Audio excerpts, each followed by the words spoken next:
Yeah.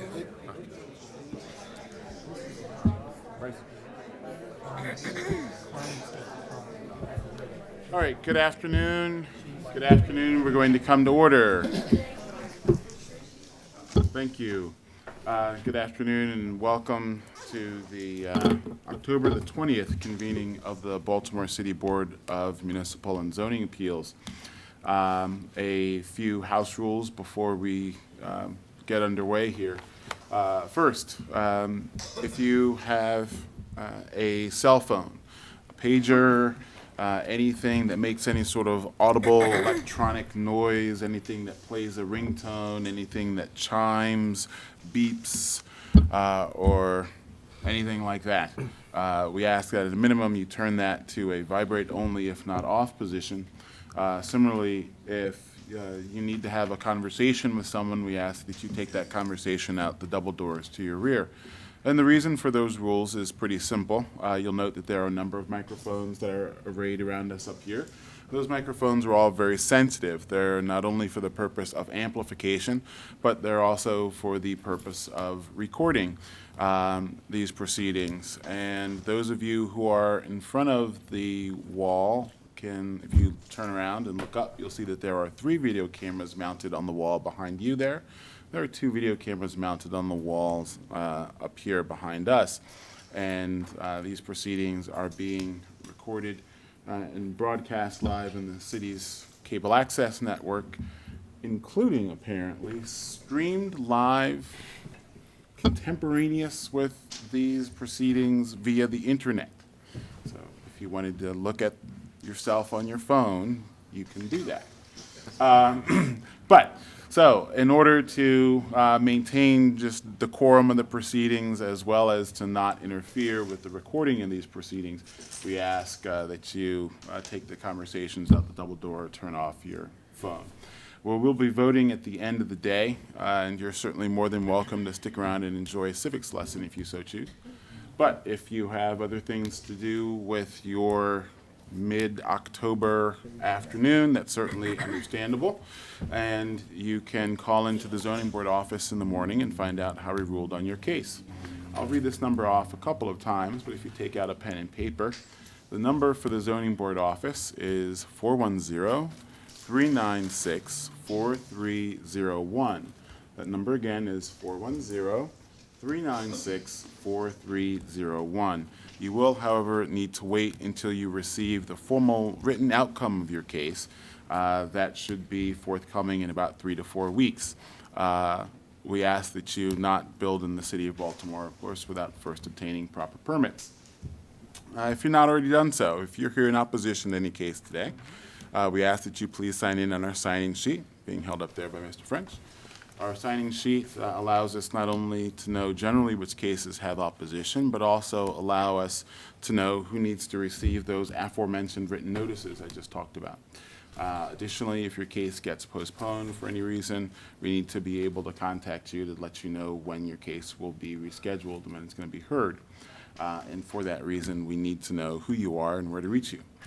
So if you haven't already done so, please sign in on the signing sheet. The procedure for our cases today, we call your case, the appellant will come forward and stand to our left or your right. The opposition, if any, will stand to our right or your left. Once everyone is up here, we'll get you all sworn in. And at that point, we will first hear from the appellant. He'll be given the opportunity to explain the issues involved in the appeal, respond to any questions posed by the board, present any evidence and testimony that they would like the board to consider. Once they've concluded, we'll then turn to the opposition, if any, who'll be given the opportunity to present their side of things. Once they've concluded, we'll go back to the appellant, who'll be given the opportunity to respond to any points brought up by their opposition and to offer a closing statement. We won't be going back and forth, unnecessarily delaying things and keeping everyone here later into the evening. The order of the cases that we're going to hear today will be called generally in the order in which they appear on our docket. But first, we have some preliminary issues to dispense with. First, We have cases which are on our consent agenda. And the consent agenda consists of cases where after the zoning board staff has reviewed the files, the board's concluded that we have sufficient information to approve these appeals. The consent cases will be all called as a group. I'll read them off in just a minute. The first person will line up right here, and then everyone else will line up behind them. Once they're up here, we'll get you all sworn in. You'll be given the opportunity, as we call each one in turn, to offer any additional evidence you would like to have added to the record at that time. So the first case on our consent agenda is 2015-288, 1446 Hull Street, John Rowe. 2015-288, 1446 Hull Street. Okay. Next will be 2015-336, 5005 Eugene Avenue. Right here. No, he said this way. Right there. No, you'll stand. Stand right there. Yep, that's okay. Okay, so the second person we have is 2015-336, 5005 Eugene Avenue, Talisha Butler. After that, we'll have 2015-347, 804 South Clinton Street, Alex Mandel. Then will be 2015-349, 208 through 210 East Redwood Street, AB Associates, care of Nate Prudle. After that, we'll have 2015-376, 5711 through 21 O'Donnell Street, Michael Orfanos. Then last will be 2015-382, 5711 Greenspring Avenue, Thomas Lee, and Elizabeth Baker. That one, consent. Oh yeah, we did have this one. 2015-381, 3224 Bel Air Road, Henry Deborah.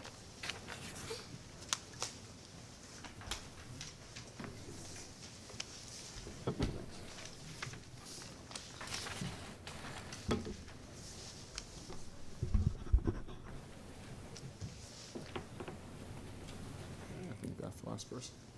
All can raise your hands and be sworn, please. That you swear or affirm the testimony that you're about to give in this hearing will be the truth, the whole truth, and nothing but the truth? I do. All right, first case is 2015-288, 1446 Hull Street, John Rowe.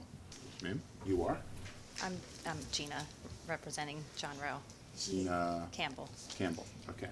So And just- you're here on behalf of Mr. Rowe? Yes, he had an emergency he had to take care of. Okay, you can Family. come a little bit closer to the microphone there. Okay. All right, we have this as an application to construct a two-story rear addition, new third floor, second floor rear deck, and rooftop deck. Is that correct? Correct. All right. And Mr. French, was there anything from the planning department? Martin French for the Baltimore City Planning Department. Planning Department has no comment on this application. Thank you. Thank you. And Ms. Campbell, was there anything that you would like to have added to the record at this time? No. All right. Zoning board staff, having previously reviewed the application, we determined that there is sufficient information to approve your appeal. Thanks, Okay, Campbell. thank you. Take care. Next, 2015-336, 5005 Eugene Avenue, Talisha Butler. Yes. Afternoon, Ms. Butler. Good to see you again. We have this application to construct a two-story garage in the rear yard. Is that correct? Yes, sir. All right. And Mr. French, was there anything from the planning department with respect to this appeal? Thank you. Planning Department recommends that approval of this appeal be subject to the conditions that the upper level of the garage be constructed and used only for overhead storage and contain no plumbing or other utilities or services needed for residential use of the garage. Thank you. Thank you. And Ms. Butler, are those conditions offered by the planning department acceptable to you? Yes, sir. All right. Was there anything further you would like to have added to the record at this time? I just want to thank Mr. Tanner for his assistance. Glad that we could get that worked out. And we've got the revised plans already submitted? Yes. All right, good. All right, the zoning board staff, having previously reviewed the application, we determined that there was sufficient information to approve the appeal. Thank you. Take care. Next, 2015-347, 804 South Clinton Street, Alex Mandel. Afternoon, sir. Afternoon. You're Mr. Mandel? Yes. Okay, we have this as an application to construct a two-story rear addition with second floor rear deck and rooftop deck. Is that correct? Correct. All right. Mr. French, anything for the planning department? Planning Department has no comment on this application. Thank you. Thank you. And Mr. Mendel, was there anything further you would like to have added to the record at this time? Do you have the approval letter from the association? Put that in. All right, anything else? Nope. Zoning board staff, having previously reviewed the application, we determined there is sufficient information to approve the appeal. Thanks. Good luck. Next, 2015-349, 208 through 210, East Redwood Street, AB Associates, care of Nate Prettle. Afternoon, Mr. Prettle. Good afternoon. We have this application to house 20 dwelling units with commercial space. Is that correct? That's correct. All right. And Mr. French, was there anything for the planning department? Yes, Planning Department noted that this property is located in the Central Business District Urban Renewal Area, which designates this property as part of the East Redwood Street Special District. Therefore, the department recommends approval of this appeal, subject to the condition that the proposed conversion of the existing structure meets all design standards contained in the Central Business District Urban Renewal Plan, including standards for properties within the East Redwood Street Special District designated by that plan. Thank you. Thank you. And Mr. Prettle, are those conditions offered by the planning department acceptable to your client? They are. All right. And was there anything further you would like to have added to the record this time? Yes, just that you should have a letter of support from the Downtown Partnership of Baltimore in your file. That's all. Okay. You got that? Yes, we do. All right. Zoning board staff, having previously reviewed your application, we've determined there is sufficient information to approve the appeal. Thank you. Next. 2015-376, 5711 through 21 O'Donnell Street, Michael Orfanos. For the record, Melvin J. Kadensky, representing Mr. Ofanis. Afternoon, Mr. Kalinsky. We have this as an application to use the rear building as a garage for storage, repair, and servicing of motor vehicles with accessory sales of auto parts and state vehicle inspections. Is that That's correct. Mhm. All right. And Mr. French, was there anything from the planning department? Planning Department would have no objection provided non-conforming use of this property has been continuing. Thank It's you. been a continuous use there. Okay. We'll accept that representation. I think that our file reflects that as well. Was there anything further you would like to have added to the record? No, thank you. Okay. Zoning board staff, having previously reviewed your application, we've determined there's sufficient information to approve your appeal. Thanks, good luck. Next, 2015-382, 5711 Green Spring Avenue, Thomas Lee and Elizabeth Baker. Thomas Lee. Afternoon, Mr. Lee. We have this application to construct a garage in the rear yard. Is that correct? That is. Okay. Mr. French, was there anything for the planning department? Planning Department has no comment on this application. Thank you. Thank you. And Mr. Lee, was there anything further you would like to have added to the record? I do. I wanted to adjust the dimensions of the garage. After talking to the builder, we just, instead of 14 by 20, we want to make it 16 by 20. I discussed that with the immediate neighbors. This is a letter, actually an email from the Mount Washington Improvement Association and one additional neighbor who signed. It's not in the record yet. All right. That's all that I have. See there. Okay, anything further? That's it. All right. The Thank zoning you. board staff, having previously reviewed the application, we've determined there's sufficient information to approve your appeal. Thank you. Last, 2015-381, 3224 Belair Road, Henry Debra. And sir, we have this application to use the first floor as office with classroom for driver's education with 2 parking spaces in the rear. Is that correct? Yes, that's correct. And Mr. French for the planning department. Planning Department recommends approval of this appeal, subject to the condition that the applicant provide sufficient off-street parking to support this proposed use. Thank you. Thank you. And Mr. Debra, you have 2 parking spaces available, is that correct? Yes, sir. Okay, and are you, do you accept the conditions offered by the planning department? To have additional parking spaces, Will let you keep those parking spaces available for this proposed use? yes. Okay. Was there anything further you would like to have added to the record this time? No. Zoning board staff, having previously reviewed the application, we determined there was sufficient information to approve the appeal. Thank you. Thank you. Okay. Next, we will hear cases on the remainder of our docket, which will include cases for which opposition has signed in. And frequently, we found that opposition is the result of either a lack of communication or miscommunication between the parties, and it can be useful to offer an opportunity to the parties to have a discussion to see if they can resolve their differences amongst themselves. Obviously, with two opposing sides on an issue, and they come to the board to ask the board to resolve their dispute, someone is bound to go away from that exchange unhappy, and this is your opportunity to avoid that fate. I'll read off the cases where opposition is signed in and ask you to stand where you are, and we'll ask if there's been any prior discussion between the parties and if there's a desire for the party, I guess among the parties, to have a discussion or to continue their discussion to try to reach a resolution.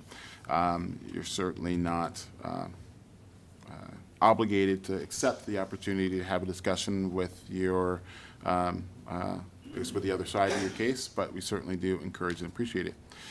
First case where opposition is signed in is 2015-332, and there are other cases along this, that go along with this as well. These are all on Redfern Avenue. The first address is 1411 Redfern Avenue, AB Associates, care of Nate Prentle.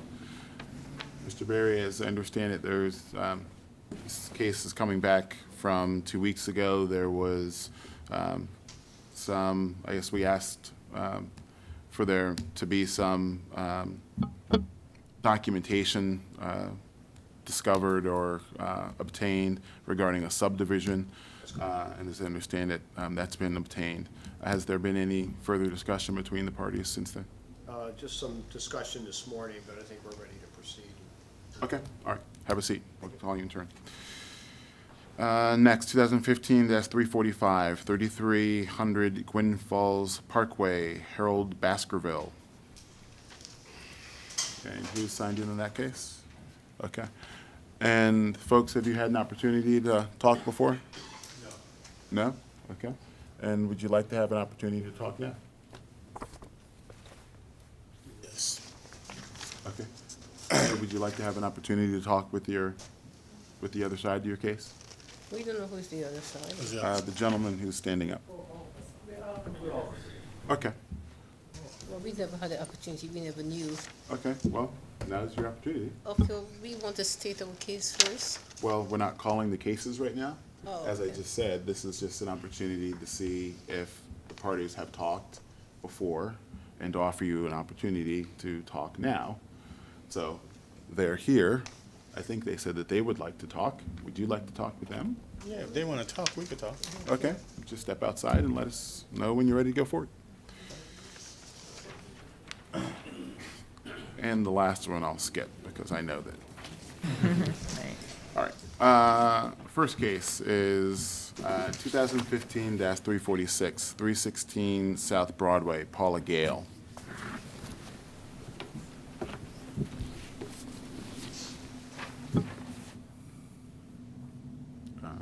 Calling again, 2015-246, 316 South Broadway, Paula Gale. All right. Skip that. 2015-295, 2211 Eastern Avenue, Mark Jigelmi.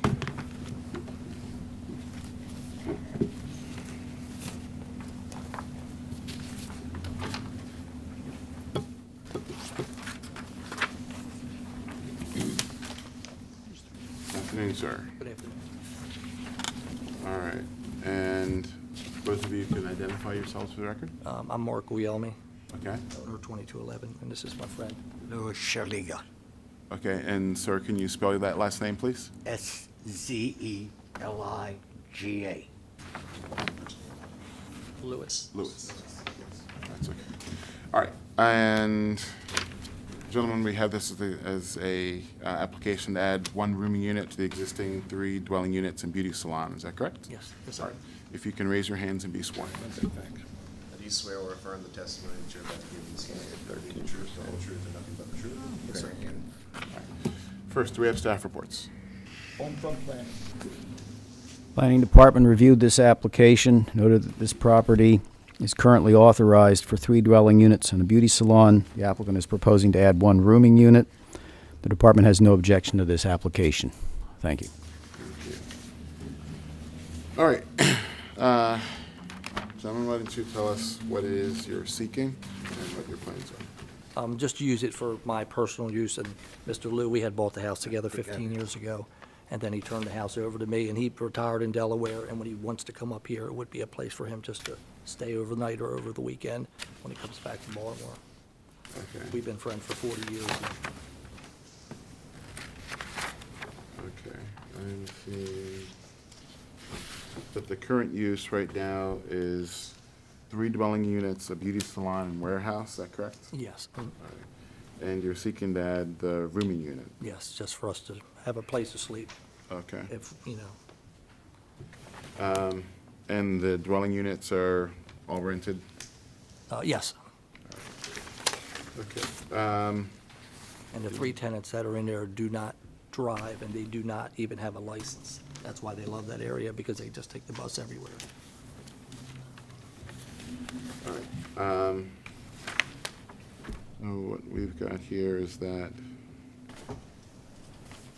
you've got if your required lot size is 1,433 square feet, and you need a variance reduction, I guess. It's 13%. Yeah. You've got 1433, and you're required to have 1650.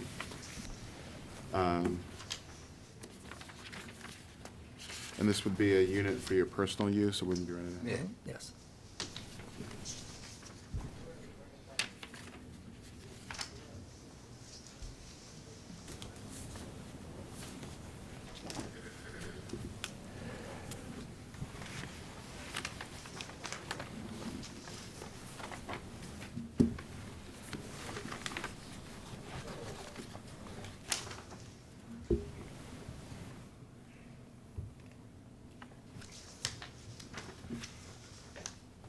Sure, I see where the rooming unit would go.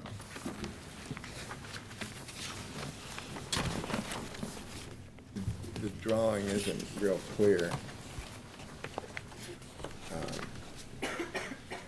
It's already an existing space when the house was built. This is from previous appeal, Okay. 2003. Which floor would it be on? First or second? Yeah, it's the first, you work in the alley between 2 houses.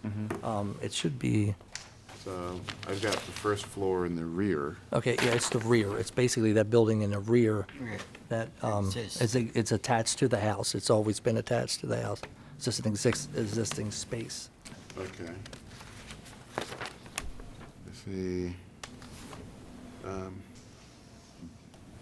Bedroom, a closet. There's a wall and a doorway entering into the kitchen. A stove, a sink. No, no stove. There's no stove in there. No stove, just a microwave. Can you point out on here where it is? Yeah, let me see. Right back here.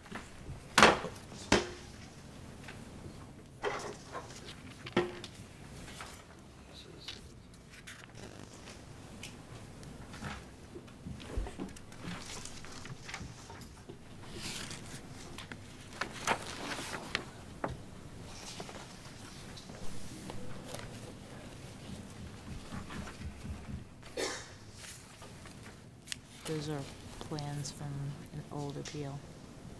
That's why. Oh, these are? They're not for this appeal.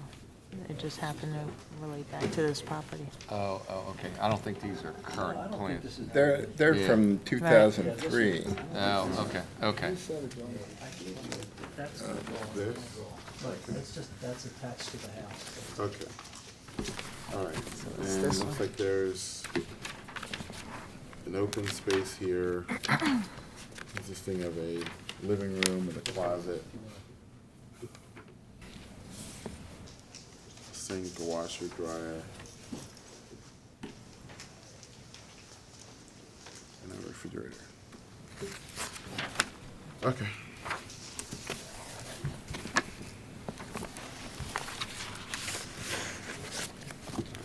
And I guess the drawings that with the That was from- graphed out drawing, that one is from, I guess you had a prior case in 2003 seeking a fourth dwelling unit. Right. And that's what I guess the drawings Yeah, reflected. probably, yeah, that was. Yes, that was that's, old drawing, yeah. that's from that file. Okay. The only difference today is the previous appeal exceeded the 25% a little bit, and today's brings it under the 25% that the board has the authority to approve. All right. Any questions? No? All right, thank you. Is that so long? Yes. Thank you very much. Thank you.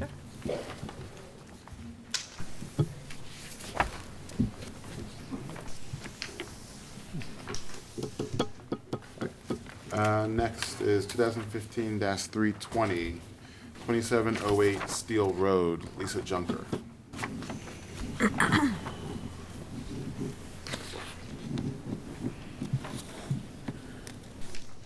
Afternoon, Ms. So- Junker. Hi. We have this in application to subdivide the existing lot into 2 lots, retain the existing detached single-family dwelling on 1 lot, construct a new 2-story detached single-family dwelling on the new lot. Is that correct? Yes. All right. If you would raise your hand and be sworn, please. Do you swear or affirm the testimony that you're about to give in this hearing will be the truth, the whole truth, and nothing but the truth? Yes. Do you have staff reports? One report from planning. Thank you. Planning Department reviewed the original application, noted that it proposed 2 types of variances, one for lot area and one for setbacks. Indicated in our recommendation to the board that the lot area variance should be disapproved. The applicant today has provided the Planning Department with a revised site plan which shows that the lot area would meet the zoning code requirements and that the only variances that would be needed would be the setback requirements. The Planning Department has no objection to the request for setback variances. Thank you. Thank you.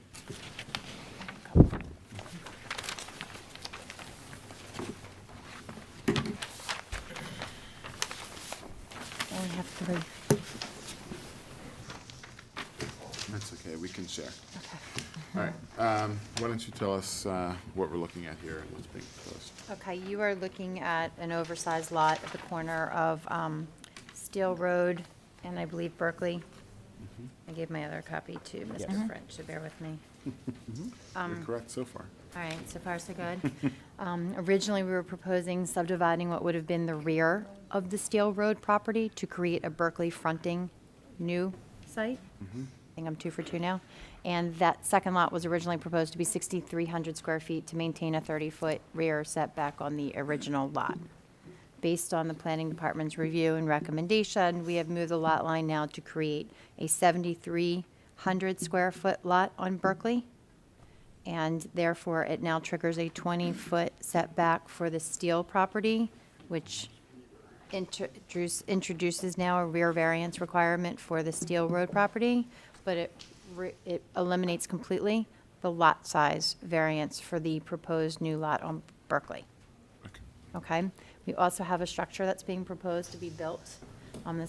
It's for disposition, but not for just a blanket disposition. There's actually somebody who wants to build a house and move into the community, and that structure is proposed on the footprint, and it requires a 20-foot rear yard, so a 10-foot variance for the 30-foot that would be required. So now we are requesting 2 20-foot rear yards on each property, but there will be 2 compliant lot sizes that are created. Gotcha. Not bad from memory. Good job. So I guess we're seeing the property dimensions. One of them is 73 by 100, and that's the lot that's being created on Berkeley. And the other one, that's where I stopped. But it's like an 11,000 plus or 12,000 plus. The other one looks like it's 127 by 100.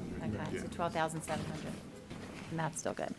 And there are a significant number of neighbors who have been approached, and the original was supported at the 6,300 lot size, so we don't see that there would be any issue at the 7,300, but the communications have been documented and confirmed. The only one that's actually directly affected by the 20-foot on the remaining lot is the person who's buying and building the new lot. So that communication would have to be conveyed anyway at the time of transfer. Oh, Okay, that's the new one. Just a new one. Yeah.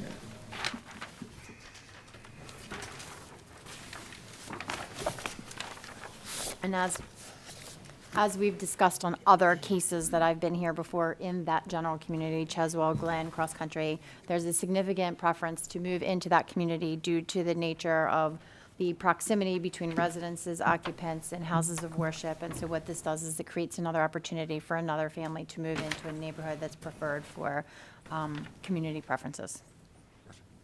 All right, anything further? No, thank you. Any questions? Nope. Thank you. Thank you. Thank you, Mr. French. You're welcome.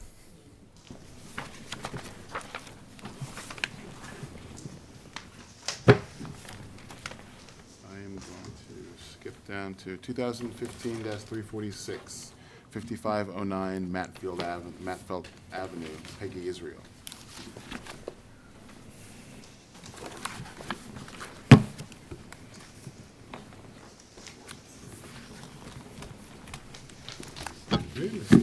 Good afternoon.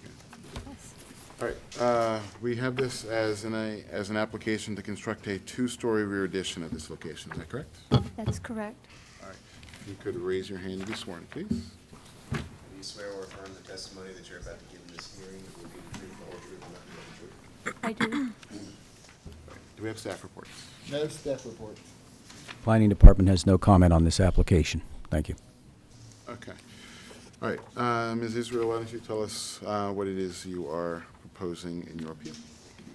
Okay, I am seeking variance on the side yard and the rear yard for the neighborhood. So it's, for the side yard, it's an extension of a pre-existing nonconformance. And in the back, I'm in a corner lot, and so I'm basically filling in along this one side of the house fronts on Matfeld, and the side yard is on Sabina, and so I would be expanding basically along Sabina and then building a side porch consistent with what the neighborhood looks like. And so that extends into the rear yard setback for the R6.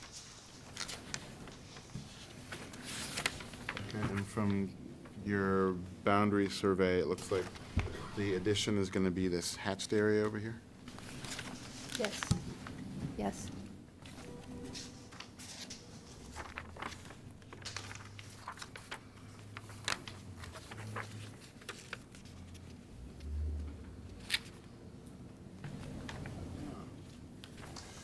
All right. So as I look at it, this here is Matfeld. And this is Labina, okay. And this, I'm trying to find the part that, yes, there it is. So I guess this piece right here is what you were talking about, the existing nonconformance that sticks out from the house? The whole house is non-conforming on the side. I believe it's within the setback. Okay. So it's more than just that part? Right, but the whole neighborhood is pretty much non-conforming because it was built in the late 1800s, and I think the zoning overlay happened later, so. 71. Right, so everybody's houses are like right up to the, and with their porch goes right up to the sidewalk practically. Okay, questions? No? Thank you. Thank you. Good luck.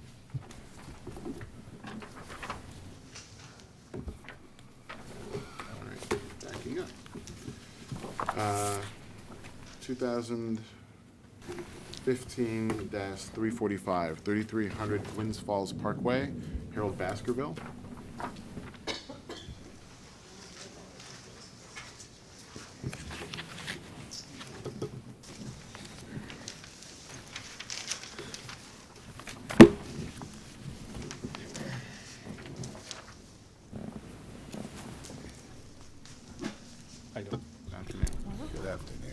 All right, Mr. Baskerville, we have this application to continue to use the basement as a convenience store, is that correct? Sir. All right, and if you would all raise your hands and be sworn, please. Do you swear or affirm the testimony that you're about to give in this hearing will be the truth, the whole truth, and nothing but the truth? I do. Sir. Do we have staff reports? Yes. First, we have a letter from the Hanlon Improvement Association. They write that in October 2006, the property ceased to be used for any commercial purposes, non-conforming purposes, or non-permitted uses. Since that time, the premises has been continuously unoccupied. In fact, during a previous hearing, they submitted a letter indicating that they wanted to wish to inform the BMZA that the basement storefront at 3300 Gwynns Falls, most recently occupied by a business described as a convenience store, known as a Sugar Shack or S&W variety, had closed. They went on to write, the premises has not been used commercially since that time. Instead, the only use of the subject premises since 2006 was for the purposes of posting small election signs on the exterior facade of the premises, primarily supporting the candidates of one or more of the Conway family. These uses did not conflict with the R6 zoning of the premises. Also, this election signage was removed after the election dates. Our association members and community residents are consistent in their resolve that we do not need a corner store within the subject premises, nor do we agree that such an establishment would be beneficial. And planning has a report. Okay, can I speak as the landlord, please? Oh, they have to speak first? I don't know. No. Thank you. Planning Department reviewed the application, noted the fact that this is a non-conforming use in this zoning district, which is residential, R6. Noted that there did not appear to be a consistent record as far as what use of the property had been most recently authorized. The most recent application that the department located was for a barber shop. The department therefore recommends disapproval of this application unless the applicant demonstrates that non-conforming use of the premises is continuing. And then should the board determine that non-conforming use of the premises has not been discontinued or abandoned, the department recommends that the new uses of the ground level be specified as a food store and a variety store. Thank you. Thank you. All right, Mr. Baskerville. Yes. After talking to the owner who's standing beside me, she had told me when I came there, they denied it. She had told me that it was used as a commercial property. Mr. Frank Conway rented it for the last 5 years. She has receipts from his checks where he wrote for using it as his office, but I guess he never zoned it as that. And because it was used as commercial property, I was hoping that I could get it zoned to be a little convenience store, something to keep, where they can just come get cigarettes, cereal, milk, and all that. Because the closest convenience store is North Avenue, which is a drug-infested area, or even Walbrook Junction. And when after talking to them, I said there wouldn't be no loitering in front of my store. I wouldn't allow that. And that's just where it's at. One thing I would like to say, please. Ma'am, you are? I am the owner of 3300. Your name? Florence Chapman. Okay, Ms. Chapman. Yes, sir. As the owner of Gwynn Falls, when my husband bought the property, and sadly my husband is deceased now for like the last 5 years, I had to take over the property. And I've had people rent that property for a sugar shack, as they call it. They had a mattress store. We've had multiple businesses, and the last was Mr. Frank Conway, who deceased. I never knew that these people did not do it the proper way. And have renting out the property. When Mr. Baskerville approached me concerning opening a store, I felt it was an appropriate thing. The city was promoting small businesses, wanted people to plan and open businesses. So I spoke to some of the neighbors, because every time we would be doing any sort of work downstairs, people would come forward and say, well, yes, we need a convenience store in the corner instead of having to go all the way out to North Avenue. I did what I could do to make sure the property is clean. I maintain it myself. I go and I clean that property. Plus, I even took out the phone booth at which one time was creating unattractive, just not good people.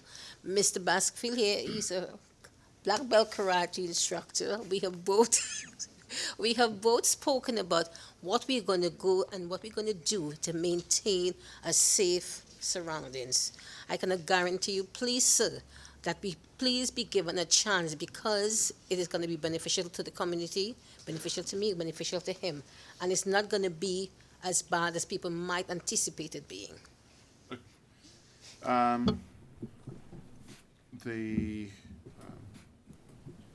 It's the difficulty here is that the property has been, well, there hasn't been a record of a legally established use for some time.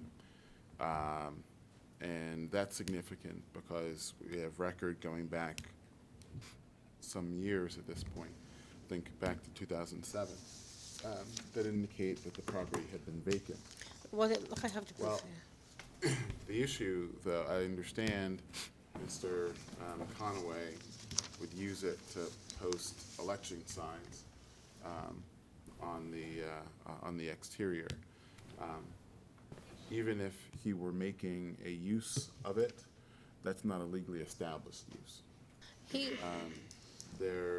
I think the last indication that we have of a legally established use would be as a candy store. Maybe that was the Sugar Shack you were talking about. Yeah. That was in 2005. And then we had a mattress store after that. And there's no record of a mattress store. Because There's a record of the most recent established use, and that was with a conditional approval. That was in 2005. So since then, there has been no legally established use going on there, irrespective of the fact that you may have rented it to people from time to time for various unpermitted commercial uses. That it was found to be vacant at one point is important because the non-conformance lapses at that point if it's not being continually used. And here again, there isn't a record of it being continuously legally used. that's why he came in, and when he's trying to do it the But right he is way. coming in, ma'am, I'm not sure if you're hearing what I'm saying, which is that he is coming in now, it's 2015. We have record of it being no longer used and commercially going back to 2007. You have said that Mr. Conway would rent it for an election office. He used it as his office. As So in wouldn't the that be bail commercial bonds? use?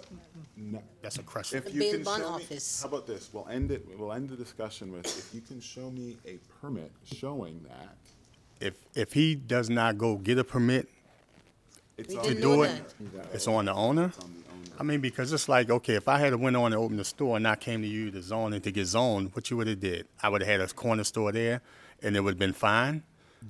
If Or I you would have gotten in had- trouble for not if you doing it? had a corner store that was there, so if you, instead of coming here, If I'd have went on and did it? if you went on and did it, I would imagine these fine people would have Okay. called the zoning enforcement office and said, hey, there's a corner store here, we're not sure that it's a permitted use. But because- And there would be an inspector who would come out and confirm whether or not, A, the use was going on, and B, if there was a permit. If But there this- was no permit, then they would shut you down. But this gentleman used it as his office as a He commercial. used it in an unpermitted fashion.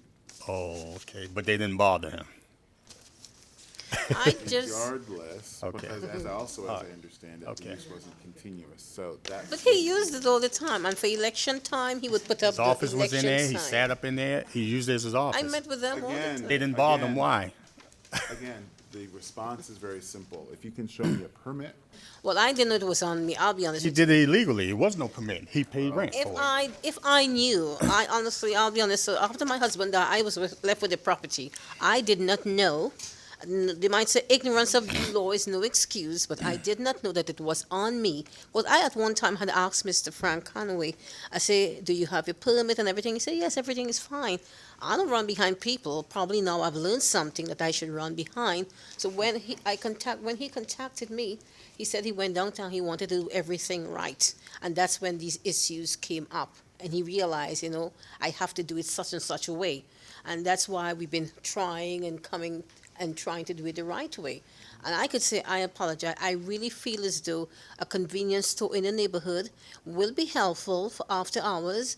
And I really wish we can be given a chance, because I don't want our store to be based on other previous. You're asking for me to give you a chance, but the thing that you need to understand is that the board has limited powers. I understand that too. Just a minute. We don't stand before you or sit before you with the ability to approve or disapprove whatever we may like or not like. We have rules that we have to follow, and those rules are found in the zoning code, which are passed by the mayor and the city council. And with respect to this kind of use, A you're in question. Go ahead. you're in a residential district, so the idea is that it's going to be mostly commercial uses, mostly residential uses, not commercial uses. There are some exceptions to that, however. This wouldn't be one of those. And so where there is a proposed use that we don't have the authority to approve, whether we like what you're talking about or not, whether we agree with you and your position that a convenience store in this location would be beneficial for the community, and that Mr. Baskerville would be the best person to operate such use, whether we agreed with you or sympathize with you on that point really is irrelevant, because the question comes down to whether or not it is whether it's a conforming or non-conforming use, and if it's non-conforming, has it been discontinued? If it has been discontinued, is that when was it last legally used? Because we do have the ability to extend that somewhat. But once you get past a period of I think it's about 18 months, our ability to extend that non-conforming use goes away. And here, the last legally established use that we can find goes back to 2005. And you said that Mr. Conway would make use of it as his office. The bail bonds. But that wasn't a legally established use. But So at that point, our ability to approve what you're seeking goes away, and we can't legally approve your use. So he put all these signs up. Nobody in zoning came to see if he zoned it for anything. But if I'd have put signs up and said it was a store, you'd have came to see if I zoned it, right? But nobody, he used it as his office. Signs everywhere. Even the neighbors saw the signs. They didn't complain about it. It was still Whether commercial. that- Whether that is or is not true, there's a couple of things that are incorrect about what you suggested. This board isn't an enforcement board. So this board doesn't go out and investigate whether there are or aren't zoning violations. That's the purview of the zoning administrator's office. The zoning administrator's office, the way that they typically find out about violations is by community members calling in and saying, well, there's a violation here. If that doesn't occur, then odds are that that there is not going to be discovery of that violation, because it is a big city. He lived in the community. That's why. He may or may not. He did. Well, that may be true. Yes. Let's assume that it was, but that doesn't really impact anything here. I have one final question, please. There are two commercial places on that street. If that area is not zoned, why is there a beauty shop across the street that I have used their services, and there are more than one beauticians? I have used the Dominican hair shop before, plus a little lower down, 1 block away, there's a deli. What makes them could have their deli and I can't have? Well, zoning lines change. Right across the street from me. Well, just a minute. Zoning lines can change, and there's no sort of demarcation physically of where those lines fall. So you may not really perceive that you're going from one zoning district into another. They're right across the street. But the thing that is important is that if you recall, where we started this discussion on was whether or not there's a conforming or non-conforming use, and if it's non-conforming, has it continued from before? Because non-conforming uses are allowed to exist so long as they have existed through history. So if going back to passage or enactment of the zoning code in 71, or possibly whenever this area was converted into the current zoning district, those non-conforming uses were allowed to continue. So if they did continue, and they've been continuously operated that way, then that non-conforming use can go on into perpetuity, so long as it's not discontinued. So with the beauty salon and the other commercial establishment that's up the street that you just talked about, I would imagine that neither of those uses were discontinued. That would distinguish their cases from yours. But you know what I really think? The people who are complaining, I think they're going to have more grief if I convert that store to a living unit and people start coming in and out and selling drugs. Then they're going to have more problem, because I can assure you that if we open a convenience store, we're going to do everything within our power, have all the necessary lights and security and everything, because That would I really tried be having. a concern for you I to address to no, well, them. they seem to be Whether concerned the about that. Whether the board, as to that point, ma'am, is Okay, indifferent. that all right. I'm Your just mind is saying. made up already. They're going to have more problems if I rent. I had tenants upstairs before who all they wanted to do was sell marijuana, and I got to get rid of them. And now when you have somebody downstairs there, it is not going to be easy. It's going to be worse. I know we are trying, and I feel as though we should be given a chance. If we're proven wrong, probably after 6 months close us down. But I feel as though we are really and truly not given a chance. A convenience store is not bad. We're not going to be selling drugs. That really is a concern to be addressed to your opposition. Well, you know what? I'm not gonna address anymore. I have to go to work, and they're gonna be sorry when they have some crazy tenants running around downstairs. I feel they did not try to listen to what we have to say. They came here with their mind already set on no. Well, So and that we is couldn't why- I have to be at work, and I can't really. Okay, and that is why, when we started off, I did encourage there to be dialogue. And by dialogue, I meant true dialogue. That is an attempt for both sides to sincerely discuss and try to come to a resolution and resolve their differences We amongst them. tried. They came with no. Because the idea may well come down to Yeah. what the Their mind was already made up. are talking about, in that what the result that you wind up with may be much less palatable than what they're proposing. That aside, the time for that discussion was before we got here. I tried talking Once with we get them. here, that issue goes away. They came So with I no think on their mind. That may be so, but as far as today, I think that we're done. Is there anything further? They need to be careful what they ask for. They might get it. Yes, may I talk? Good afternoon. My Briefly, name, sir. okay, my name is Keith Pennick. I'm the interim president for the Hanlon Improvement Association. We are an established community that's been in existence for over 60 years, as you know. We're here today because we oppose this application for a zoning variance and permit to allow a convenience store in our neighborhood. We have obtained for residents over 80 petitions, and I'd like to present them to you at this time, along with a letter of support from Ms. Marita Goodman, who is the executive director of the Garwin Oaks Northwest Housing Resource Center. And this are the over 80 signatures of petition. having this store here would cause several problems. Number one, loitering of pedestrians, especially from other areas. The intersection is a very high traffic area and with very little to no parking. In front of this place, there's absolutely no parking because the 51 bus has to make a wide turn, and they have to actually stop maybe 10 or 15 feet prior to this building to make that turn so the oncoming traffic can move, and also the east-west traffic. Also, trash and debris, that's a concern.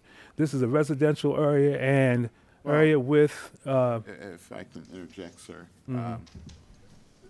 I hear your prepared remarks and the points that you came prepared to make. I'm not sure if they would really be applicable to this use, because they sound like they're more generalized grievances than they are actual concerns about something specific as to this particular application. So I'm not really sure how relevant those points that you brought up would be. But that aside, as I was discussing with the appellant and its witness, the issue here is one that comes down to the question of discontinuance of the non-conforming use, which, as I said, our records indicate that it was discontinued some time ago. If you had something to offer relevant to that issue, we can, I guess, briefly take that. But if you've been also hearing those remarks, I think that you could see that it's clear that the position that we've expressed is that based upon the record in front of us, we don't see how it's an application that we would be able to grant. Now, you can tell us that we're wrong in that conclusion, and we'll certainly hear. No, we agree with you. Okay. So if you're not going to dispel us of that notion, then I think that we would otherwise be concluded. Okay.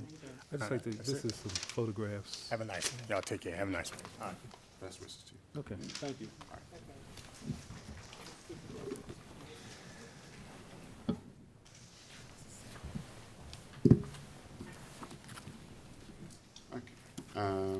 Next, 2015-332, 1411 Redford Avenue. AB Associates, care of Nate Prettle. We'll follow with that, 2015-333, 1413 Redford Avenue. 2015-334, 1415 Redford Avenue. And 2015-335, 1417 Redford Avenue.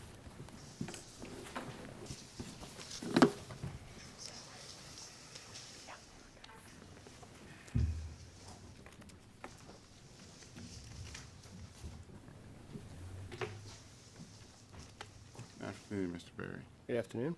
All right, we have this as an application to subdivide the lot. We have identical descriptions for each of the four cases. We have these as an application to subdivide the lot into 4 lots and construct 4 3-story attached single-family dwellings with built-in front garages. Is that correct? That's correct. All right. If you can all raise your hands and be sworn, please. Do you swear or affirm the testimony that you're about to give in this hearing will be the truth, the whole truth, and nothing but the truth? I do. I do. All right. Do we have staff reports? We have the same staff reports we had originally, nothing additional. Okay. Mr. French? Thank you. For the record, this particular subdivision and its accompanied final development plan, referred to as Redfern and Clydesdale Avenue at that time, was approved by the Planning Commission on August the 8th, July 12th, 2007. The property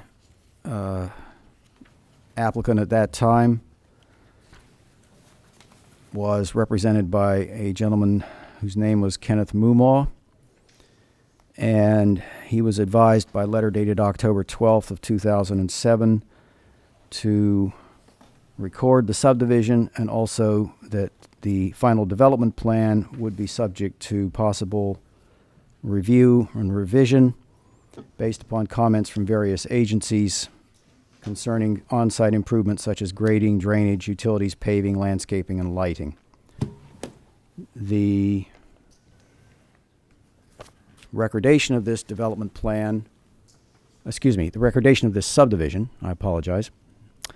Development plans do not need recordation, was accomplished according to information given to this department on July 1st of this year, 2015. What was that date again? July 1st of 2015. And we were provided a LIBOR folio reference for that recordation.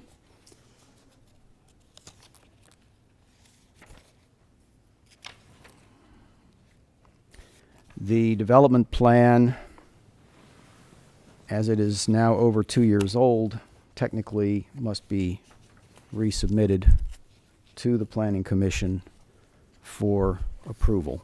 And there have been some significant changes in some regulations, not necessarily the Planning Department's regulations, which would require some revisions to that plan in the opinion of planning staff. As I understand it, there's... But the subdivision plan has been recorded. Okay. And I guess the biggest concern with the development plan is stormwater management issues? That would be certainly one of the most obvious. Okay. Mr. Berry. Okay.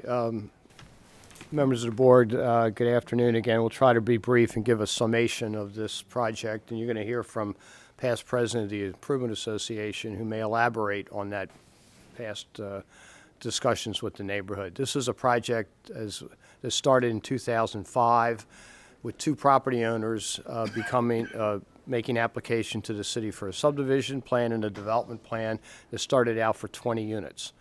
All those plans went through a 2-year community review process, resulted in a reduction from 20 units to the current 15 units. That was part of the subdivision plan approved in 2007. Since that time, without knowing all the facts, frankly, behind this, we were involved in the original zoning board variance that was approved by the board.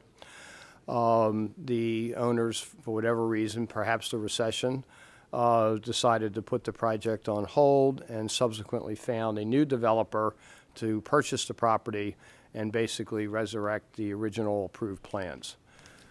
So we're here today because the original board approval applied to the same 4 properties that were here today, leaving the 11 properties on the north side of Redfern Avenue. If you refer to your plats, Redfern Avenue is essentially a dead-end street into a field, Redfern would be extended, 11 houses built on the north side and 4 houses on the south side. So we're here today to ask the board, frankly, for a reaffirmation of the original approval, which at that time met the standards contained in the zoning code and which would meet the standards today, we would argue, because the lots have been recorded. We met with the planning department several months ago and asked whether or not they would require us to come back to the planning department for development plan approval since the 2 years had expired, just as your approval had expired. And their advice was if the plan doesn't change, you don't have to come back. We don't know what the stormwater management review will be. We can certainly have one of the developers who's a civil engineer talk about that for you. But in his opinion, they've begun those discussions with the city. We don't think it will affect the subdivision plan at all. It may affect potentially the development plan to some extent as to where the stormwater management techniques are going to be used.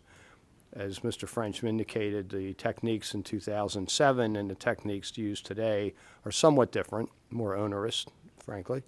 But in our opinion so far, we will not have to revise the subdivision plan or materially revise the development plan. We have the developer here who can testify. We have Mr. Richard Kaminsky, who's a past president, who does want to testify as to the past history and neighborhood review of this. We're sorry that the neighbors today are here in opposition. But we believe that the prior approval set a subdivision plan on record That is a different case than what you normally hear when we or other applicants are in. We're asking for subdivision approval, and we have some flexibility for that subdivision approval as to where the variances are needed or not. Here, we have an approved subdivision plan that's on record, and we essentially have a development plan that it's expired, we believe will be maintained, and we're asking the board to reaffirm its previous findings that met the variance standards for today's approval. And maybe, do you want to say something? Okay, Richard, you want?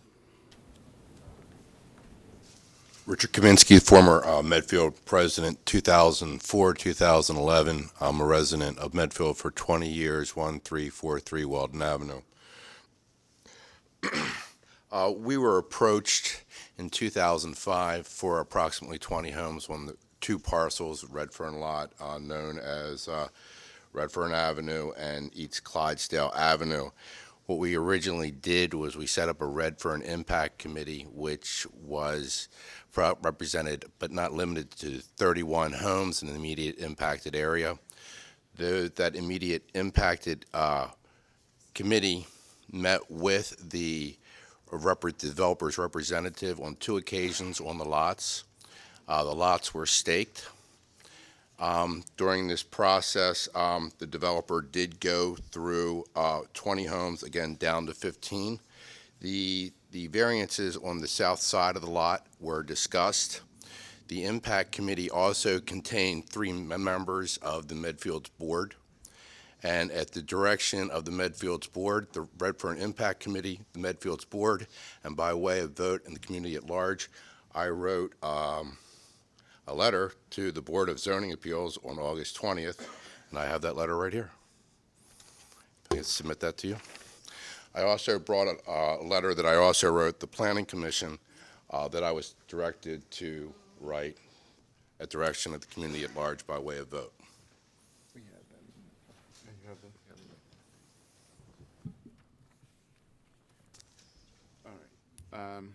Mr. Berry, when we were here last time, there was concern over whether or not there was or wasn't a subdivision of record, and it appears that there is. Thank you for confirming that. And yeah, here's just for the board's records. Letter basically just stating that what Mr. French did. Gotcha. All right.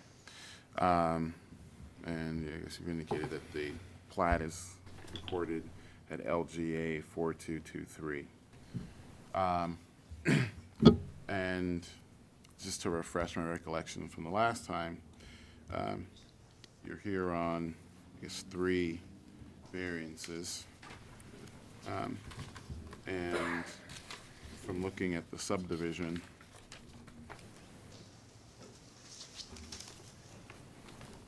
there was a yard setback, this front yard setback that you were looking for a variance for because you need front-loading garages because the only way to access the properties from the street is by way of the front because there's no rear alley or something like that where you could drive around the back. And you need that to satisfy your parking requirement. So that without that, you'd be here for a parking variance. That's correct. All right. And you needed a lot size variance, and that's again going to be a creature of the approved subdivision, which fixed in place your current lot sizes, which was based on the prior approval back in 2007. That's correct. And I would also point out, as we did 2 weeks ago, that the substantial portion of the site, which creates, in some cases, an awkward lot line at the rear, is because of the forest conservation requirement approved by the city.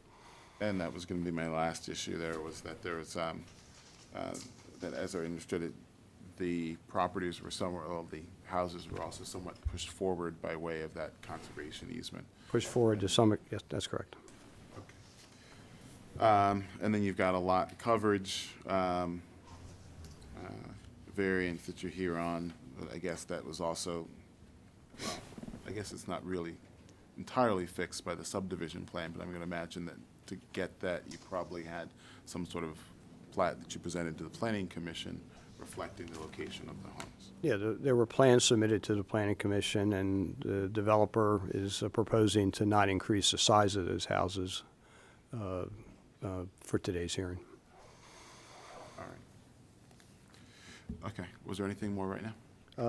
No, we'll just listen to rebut if we need to. Okay. Thank you. Good afternoon. I'm Kelly Pfeiffer with Community Law Center. I'm new to this issue. Hi.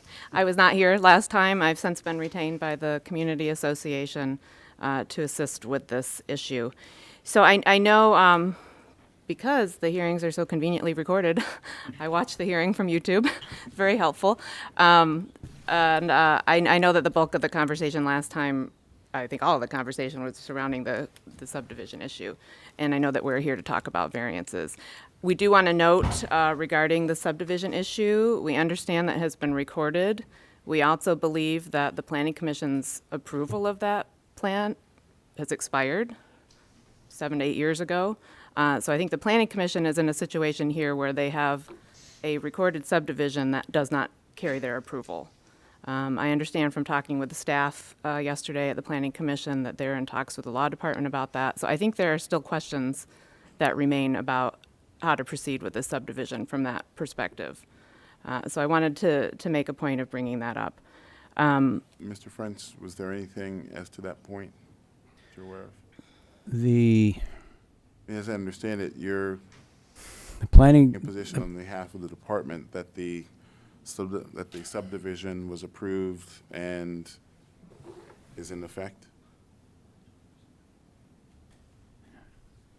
The subdivision is in effect to the extent that it is on record at the courthouse.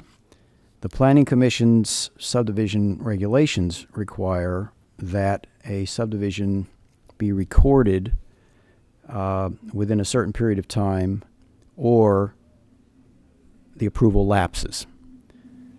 The letter which was sent that I referenced to Mr. Mumaw was a standard letter which suggested that the subdivision approved be recorded within 30 days of the date of that letter. That was not done. There is, in fact, an interval of 7.5 years of time between when the approval was given and when the actual recordation occurred. So, as alluded to in the statement you just heard, the Planning Department has taken under advisement with the Law Department the question of whether this, in fact, is something that can be proceeded with, given the fact that it has been legally recorded at the courthouse. However, we also note the fact that the development plan itself emphatically has expired as far as approval is concerned and must be resubmitted and brought back through the Planning Commission for consideration. Okay. All right.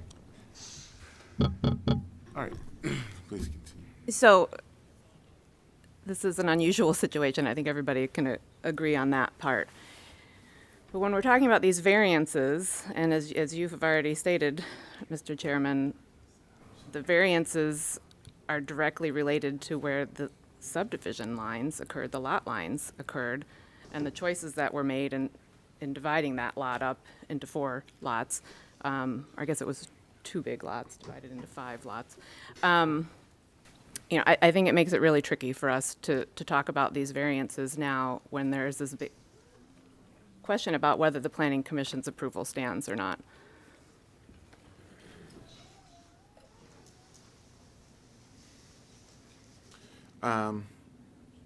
Mr. Berry, has there been consideration of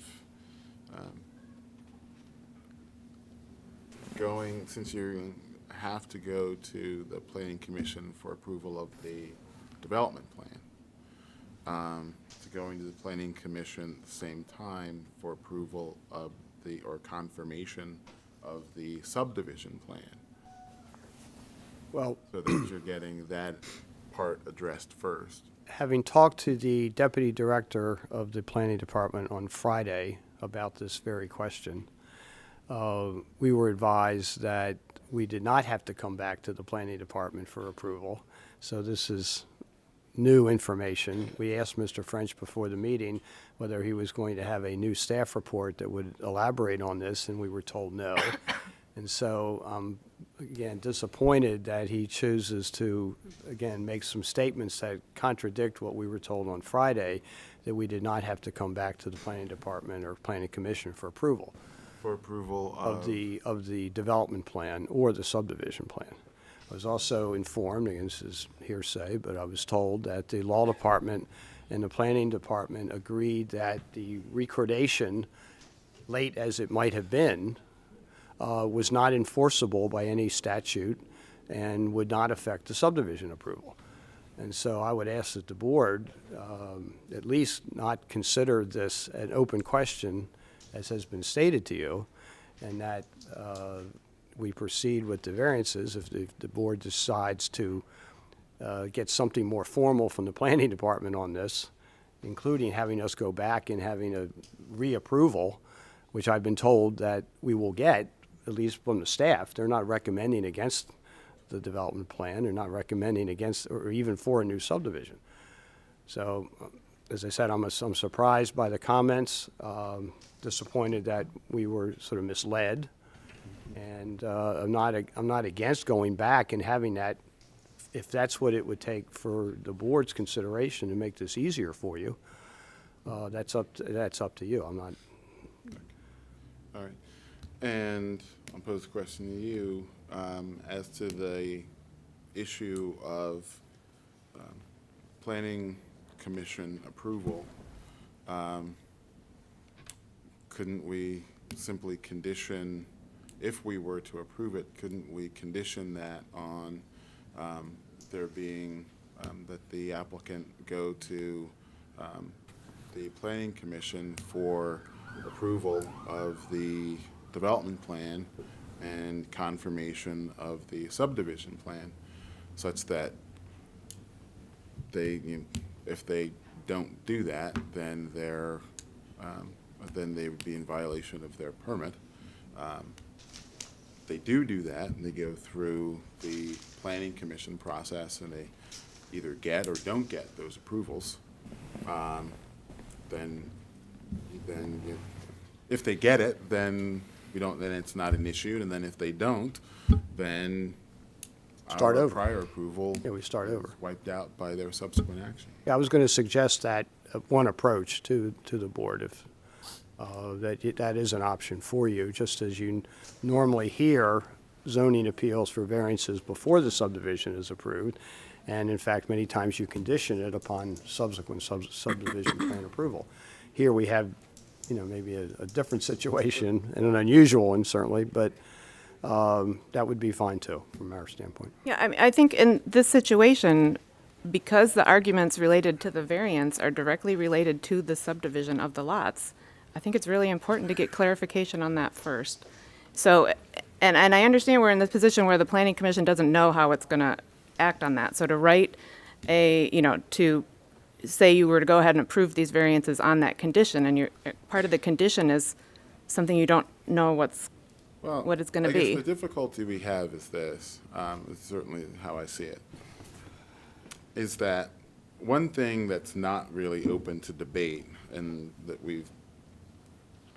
where we've moved from where we were 2 weeks ago on this is, there is in fact a recorded and approved And we understand that. subdivision plan. So it sort of takes it out of the realm from where we normally confront this issue, where we know that they'll come in and they'll say, well, we need to get a subdivision with this, and premised on those, we're going to need these different variances and the like, and in that sort of instance, they are really putting the cart before the horse, because they're making arguments based on something that doesn't exist yet.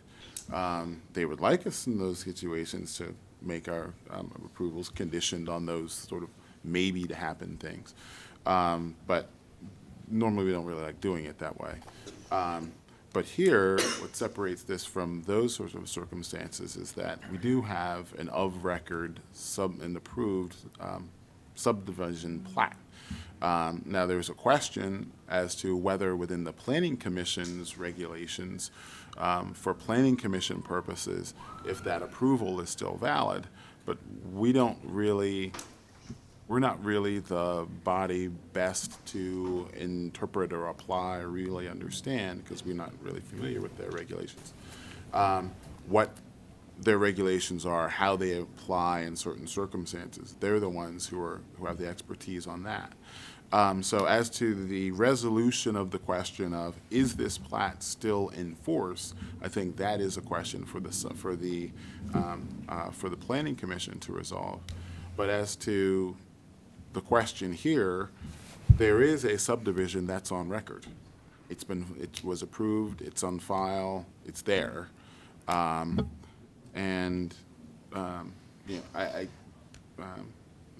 think it's a little bit different than sort of the typical sort of situation where we encounter this issue, where we would have to be making that leap of, well, there might be variances that would come out of an approved subdivision, but you don't even know if you're going to get approved yet. In this situation, we know that there has been an approval, and we know that there's an of-record plat.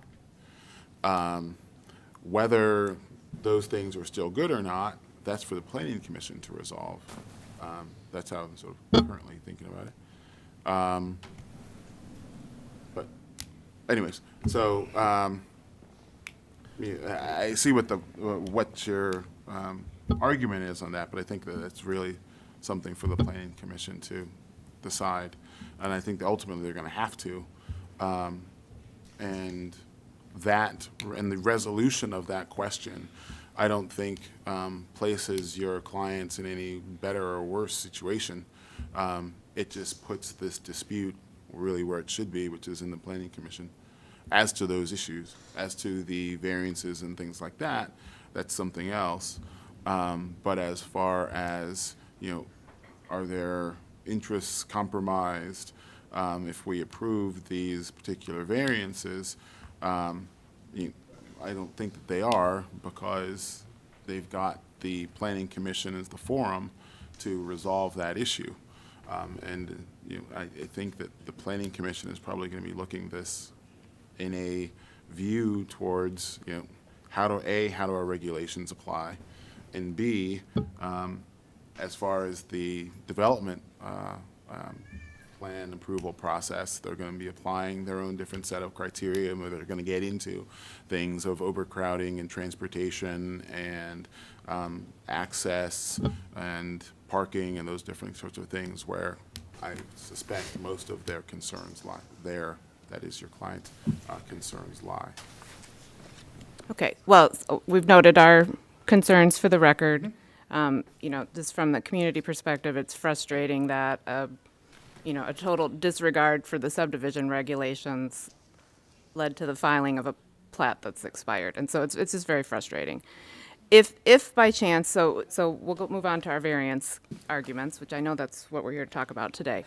If by chance the board chooses to approve the variances, we would very much appreciate the condition that you mentioned that references back to Planning Commission, resolving this issue about the subdivision plan approval. We don't think you should approve the variances today, and we've got a number of residents here. I don't think everybody's planning on speaking.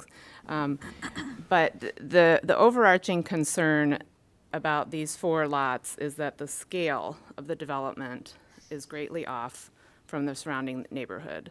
If you look at the plan, you'll see the original lot that's been divided into 4 lots is virtually the same size as the lots next door and down the street, which are modest-sized bungalow-type homes. And the community would be supportive of one single-family detached home of that scale being built on that lot, perhaps even 2 homes. This is what Mr. Berry and I spoke about this morning, but weren't able to come to agreement on. But so the concern is that, and just by the sheer number of variances needed here, we've got front yard, rear yard, lot size, lot coverage, and it just shows that there's too much going into this small space. The community is concerned about, how that rear yard buffer is calculated with the forest buffer in there, the lot lines could have been drawn such that that didn't go into the buffer, and you wouldn't need a rear yard variance then. But I understand that that's already been recorded. So I won't do any more talking. I'll let the residents speak. If those of you who want to speak, maybe come forward. Not everybody has to speak. Just state your name and your address into the record.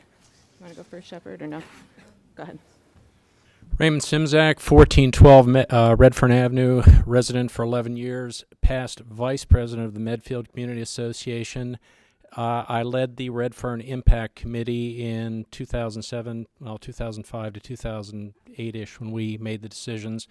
And by the way, the Redfern Impact, Simzak, S-Z-Y-M-C-Z-A-K.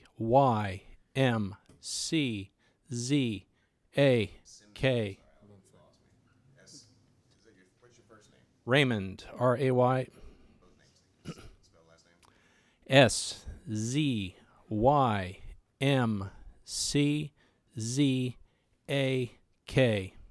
Believe it.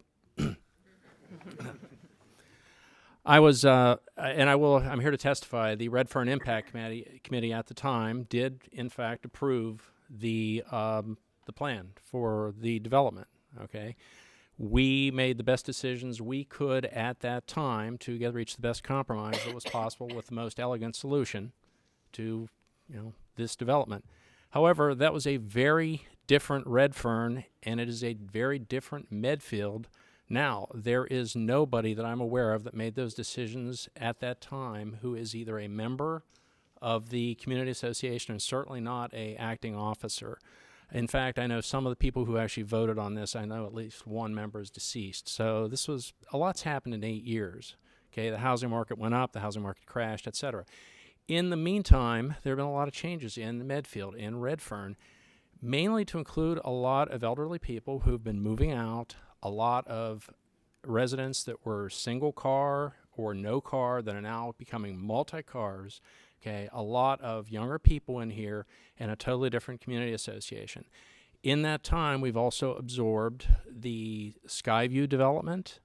We've absorbed the seawall development at the end of Union. There is additional cut-through traffic through Clydesdale, and there particularly will be with the pending development at Headwind, which is at La Plata, which connects to Clydesdale, which hits Redfern to Buena Vista to 41st. You get the picture. All of which going through the failed intersection at 41st and Falls Road. Okay. In addition to that, I think I mentioned Skyview across Falls Road, the Rotunda development. So the bottom line is it's a very different, a lot's happened in 8 years, and I'd like the members of this board to appreciate that. Further, I understand about tolerances. I'm an engineer. We call them fudge factors. Fudge factors normally 2%, 5%, 10%, 25 feet to 10 and 25 feet to 3.8. That's not a fudge factor. That's just blatantly blowing out the rules. And by the way, I've broken rules too, but I've usually had a scientific basis for doing that in the past. Thank you. Who's next? Do you want to speak?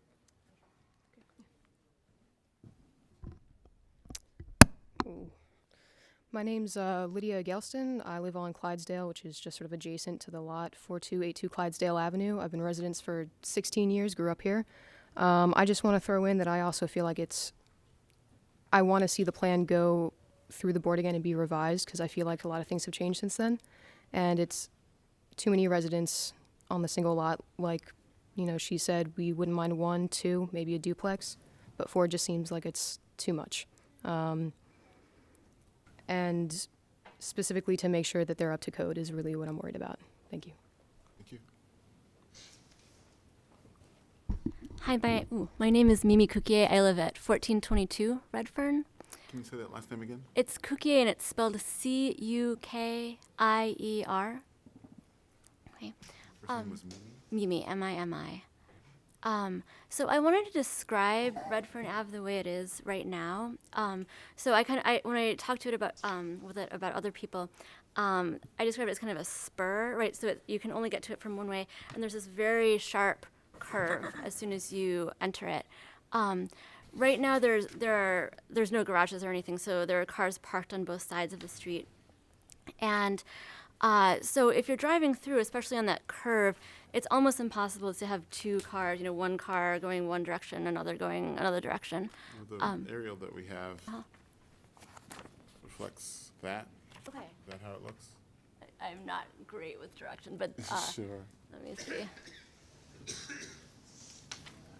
where are we entering? 42nd Street. Okay, someone help me. Okay, so this is 42nd, and that's. Oh. So, yeah. Okay. So. Okay, that makes sense. This is the curve in question, which is kind of cut off by the. Right here, yeah. But it's very tight. And if I turn the page, this might show it a little bit better here. That. Yes. So especially when in the winter, if it's icy, right, that curve can be pretty dangerous. Right now, just to reiterate what Ray said, there's many people who are seniors, widows, divorcees, and that's starting to change, I think, in our neighborhood.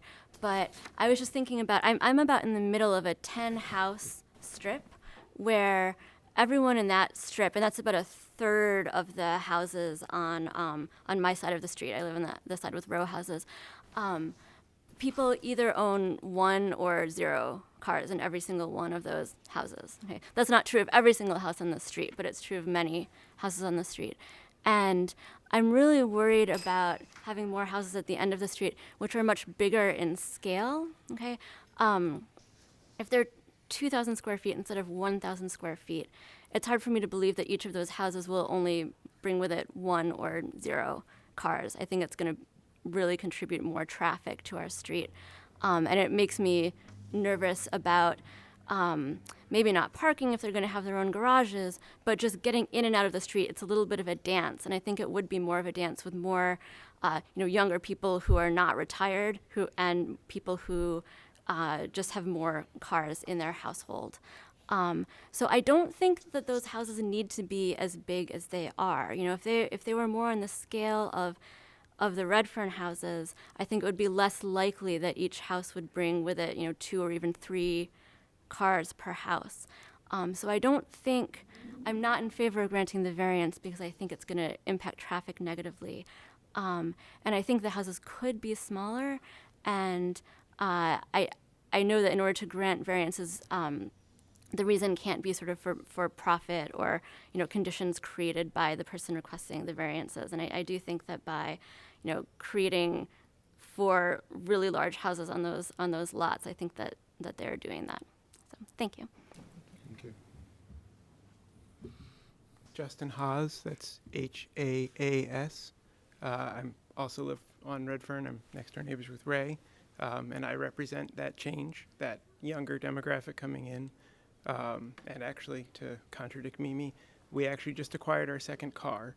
But my concern is really that the houses as planned and requiring the need for the variances they're going to overwhelm. They're going to be so out of character with the house right next door and the houses along that same side of the street, as well as the houses across the street, but more so the houses that they immediately are adjacent to, which are, as stated, small single-family bungalows. These houses, the reason that they require these variances, these intense variances, is that they're very large homes, and I think that they're going to really alter the character visually of the neighborhood, and they're going to cause, I think, some impacts on their immediate neighbors that it's hard to anticipate, but in terms of shadowing even, just the scale of these houses is pretty out of character for, especially, the other strip of homes, I think will be separated enough from the existing development that it won't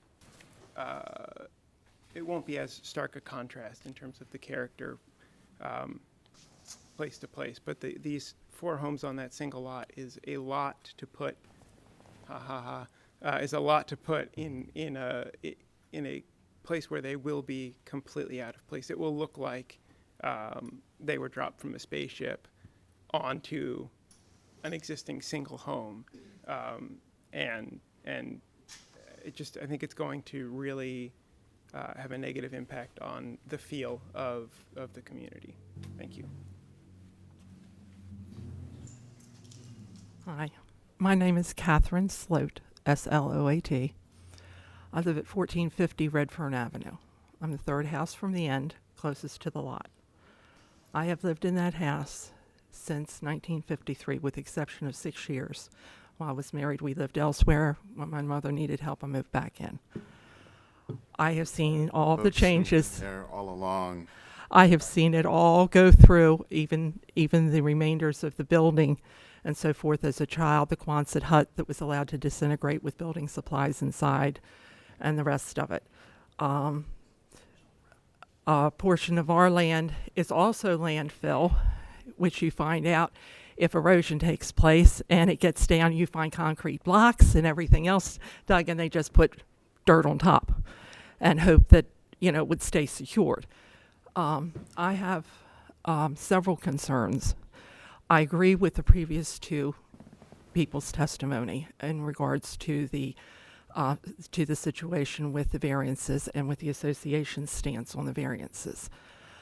My concern is that this is the only street in the neighborhood, and I can't speak for the whole city, but I think it's one of very few places where there are no storm drains.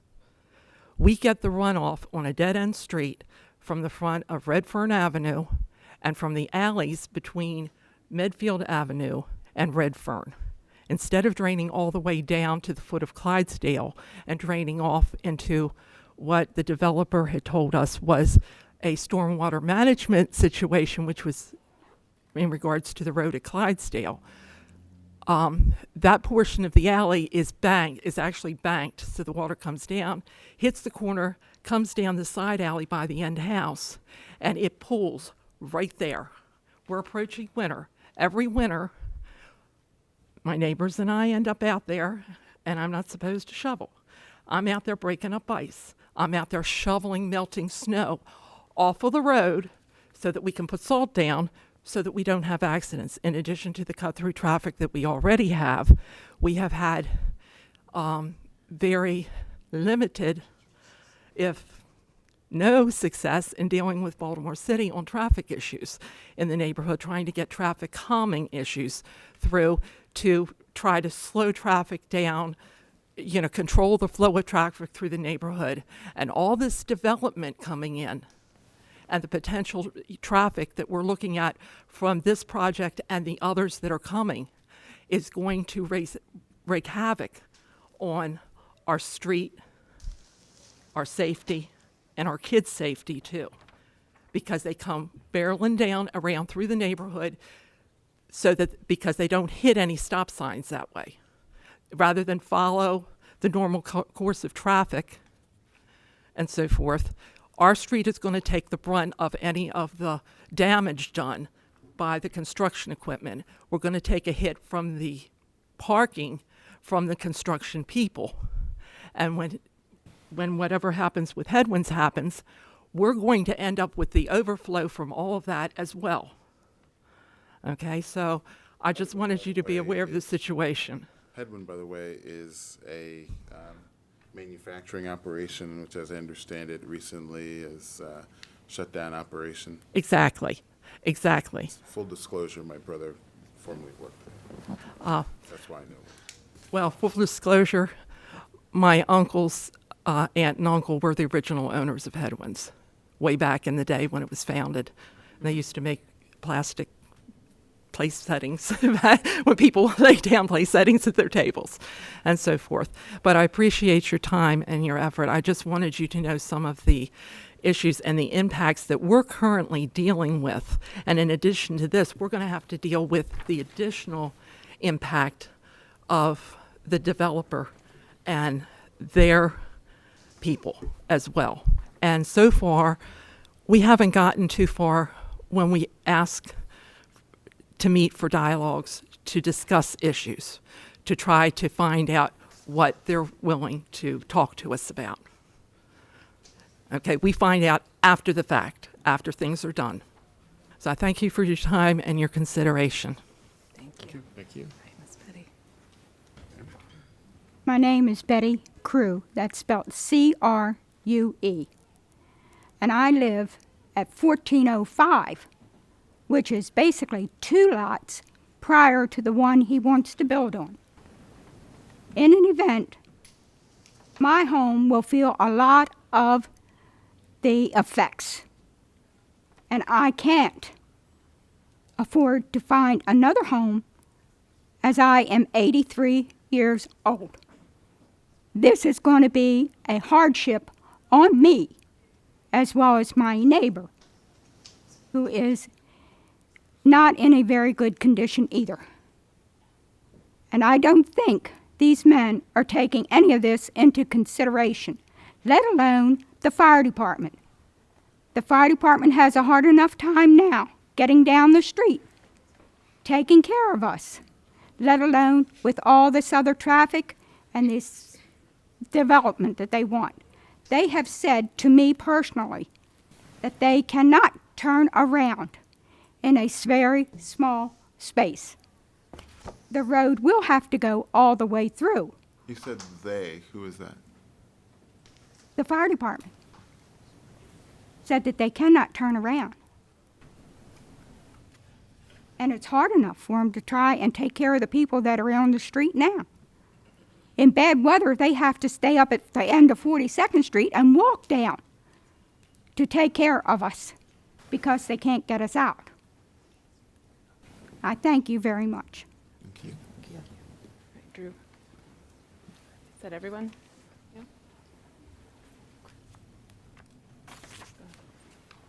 Good afternoon, ladies and gentlemen. Drew Michael with the Medfield Community Association. Back here again. I am the chair of the Zoning and Land Use Committee, and I just wanted to touch base on a couple of issues that you guys just heard that really resonates with me, being an impacted neighbor less than a block away from this potential development, and from the community association standpoint. I think the first issue that we need to discuss is real lightly on the subdivision. I know that Mr. Berry made mention that he's sorry that, it was approved in 2007, and, the folks who just spoke before you, most of them are new and, don't agree or, oppose this development. However, I would like to make sure that it is noted that per the Planning Commission's regulations on subdivision, that even if it was recorded that your subdivision is in fact expired, although it was recorded late and there is an existing plat, the approval for that subdivision is in fact expired at this point as we speak. We do have a copy of the regulations if you would like to see section 2.10 where it specifically says that the subdivision, although it was recorded and we're kind of in this unique situation, it is in fact expired. So going into that, I think from what most of what these folks said, is clear and compelling. These are going to be enormous houses on these 4 lots that they are proposing. We're not talking, just as Mr. Sismak said, we're not talking about just, mere deviations from regulation. I mean, these are vast departures from code. Okay, 3.8 foot rear setback because of a forest buffer conservation buffer that was elected by the property owner. Okay, if we're gonna go on the premise that this was in fact approved back in 2007, that just goes to show that that was their election. They're the ones that decided to do that, to have that 3.8 foot land buffer back there. The 1.7 floor area ratio from the 1.0, we're talking about almost nearly double of what regulation calls for. 10 foot, same thing. 25 foot, is regulation. They're asking for 10 feet more than double what the regulation is what they're asking for. I think the sheer scale of what they're trying to do, I mean, we can all do the math, right? It's a little under 8,000 square feet on this lot, and they're trying to fit 4 2,000 square foot home, 2,000 plus square foot homes onto this lot. It's entirely out of characteristic, as everybody else said, with the neighborhood. It's condensing way too many houses into this one very small lot. You know, the community's position is that, you know, the owner can, we definitely would be supportive if they chose to build a single family home along with all the other, in relation and uniform with all the other homes that are already there on that side of the street, possibly even entertain the aspect of a duplex. I think that the community would be open to discussing that. However, we weren't afforded that opportunity, which is why we're in front of you today. Put before you today in question is these 4 lots that we're talking about. 4 lots with 2,000 square foot homes is going to overcrowd the land, and specifically that last lot, 1417, with the 3.8 yard variance requested, to build a home there could be, I don't see any other basis for that other than to increase the profitability of those 4 pieces, those 4 homes. They could elect not to build. I don't know how the community association came to that. I don't know that. That's all irrelevant. Like I said, that happened in 2007. The development plan, along with the subdivision plan, is in fact expired. We know that. We know that it has been recorded, but I just want to make sure that we're there. So really, the premise of us asking for variances today based on, you know, oh, it could potentially, maybe the planning commission might say or come back, you know, I don't know anything about that, and to be honest, it's irrelevant at this point. But the variances put before you guys, want to make sure that it is clearly stated. I think that the concerns by large voice of the neighbors reflects that it's certainly not something that that the neighborhood is in favor of. There's no other house in that area that's 2,000 square feet. There's no other house that has a front-loading garage. I understand, Mr. Chairman, about the issue with the parking.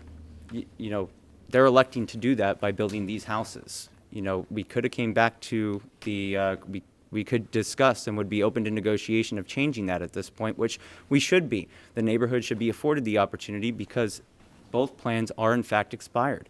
We are just asking for a level playing field in the development process so that the neighborhood can come back, take a look at this so that we can be part of the process. And I think with all these folks that came here today, I also had a representative with Nick Mosby's office with me on our last visit here 2 weeks ago. I think that those speak for themselves. The letter that the councilman sent in support of the community association speaks very loudly that, you know, this is a very, very bad development plan.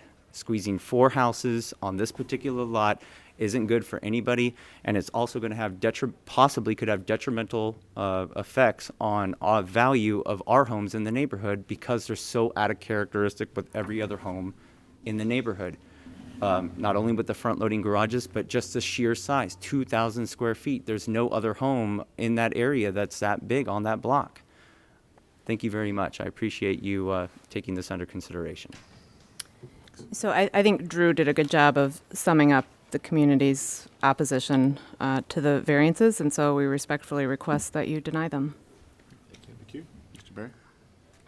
Well, to speak to some of the points that were raised by the community groups, I think to start with the last statement, I think Mr. Michael is jumping to a conclusion that I think the chair correctly says is really more for the planning commission to decide than this particular zoning board. If the planning commission says that it's expired ultimately and you would approve it subject to that, then it's expired. I happen to believe that and hope that they will not do that, and I've been led to believe that they don't believe that it's expired because the lot was recorded. We'd have a different situation if the lots weren't recorded, and maybe we could have that argument or debate. But so I don't think his conclusion is necessarily something you should support, and it's not supported himself by anything other than his own opinion. As to the scale, the board knows that the size of the houses is something you see in many cases that come before you. These are not large houses. I would point your direction to the block plats that you have in front of you. And they're making a lot of point because the variances are for the houses on the south side that they're out of scale with the neighborhood. If you look at Redfern Avenue in its totality, you'll see that the vast majority of the homes on the lots on Redfern are 16 feet wide, just like these lots are. This lot actually could be developed for multifamily and many more units. It could be developed as an apartment project rather than single-family homes. That was part of the discussion that took place beginning 10 years ago, whether single-family homes would be preferred to an apartment project, possibly with more units. The owners at that time, the developers, decided to compromise and reduce to a 20 and then a 15-unit subdivision, which I would say is totally in keeping with the majority of the neighborhood and not out of scale the way some people would have you believe.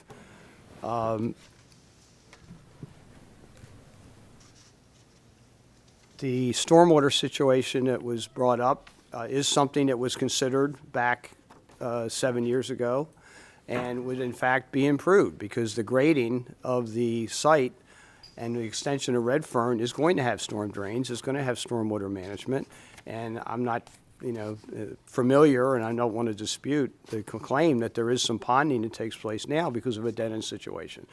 But that was evaluated back when the original subdivision development plan was approved. It will be reviewed again. It's not going to certainly create more water because the city's regulations do not allow you to create more water as a byproduct of this development. The fire department had approved this back before, and so people may disagree with whether that was a good idea or a bad idea, but it's being designed in accordance with their regulations and all the city street regulations. And we believe that if you look at the project in its totality, remember there are 11 houses that are being permitted by right on the north side of Redfern, that the minor variances that are created by the subdivision are something that's within the board's authority. You approved it before. If you want to make it contingent upon going back to the planning commission, we would be perfectly fine with that condition. Thank you very much. Okay. Questions? Nope. All right. Thank you both. Thank you. Thank you.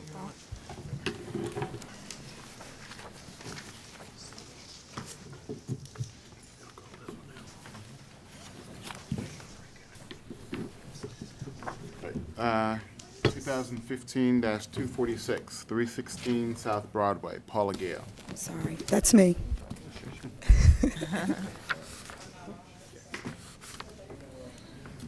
All right, and Ms. Gale, we have this as an application to use the first floor at this location as a 60-seat church, is that correct? Yes. All right, you can raise your hand and be sworn, please, ma'am. Do you swear or affirm the testimony that you're about to give in this hearing will be the truth? Yes. You have staff reports. We have one report from Pam. I'm trying to find. I got it. Thank you. I wanted to point out to the board that I said this might have a lot size issue, and it really doesn't because it's in a B2 business district, and there is no lot size limitation for churches. Just wanted to clarify that. Okay. Thank you. Planning Department reviewed this application, noted that this is a request for a 60-seat church for which the parking requirement would be 15 off-street parking spaces, none of which could be provided on this property or in the immediately adjoining properties given the development pattern of this historic area in the Fells Point Historic District. The department therefore recommends that approval of this appeal, if granted, be subject to the condition that the applicant provides off-street parking for worshipers as required by the board. Thank you. All right. Ms. Gale, why don't you tell us a little bit about what you're proposing here, and then also if you can include in your discussion how you intend to address parking issues. Okay, we've been in the church so far for 2 years. I've been leasing the building, and we're there to help the community, not only for the members of the church, but also for the community. We provide assistance, and we've been doing it for the last 2 years for everybody that's in that community. So far, we just park on the street, just regular parking. I really wasn't requesting any kind of parking because a lot of the members live in the community, so they just walk around the corner to the church. And for those who are not in the community, they just park on the street. There are several churches in the same area that have their services before we have ours. So by the time we have our service, they're gone, so we've been using the street parking.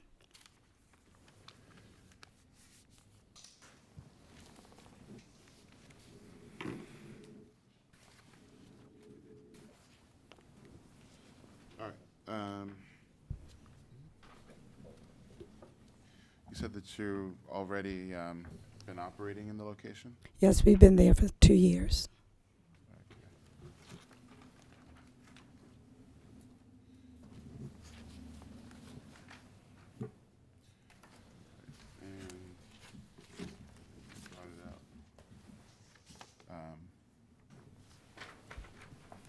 You said that you weren't here asking for any parking to go along with the church. I wasn't. I just needed to have the building zone according to the owner. What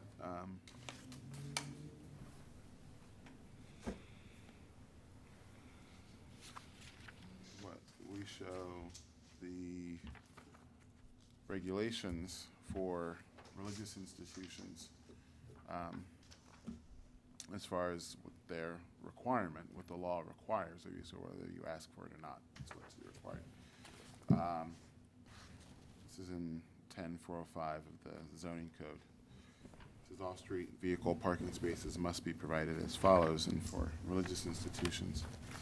It has various different provisions for zones that aren't this one. And then says all other districts, which would be yours, 1 per 8 seats. So you said 60 seats. So you would need, I guess, a little over 7. One says 15. No. Religious institutions whose worship is required to walk the script is 1 off-street parking per 8 seats. This we're going to 15. Yeah, what? 8 times 15? I don't see how that works. But in any event, so you need to find an ability to address the your off-street parking need. Is there anywhere around you? You said that there are different churches that are there. Yes. Do any of them have any available parking? Do they use parking lots? Well, it's just one church on the corner that has a parking lot. Okay. That I know of. Okay. And could you enter into an agreement with them to share parking? I think you said that their services are a different time than yours. Yes, I could ask. Because that would allow you to meet that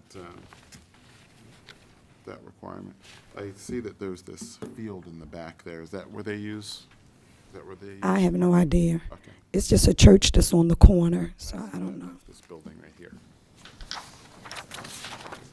But you said that they utilize parking? Yes, they do. Okay.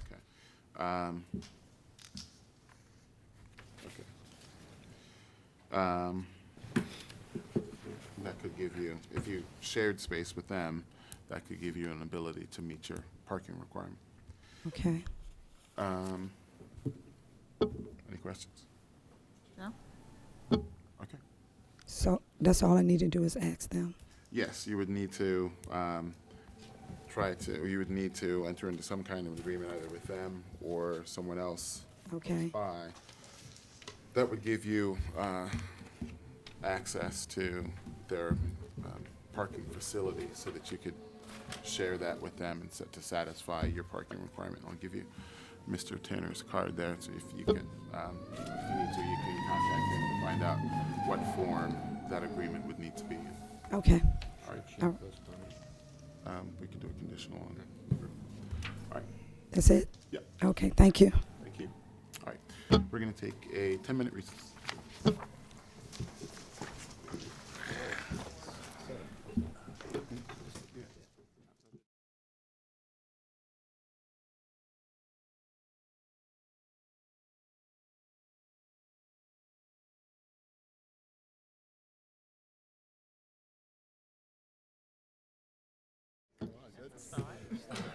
Scary.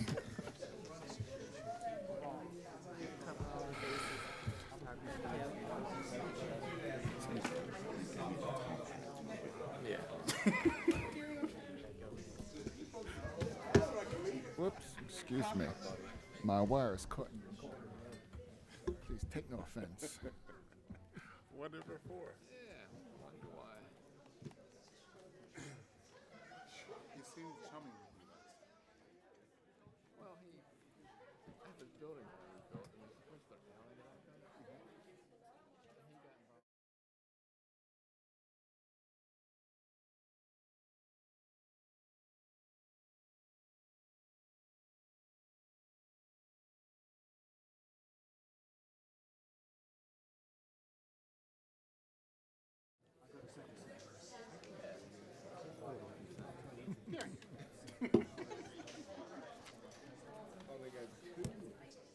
I think this is the original and this is the new. I'm not certain of that, but. Right, we're going to come to order now. We're going to come to order and going to call case 2013-29, 5901 through 21 Harford Road, Two Farms, Inc., care of Stanley Fine.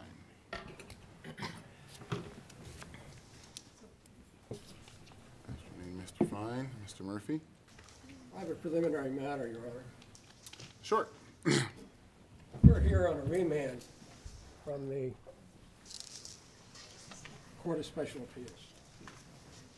So this is a little different than the normal case. The Court of Special Appeals explicitly said in this case that the hearing had to follow Land Use Article 10-303. Let me just read you a portion of what they said on page 17. Because the corrected resolution changed what was essential in the first resolution, it created a new resolution, not a corrected version of the first resolution.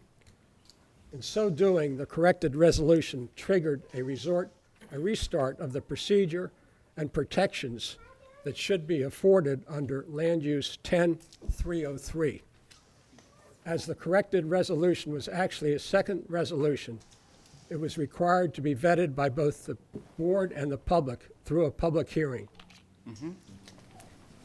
You turn to 10-303. That requires publication of the notice of the hearing in a newspaper 15 days prior to the hearing.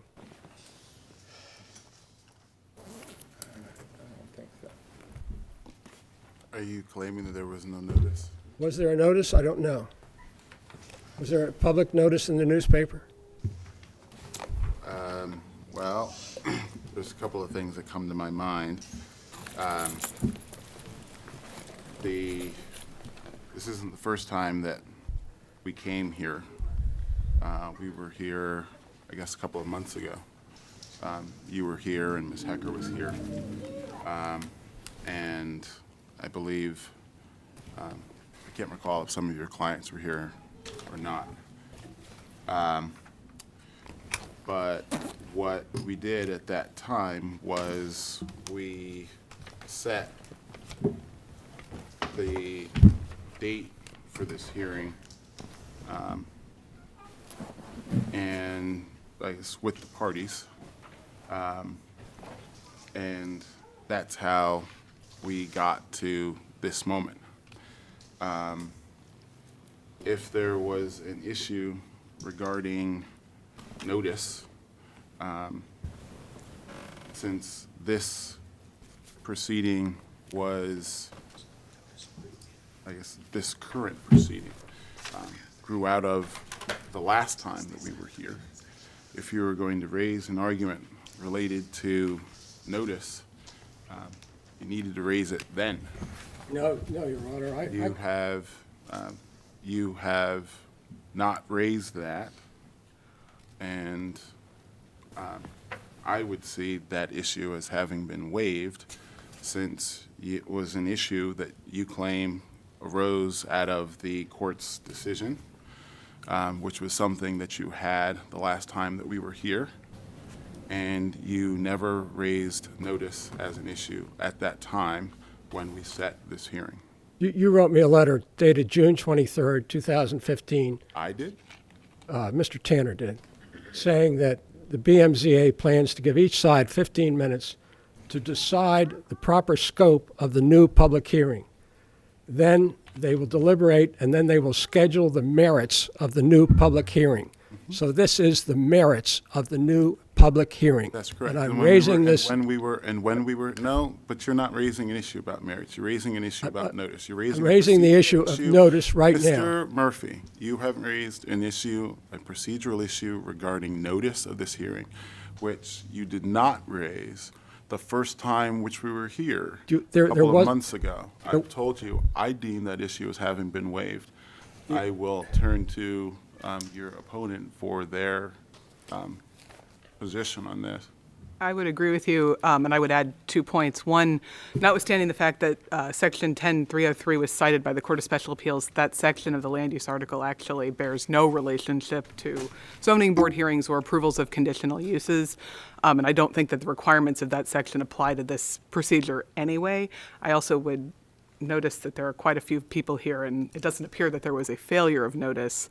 Obviously, everyone who is here today was aware that there was a hearing, and I think that Mr. Chairman, that there is a failure of notice. There's a notice right on the building right now that says the hearing will be June 30, 2015.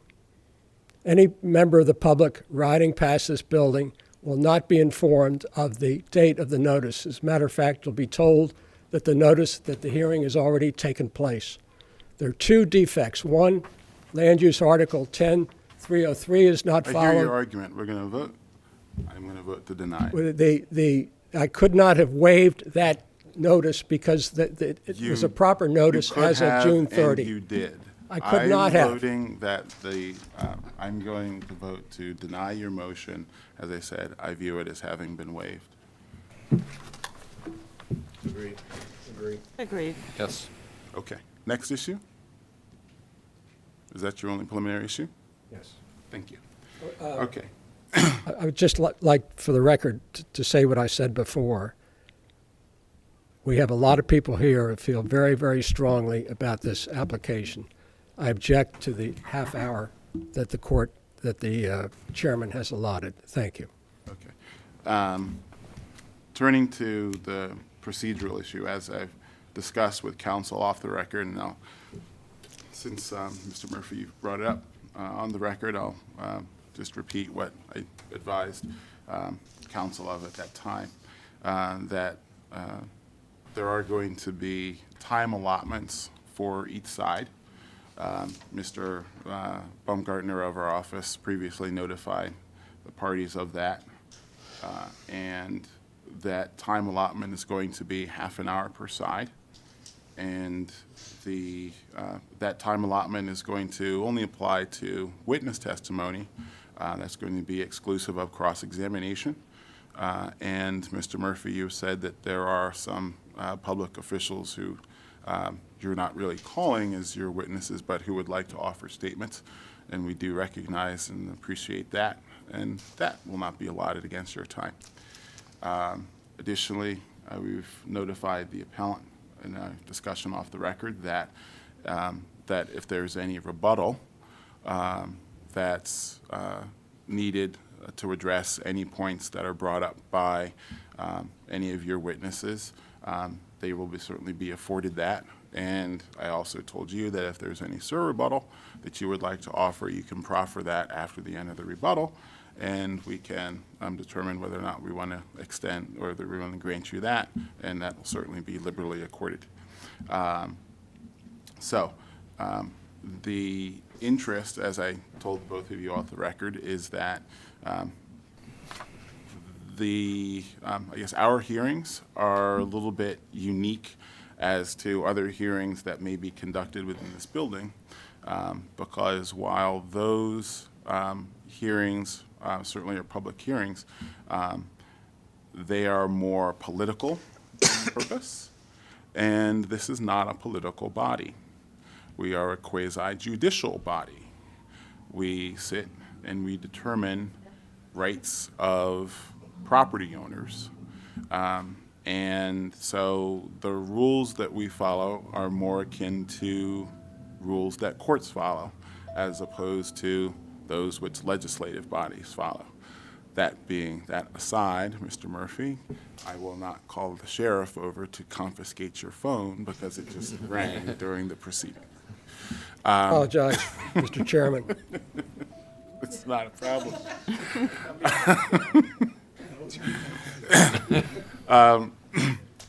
So really, the time limits are guideposts for counsel to focus their presentation of their case. We asked for pre-hearing submissions from both sides so that the issues for the hearing could be narrowed and defined before we got here. We have received those. We've read them, and we certainly do thank counsel for preparing those and providing those to us in a timely manner. So we are prepared to hear the case, and we're certainly prepared to, although we have given you, as I've said, guideposts for presentation of your case within a timely and efficient manner, we'll certainly be liberal in according you a little bit of leeway should you need a little bit more time. As far as the number of witnesses that you brought up, Mr. Murphy, it certainly doesn't do either side any good to present a number of witnesses all on the same point. The board is here and hearing testimony, hears your arguments, and we don't need repetitive legal argument. We don't need repetitive witness testimony. And to the extent that that you want to convey the number of people who would similarly testify onto an issue, as I've said, you can offer a witness and proffer that if called, a certain number of other witnesses would testify the same way. And you can even offer the names of those individuals into the record so that their positions are recorded and reflected. But for the presentation and for the efficient consideration of this case, we're going to kind of, as best as we can, put our limits on duplicating witness testimony. Okay. Now, I did print out, although we have some maps that are included with our data sheets up here, I did go on Google Earth, and, well, I guess it's Google Maps, and I printed out some maps of the area, and I can offer them to the both of you so that you see. I brought a number of copies, but these are of Harford Road and showing one is sort of a close-up and the other one is a more expanded view. And I did want to get a color aerial. Our data sheets are black and white, but I did want to have a color aerial so that we could see a little bit more detail. And I did want to have the expanded view, particularly because I wanted to see as I understand it, this is a commercially zoned area here on Harford Road, but I did want to sort of see the surrounding residential character of the area that we're talking about so that we can see the full context, both the detail and close up and the property and the boundaries and some neighboring properties there, as well as the intersection that I'm sure that we're going to hear a lot about. But I also wanted to have a more full understanding of the area here. Is there any objection to the board having this? No, I have a copy of that. Okay. And I also had another map. As I looked at the submissions, as well as the Court of Special Appeals, did bring out in my mind again that the conditional use that we're talking about here today is the gas station use. And so I was inquisitive as to the location of other gas stations in the area. And so there's this map here, which shows the Harford Road area, and then I think our intersection is like right there. And it shows various different Just for gas the record, I stations around might there. point out that not one of those gas stations has an intersection that resembles this intersection. And that's certainly understood. And I think that that is certainly, that point is certainly well taken from the aerial map showing this intersection and how all the different roads connect into that, as well as the locations of the other gasoline service stations and the area roads. So is there any objection No to the objection. board considering that? Okay, all right. So there being no objection, I'll give everybody a copy here of what I have.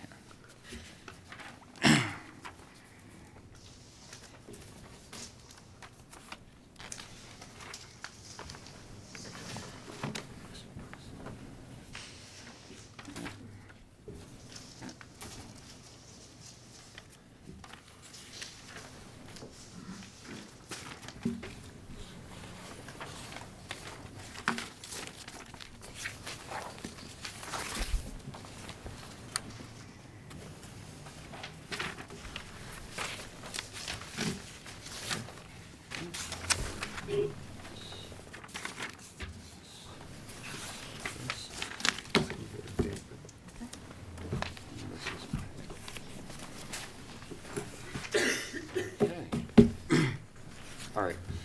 Now, Ms. Hecker, we have this as an application to construct a gasoline service station with convenience store in the premises. Is that correct? Excuse me, are we going to hear the Planning Commission report? Yes, Mr. Murphy, we will. I think you've probably noted from the other cases that the way that we've proceeded with the other cases is that I've confirmed with the appellant or the applicant what the nature of the appeal is first. Once they've either confirmed or modified that, we then ask that all the witnesses raise their right hands and be sworn. Once they're sworn in, I then will ask for staff reports, which then Mr. Henry will read from the staff reports that we have, and he will then say that there's a report from planning, at which point Mr. French will offer whatever the Planning Commission has to offer, the Planning Department has to offer, and then we will turn to the applicant again. Is that acceptable? Thank you. Thank you. You're welcome. Chairman. All right. All right. Then, Ms. Hecker, you said, we got this as an application to construct a gasoline service station with convenience store delivery. Yes, that's premises. Is correct. that correct? All right. If all those intending to testify can raise their right hands and be sworn, please. Raise your right hands, please. Do you swear or affirm the testimony that you're about to give in this hearing will be the truth, the whole truth, and nothing but the truth? I do. I do, sir. All right. Do we have staff? Yes. On the initial hearing back in May, we had received in excess of 30 letters, a traditional petition with at least with more than 60 signatures, and an electronic petition with 125 signatures and comments, all against the proposal. Recently, for this hearing, we received 35 additional letters, also all against the proposal.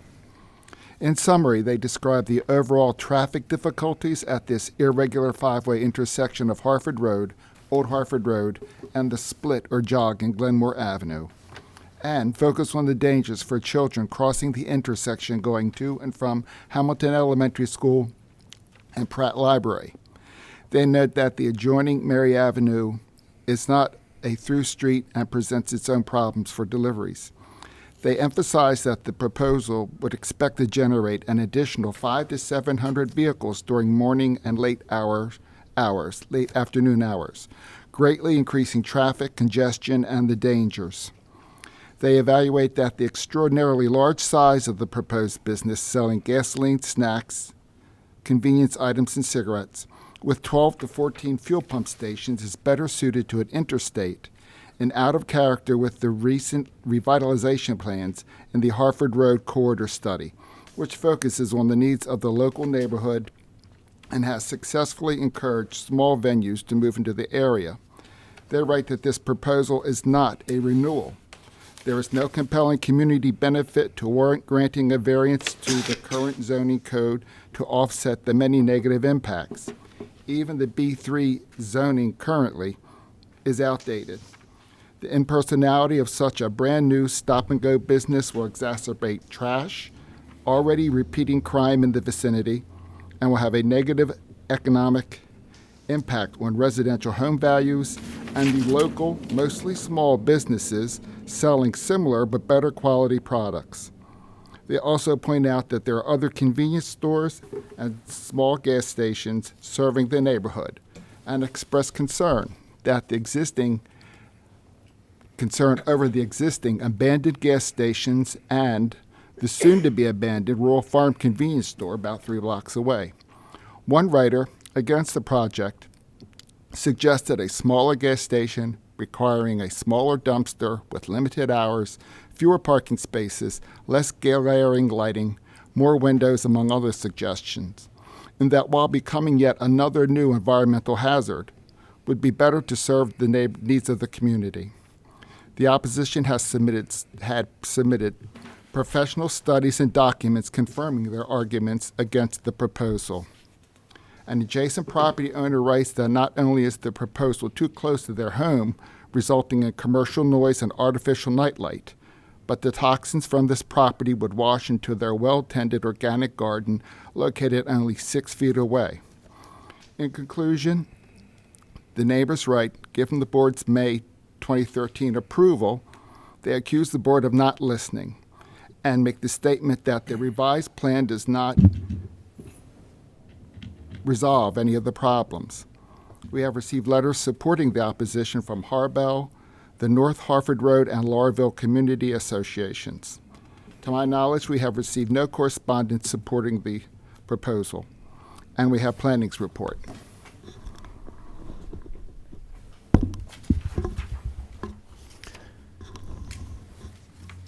Thank you. Planning Department considered this application, of course, originally back in 2013 when the board first heard this. And at that time, specifically suggested certain conditions be imposed upon this request. The department has, during the time that has elapsed since this board last heard and considered this, also had some contact with the applicant. And the applicant has fairly recently provided a proposed revision to the site plan in general terms, and I would like to submit to the board what was given to the planning department, which is, and I will show these, this represents the green space with the original proposal, and this represents their proposal to modify the green space to provide a lot more of it. And I'd like to pass that to the board, and I'll make reference to that What were the in the conditions memorandum. that the planning department was requesting initially? Initially, the most important one was that there would be fewer gas pumps and increased pedestrian access to the site, according to the memorandum dated April 2nd of 2013, commenting on the hearing of that same date. There was acknowledgement of the fact that there was difficulty with that particular intersection, as the board has heard a great deal about since that time. The applicant proposed very specifically, as you will see on both of those, to offer to the city a portion of the property at the north end for the realignment of the Glenmore Avenue Harford Road intersection, and the planning department is fully in support of that particular proposal. However, the planning department doesn't make the final determination on that. It would be the city's Department of Transportation, which would actually have to accept that and agree that the redesign is appropriate.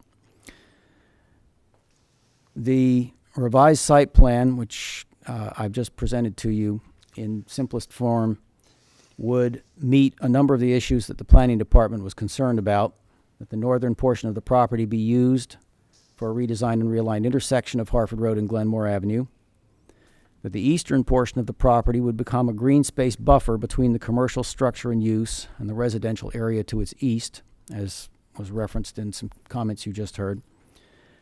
And the previously proposed rear parking area and access driveway would be eliminated, thus also removing a proposed curb cut on the north side of Mary Avenue that would have allowed some motorists to bypass the intersection of Harford Road and Mary Avenue by driving between the rear of the store structure and the nearby residences. The Planning Commission, I would like to note, made a specific recommendation in the Transform Baltimore proposed zoning code that is now under consideration in the City Council, that there be certain restrictions placed upon the gasoline service stations that would limit them to 8 pumps maximum on site. Should the board grant approval of this appeal, the Planning Department recommends that the approval be subject to these conditions. First, based upon the board's initial finding from 2013, that relocation of Glenmore Avenue and incidental relocation of the traffic lights will significantly increase predictability and control traffic more effectively, and thus mitigate the traffic concerns at this location, that the mitigation be completed prior to issue of the permits to operate the requested use. This intersection improvement is subject to the Department of Transportation's approval. Secondly, that the green buffer area spanning the rear of the property from Glenmore Avenue to Mary Avenue, as shown on this October 5th, 2015 proposed revised site plan, be planted with trees and other vegetation according to a landscape plan for the property approved by the Department of Planning. Third, that the exterior lighting and signage on the property be designed to minimize the amount of light reaching the residential area adjacent to the sides and rear of this property. Fourth, that the number of fueling pumps be limited to 8. And fifth, that the applicant's site plan, final site plan, based upon the plan now dated October 5th of 2015, be submitted to and receive approval from the Site Plan Review Committee, as more than 2 years has elapsed since the original approval with comments at that time, and the applicant is proposing some beneficial changes to the plan. Thank you. Thank you. All right. Ms. Hecker. Can I ask the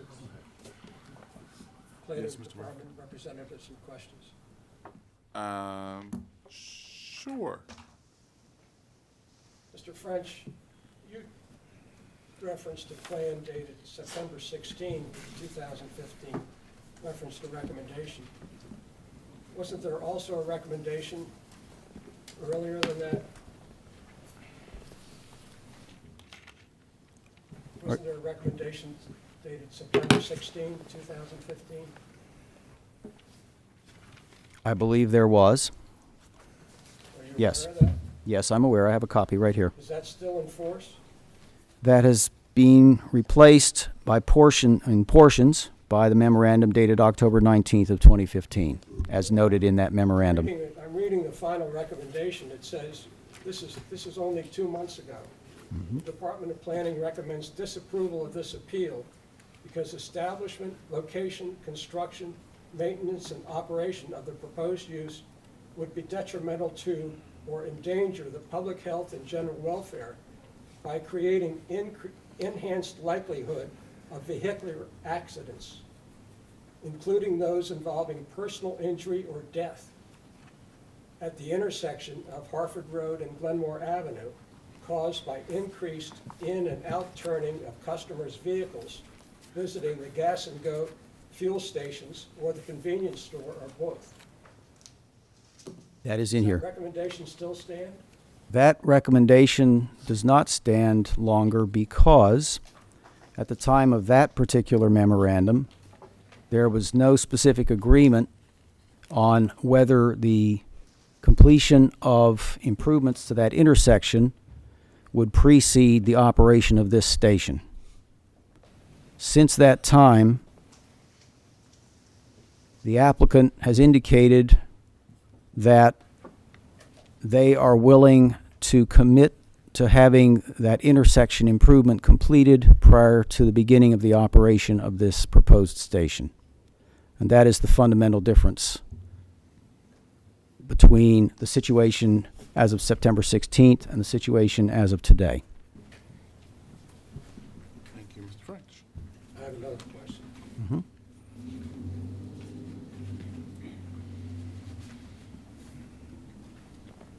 In the October 19, 2015 memorandum, you say, the existing structure is to be raised, and the new structure would have less than 1/3 the floor area of the existing structure.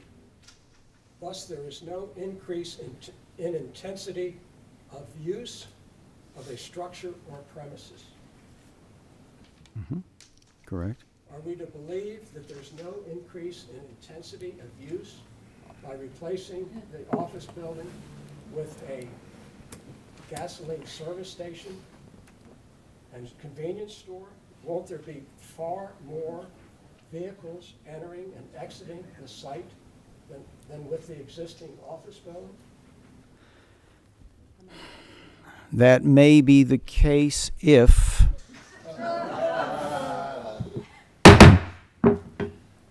Don't need comments or remarks from the gallery, please. that may be the case if the layout of the property with an office building fronting on Harford Road and parking behind accessed primarily from the side streets was to continue to be the situation. In this situation, the proposed gas service station is going to have its parking in front of its building, and it will not have parking in the rear of the building based upon the most recent site plan that they have proposed, and which the planning department considers a tremendous improvement over the earlier version, which, quite frankly, helped cause the memorandum you're referring to, the September 16, 2015 memorandum, to be written. But do you really maintain there's no increase in intensity of use? The intensity of use has got to be much stronger, doesn't it? In the opinion of the planning department, there is a similarity of intensity of use. There is not an increase. It would be the determination of this board, if it was necessary, for what mitigating standards or requirements might be imposed, if the board was to find this as an increase in intensity. But the planning department does not believe there is an increase of intensity of use, that in this context, which is provoking So they off-street parking requirements. The entire memorandum here is based upon their belief that there's no increase in intensity. And so if we don't believe that, this memorandum is really worth nothing. With regard to parking only, sir, that is what you are talking about here. The paragraph you are referencing is titled off-street parking, and it refers to the determination of how much off-street parking is needed for the use of a particular site. Referring to the September 16. Mr. Murphy, if during the presentation of your case, you would like to have cross-examination of Mr. French, you can certainly do that, or you can call him as a witness, and then if he's giving you problems, you can treat him as a hostile witness. I don't think he's been hostile though, but we haven't gotten to the applicant's case yet. So I think that probably the proper procedure would be to get to the applicant's case, and then if you in your presentation want to take issue with portions of the report that's been issued by the planning department, I think we can take that up. I don't want to take issue, I just want to ask him about it. And this is, you started off by saying this is a quasi-judicial matter. It's not a political matter, not a legislative matter. It's quasi-judicial, and a fundamental principle of quasi-judicial proceedings is a right of cross-examination. I really need to exercise that. That's my last question. And, okay, if it's your last question, but you said you had two, and now this is your third. Referring to the memorandum of September 16th, 2015,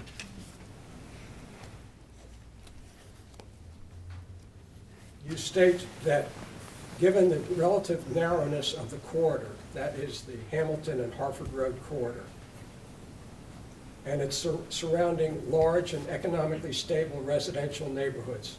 The study, that's the Harford Road Corridor Study, recommended focus on attracting business that would enhance a pedestrian experience and encourage nearby residents to shop and dine along the corridor. The essence of a gas and go service station, even with a convenience store component, would be contradictory to this goal. Now, that's still true, is it not?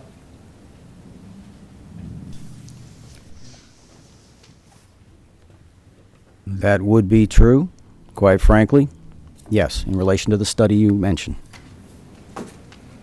That's all I have. All right, thank you. Okay.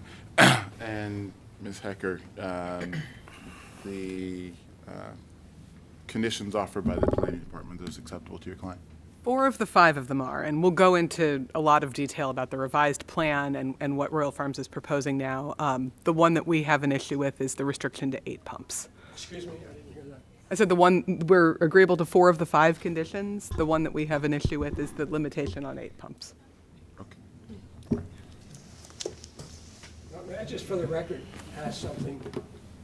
This All right. whole matter started off 2 years ago when a condition was put on that the realignment actually occur. And Ms. Hecker called the zoning, the BMZA, requested that be changed. It was changed. When we went up to the Court of Special Appeals, we've been in litigation over this for the last 2 years. Am I to understand now that they're agreeable to this condition? We're agreeable to, as you'll hear today, Royal Farms, and we're going to have a whole bunch of information about this. We're prepared to realign the intersection. Royal Farms is prepared to pay for it. Royal Farms, As I understand, is a change from the prior it is, hearing. it is a change from the prior hearing. This came as a direct result of the Planning Department's September As I report. understand from the prior hearing, and Mr. Murphy, I think that you've been a little bit inelegant in how you put this. I'm always inelegant, Your Honor. As I understood it from the initial hearing of this case back in, I guess it was May of 2013, and I think that all sides were in agreement as to this point, which was that what was being agreed to at that time was that the that Royal Farms was agreeing to donate to the city a portion of their property necessary for the correcting of the intersection. And at that time, I think both Royal Farms, the applicant, as well as representatives of the city, and I believe also the opposition, all understood that testimony, which was that it was the city who was going to be making that improvement. The issue that was brought up with regard to the first resolution was that it changed that testimony from that the city was going to be making that improvement to now it was the responsibility of the applicant to do that, to make that improvement, which wasn't anything that had been discussed at that time, nor was there any testimony to support it. And so the correction was to correct the order to the testimony that was offered at the hearing. It wasn't some back channel way by counsel of the or the applicant to insert into the record anything other than what had been placed onto the record and agreed to at the hearing. But Ms. Hecker. Well, I guess or Mr. Fine. We'll start with Mr. Fine. Can we begin? My name is Stanley Fine with the law firm of Rosenberg, Martin Greenberg. With me are my colleagues Caroline Hecker and Harris Eisenstein. We represent Two Farms, which is the owner of the Royal Farms stores. And Two Farms is a Baltimore-based company located on 36th Street in Handon and owns and operates more than 150 stores in Maryland and adjoining states. I've represented two farms for 30 years, and I can tell you I've found the company to be both responsive and responsible. Our presentation today will show you that Two Farms has been responsive to the city and the community concerns that have been raised by this project and have done so, which Two Farms has done so in a very responsible way. Thank you. Good afternoon. Caroline Hecker, Rosenberg, Martin Greenberg on behalf of Two Farms. In addition to my colleagues, Mr. Eisenstein and Mr. Fine, we're also joined by Wes Guckert of the Traffic Group, Jeff Bainbridge, who is the Director of Real Estate for Royal Farms, and Steve Warfield, our civil engineer from Mattis Warfield. As we've discussed, we're here today on an application for a conditional use gas station for the site at 5901 Harford Road, which is located in the B3 zoning district along the Harford Road commercial corridor. I want to correct a popular misconception about this site from the get-go. This is not a massive mega store that Royal Farms is proposing here. This is actually Royal Farms' smallest prototype model that they have. This isn't something like you'd see on Pulaski Highway or out on Route 50 on your way to the beach. It has 6 pumps, each of which has 2 fueling positions. It's a 4,000 square foot convenience store. Mr. Eisenstein and I just handed out some binders with exhibits that we will be referring to throughout the testimony today. We'd like to have those admitted to the record, and I'd also just like to formally request that our memorandum that we submitted and the exhibits that were attached thereto also be included as part of the record in this case. I checked. I don't know what's in there. We haven't looked at it. Do you have a copy for council? I just provided him with a copy. Okay. Can't admit something before you, she says this recounts the testimony. We don't know whether the testimony is going to be admitted or not. Well, subject to that, we'll accept it, and then she'll offer the testimony as we go along. If there's anything at the end of the hearing, if there's anything that's included in the binder at that time that you don't think is supported by any testimony, we can deal with that then, Mr. Mark. Thank you. Just to follow up on what Mr. Fine said about Royal Farms being a responsive and responsible corporate citizen, you'll see that the last item that's in the binder that I handed out is a series of letters and emails that Royal Farms has received attesting to the good works that Royal Farms does in the communities where it's currently located. And in that same vein, Royal Farms really has gone above and beyond what it was obligated to do in this case and what most other businesses would have done in similar circumstances. We could have come in here today and taken the position that nothing has changed since we were here 2.5 years ago, and that the board should reaffirm the approval of the gas station subject to the condition that should have originally been attached to the approval back in 2013, which is that Royal Farms donate the parcel of land at the intersection and that the city can realign the intersection at its own expense at some point in the future. But being a responsible corporate citizen, Royal Farms has listened to the concerns raised by the community and the planning department, and we've developed thoughtful solutions to resolve these concerns. And as Mr. Chairman noted at the beginning, the chief concern that we've heard from the community and from the planning department relates to traffic safety at the intersection of Harford and Glenmore, both vehicular safety and pedestrian safety.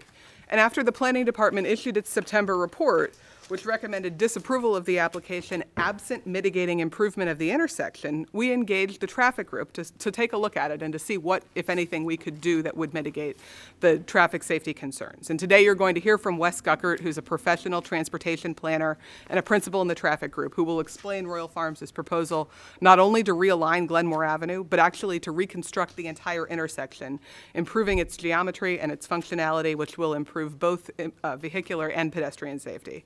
Royal Farms has also authorized me to represent to the board that they will pay for the proposed improvements, which the traffic group has estimated will cost approximately $400,000 to $600,000. We therefore will not be relying on any city funds for the proposed improvements, but if the project does not occur, the city will lose the only opportunity it has to have these improvements funded by a private developer, and the intersection will remain in its current condition for the foreseeable future. The Department of Transportation has actually reviewed the plans, and I thought that you may have received a copy of a letter from the Department of Transportation, but we just got this morning, so I brought copies for the board. The Department of Transportation, and Mr. Murphy, let me grab one for you. It's for you. The Department of Transportation has reviewed the plan, and they concur with our conclusion that the intersection improvements will improve traffic safety at this intersection. We met with the planning department, as Mr. French noted, to share our plans for the intersection, and when we did that, they raised some additional concerns about our site plan. They said that they believed that there was too much parking provided, particularly in the rear of the store, that the curb cut to the rear parking lot was too close to the residential neighbors, and that the dumpster in the rear of the site was also too close to the residences. And although Royal Farms was under no obligation to do so, they've refined their site plan to comprehensively address these concerns. You're going to hear today from Steve Warfield, who's our civil engineer, who will explain the proposed modifications, which result in the removal of all of the parking in the rear, which is 12 parking spaces, the removal of the drive aisle that comes behind the store, an increase in green space on the site. I think it's now over 40% green, and the relocation of the dumpster away from the neighboring residents. Royal Farms really has done everything in its power and far more than it was obligated to do to address the concerns raised by the planning department and the community. And the result is a thoughtful site plan that results in an improved intersection and really will make this the most thoughtfully developed parcel in Hamilton. This represents a capital investment of $3 million by Royal Farms and will create approximately 35 new jobs in the community, plus approximately 75 construction jobs. Today, we're asking the board to reaffirm its approval of the conditional use subject to the revised site plan and the condition that Royal Farms both donate the parcel of land and perform the intersection improvements that are shown on the plan that we've submitted. Somewhat ironically, this is exactly what the board's original decision in 2013 would have required. The net result of the refinements that Royal Farms has made to the site plan are all positive, and as a result, the inherent effects of a gas station at this location will certainly be no worse than they would be at any other location in the zone. And in fact, the construction of the gas station at this location would be better than at many of the other locations in the B3 zone because of these intersection improvements and the revised site plan. And Mr. Eisenstein, I'll turn it over to you for the witnesses. Good afternoon, Mr. Chairman, members of the board. My name is Harris Eisenstein on behalf of the applicant, Two Farms. Our first expert witness is Steve Warfield. Mr. Warfield is a principal at the firm Mattis Warfield. This firm handled all engineering services in relation to the proposed development of 5901 Harford Road. Mr. Warfield has over 20 years of experience in the field of civil engineering, and he's testifying again in support of the applicant's proposal to construct the gasoline service station and convenience store at 5901 Harford Road. Now, respecting the chairman's outline as to how he wants this procedure to unfold, I'm going to limit Mr. Warfield's testimony, and I'll proffer to you that you have as exhibit number 2, Mr. Warfield's CV. But Mr. Warfield, just enlighten the board as to your recent experience in the field of civil engineering, particularly in Baltimore City. Okay. We've worked on multiple projects in Baltimore City recently. Recently, we've, sorry about that. It's okay. You can actually adjust that microphone upward. Okay. And let me jump off for a minute here. Mr. Murphy, you have Mr. Warfield's CV? I do. All right. Do you have any? Okay, no objection to him being offered as an expert witness? Okay. Thank you very much. Then we can skip that step. Now, okay.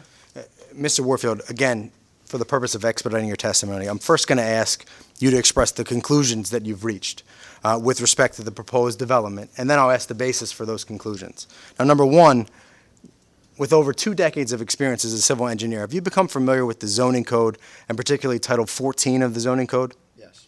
And considering the applicable standards in the zoning code and the proposed plan subject of today's hearing to realign the intersection and develop this gasoline service station at 5901 Harford Road, is it your professional opinion, number one, that the development will advance the public health, security, general welfare, and morals? Yes. Number two, will it be consistent with all other laws? Yes.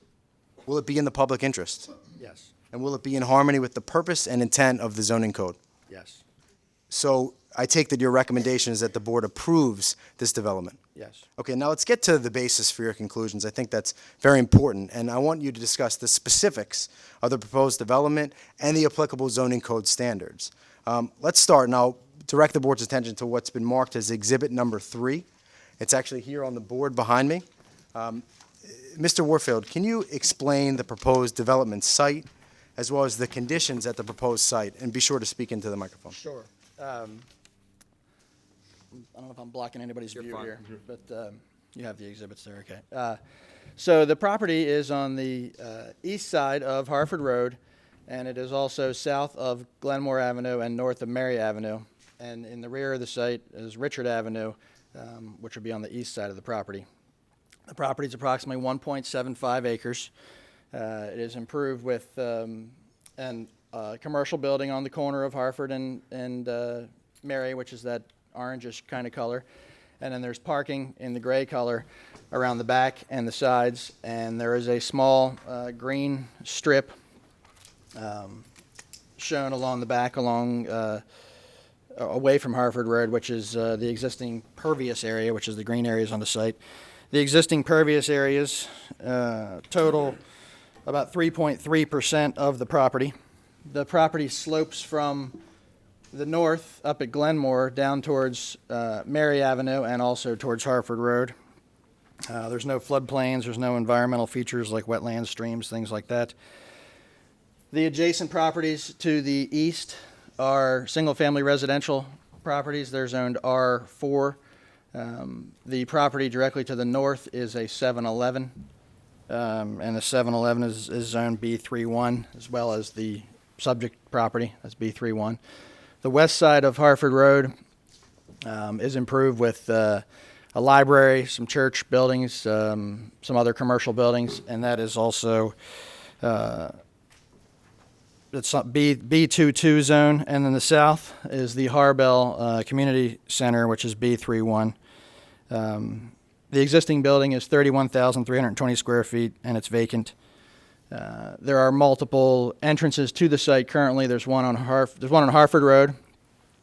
There's one on Glenmore Avenue. There are two on Richard Avenue, and then there are entrances onto Mary Avenue. Very well, and just for purposes of clarifying the record, we move to admit exhibit number 3. Any objection? And also exhibit number 2, I know has been accepted by the opposition, so that should be admitted as well. Any objection? What is that? Exhibit number 2 is the CV. Oh, that's no objection. Okay. Very well. Now let's talk about, and Ms. Hecker alluded to it in her opening, but there was an original proposed plan that was considered back in 2013. Can you explain that proposed plan? Correct. That is the exhibit that's on the easel right now. Exhibit number 4. Exhibit number 4. The proposal was for a 4,139 square foot convenience store with parking and driveways around the store. There is a proposed gasoline pump island canopy in front of the store between Harford Road and the store. There are 6 what are called multi-product fuel dispensers underneath of that canopy. There were a total of 50 parking spaces and stormwater management at the intersection of Harford and Mary. The stormwater management's blue on the attached plan. The dumpster was in the rear of the property along Richard Avenue. Glenmore Avenue, as was already stated, was to be right-of-way dedicated to the city, and the city was going to rebuild Glenmore Avenue in the configuration shown. There was a proposed 6-foot-high board-on-board screen fence along the common property line with the residential properties, the single-family residential properties, and also along Richard Avenue. The percent impervious on this plan, limited to the site area, went from 3.3% to 24.8%. And then, as you can see, there's also a change on Glenmore Avenue. Glenmore Avenue used to be almost all impervious. It was about 3.2% pervious. And now, with this current proposal, it would be about 30.1% pervious. Okay, now, we've heard Ms. Hecker allude to this refined plan, and Mr. French elaborate about how it's a real improvement over the original proposed plan. That refined plan is exhibit number 5. Before I get there, just move for the record exhibit number 4. No objection. So turning to exhibit number 5, this is the current proposed plan, the plan that's subject of today's hearing.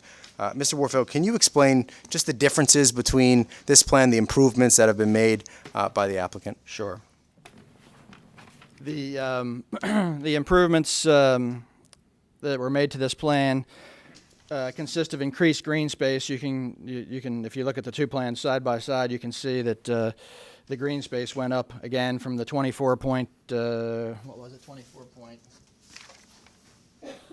24.8% pervious green area to now where this proposed plan is 41.1% on the site property. The Glenmore Avenue is the same, where it went from 3.2 up to 30.1 in the Glenmore Avenue right-of-way. The dumpster was moved away from the residential zone towards Harford Road. The driveway that was on the previous plan has been eliminated, that wrapped around the store, and the dumpster just has an access for the dumpster off of Mary Avenue. And the number of parking spaces have been reduced from 50 to 39.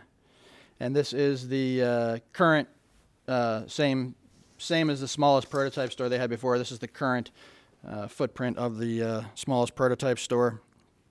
And the lighting is not, the light fixtures are not shown on this plan, but the lighting would be directed into the site, and there would be no spillover beyond what would be allowed per the zoning code onto adjacent properties. Okay, and we'll get to lighting in a moment, but just to, for clarity's sake, from my understanding purposes, when you say smallest prototype, do you mean this is the smallest possible Royal Farm store? Right. Objection, leading question. He's getting the witness to repeat what he's asking. I think I'm just asking him a question. Given a couple of things, given that there's liberality of, I guess, loosened application of the rules of evidence, also given that we've admonished the parties to be a little bit more efficient and speedy in their presentation, I have willing to accord both sides with leeway as far as how they're asking questions, so I'm going to deny the objection. Thank you, Mr. Chairman. That's exactly my goal. Move to admit exhibit number 5. No objection. Now, switching gears just for a moment, Mr. Warfield, in your professional opinion, will the off-street parking that services this particular development be sufficient? It will be, yes.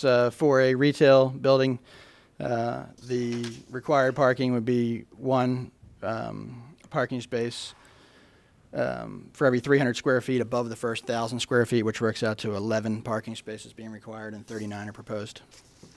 Very well. Now, you've already touched on, Ms. Hecker's touched on, and to be fair, Mr. Murphy's touched on the surrounding uses. There's some residential uses, there's commercial uses, there's a church, there's a community center, a 7-Eleven right across the street. What impact, if any, will this proposed use have on the surrounding area?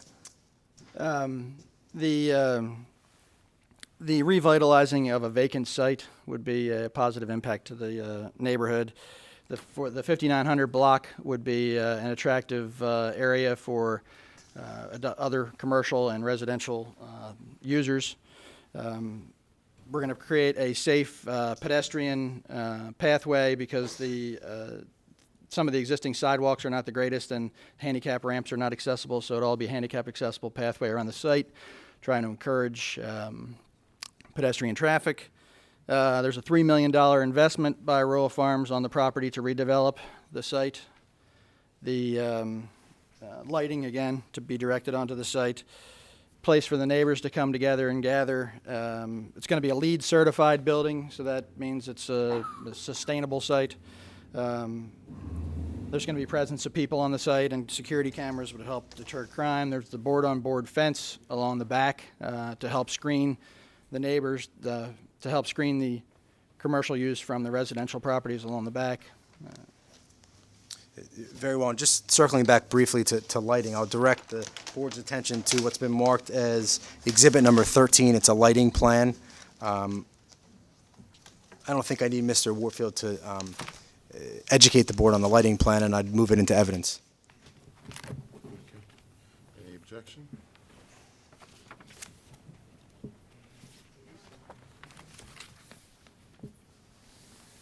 Is there an objection, or is it admitted? Okay, very well. So we'll move forward. Mr. Warfield, you explained a number of benefits that this revitalization will have. Is it your opinion that this particular plan, the proposed development, is carefully designed to minimize the impact on the nearby uses, including the residential uses? Yes. Okay. again, we've touched on the places of public gathering, the library, the church, community center. Does the proposed development integrate with and account for the surrounding places of public gathering? Yes. As you mentioned, those community centers and churches and I'm library. sorry. You speak up, please. Sure. Yeah, the proposed use provides for some basic shopping services and better pedestrian access. There's bicycle parking provided on the site. It's providing valuable services for people in the community and people traveling along Harford Road. Thank you very much. Now, shifting gears a bit, we're going to talk about fire and police protection. Does this particular site allow access for fire and police protection? It does. There's excellent access on Harford Road for fire and police protection. There is actually a hydrant at the corner of Mary Avenue and Harford Road, and then there is a fire hydrant just a little bit east of Harford Road on Glenmore Avenue. So there's fire access on both sides of the site. The redeveloping of the site would tend to create a benefit from the risk of fire because of the vacant nature of the site and under existing conditions, and discourage the gathering of homeless or maybe even illicit activities by redeveloping and having a vibrant site. Very well, and it sounds like you've covered it, but I want to just be sure. Does this site comply with the fire code? It does. Okay. Now, does the project allow sufficient light and air to the premises and to nearby properties? Yes, it does. And as the primary civil engineer on the project, is it your professional opinion that the utilities which service the project will be adequate? Yes. The water system is a Baltimore City loop water system, same as the city sewer system is an excellent system here, and storm drain and stormwater management facility will be provided. By reducing the impervious area, we're also reducing the amount of flow into the storm drain system. Very well. And are there any cultural and historic landmarks that are impacted by this project? No. Now, the Baltimore City Comprehensive Master Plan, as I'm sure many of you are aware, has the stated objectives of making Baltimore a world-class place to live, earn, play, and learn. Mr. Warfield, does the project comply with the Baltimore City Comprehensive Master Plan? Yes.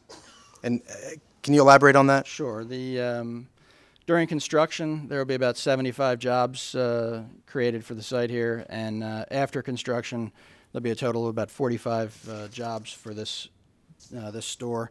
The redevelopment of the site will encourage a vibrant community. The providing of convenience, grocery, carry-out, prepared food services. These prototype stores they feel more like a cafe than they do a conventional convenience store because of the prepared foods. There's been a shift in rural farms thinking over the years towards the prepared foods. Sure. And carry out. Okay, and just a couple cleanup, and this witness is just about done. Is this site located within an urban renewal area? No. Okay, and based on your testimony today and your professional opinion, will the adverse effects that are associated with the development of a gasoline service station and convenience store at 5901 Harford Road be greater at this location than they otherwise would be at another location within the B3 zoning district? No. Thank you very much, Mr. Warfield. Mr. Murphy may have a few questions for you. I may have some follow-up as well. Okay. Mr. Warfield, say that the effect wouldn't be greater than would be within the B3 zoning district. Microphone. Mr. Murphy, if you can be by the microphone. Which one? Anyone. Anyone. There you go. You say that the effect would not be greater than at any other location in the B3 zoning district? Is that what you said? That's what I believe, yes. At any other location? Yes. Is that the test? At any other location? That it's not worse here than it would be in another location in the zone. Not worse here? Yeah. Are you asking It won't have a greater adverse effect? That was the question? It won't have a greater adverse effect? Adverse? It will not have a greater adverse effect, a greater negative effect? That's the question, that's the standard? He's not a lawyer, but that is the standard. Well, he's acting as expert witness here. He's a Well, but he's zoning acting expert. as an But he expert asked the question. Engineering. He asked the question. Right, and I asked it in his professional opinion as a civil engineer and based on his testimony today, and he answered truthfully. And he answered it, yeah. And it was basically a legal question. But that's okay. He's answered it. Okay, go ahead. You say that it would not have a greater adverse effect here than at another location in the zone. Correct? Just off the top of your head, how many B3 zones can you think of that have 5 streets coming together at one intersection? Can't think of any particular zone that would have, any particular place that would have that. Can you think of anyone? No. You don't think maybe that 5 streets coming together is a little bit of an unusual situation that might create just some adverse effect? Is that an adverse effect created by the intersection, Mr. Murphy, or is that an adverse effect created by the use? The intersection's there. That's correct. Right. And the purpose of the conditional use is to look at the intersection. The inquiry of the conditional use looks at the effect of the proposed use at the intersection. The condition of the intersection is what it is. It is. That's irrespective of the actual use. No, absolutely wrong. It's Well, not irrespective. well, It's not well, irrespective sir, of the actual use at all. Respectfully, no, I would suggest that the proposition you're offering is wrong. The inquiry is focused on the proposed use. At and the intersection. Whether or not the proposed use. At the intersection. And whether or not the proposed use creates any adverse effects. At the intersection. The intersection itself. Is it relevant? No, the intersection itself may or may not create its own hazards, but that is separate from what is being caused by the use. So I want to make sure that we're clear and we're focused on the effect of the use as opposed to the condition of the intersection. Your Honor, with all respect, they are one and the same. I understand that you may be presenting it that way. They are one and the same. The intersection is there, and this use is proposed at that intersection, and that's why all these people are out here. Respectfully. Because of this intersection. Respectfully, I'm not entirely sure that I agree. But Is there a question for the witness, or are you done with the witness? I'm having a dialogue with the chairman. Well, that may be so, but I think that the point is well taken. We're just trying to move the process forward. I'm interested in moving things along, too. I've been working on this case before you were born, hardly. Wow, that's a long time. So I'm interested in moving it. Maybe we could finish before I pass from this scene, Mr. Chairman. Maybe. I think everyone would be happy with that. So you can't think of another intersection in the B3 district like this, can you? No. You talked about pedestrian-friendly. You consider this plan to be pedestrian-friendly? Yes.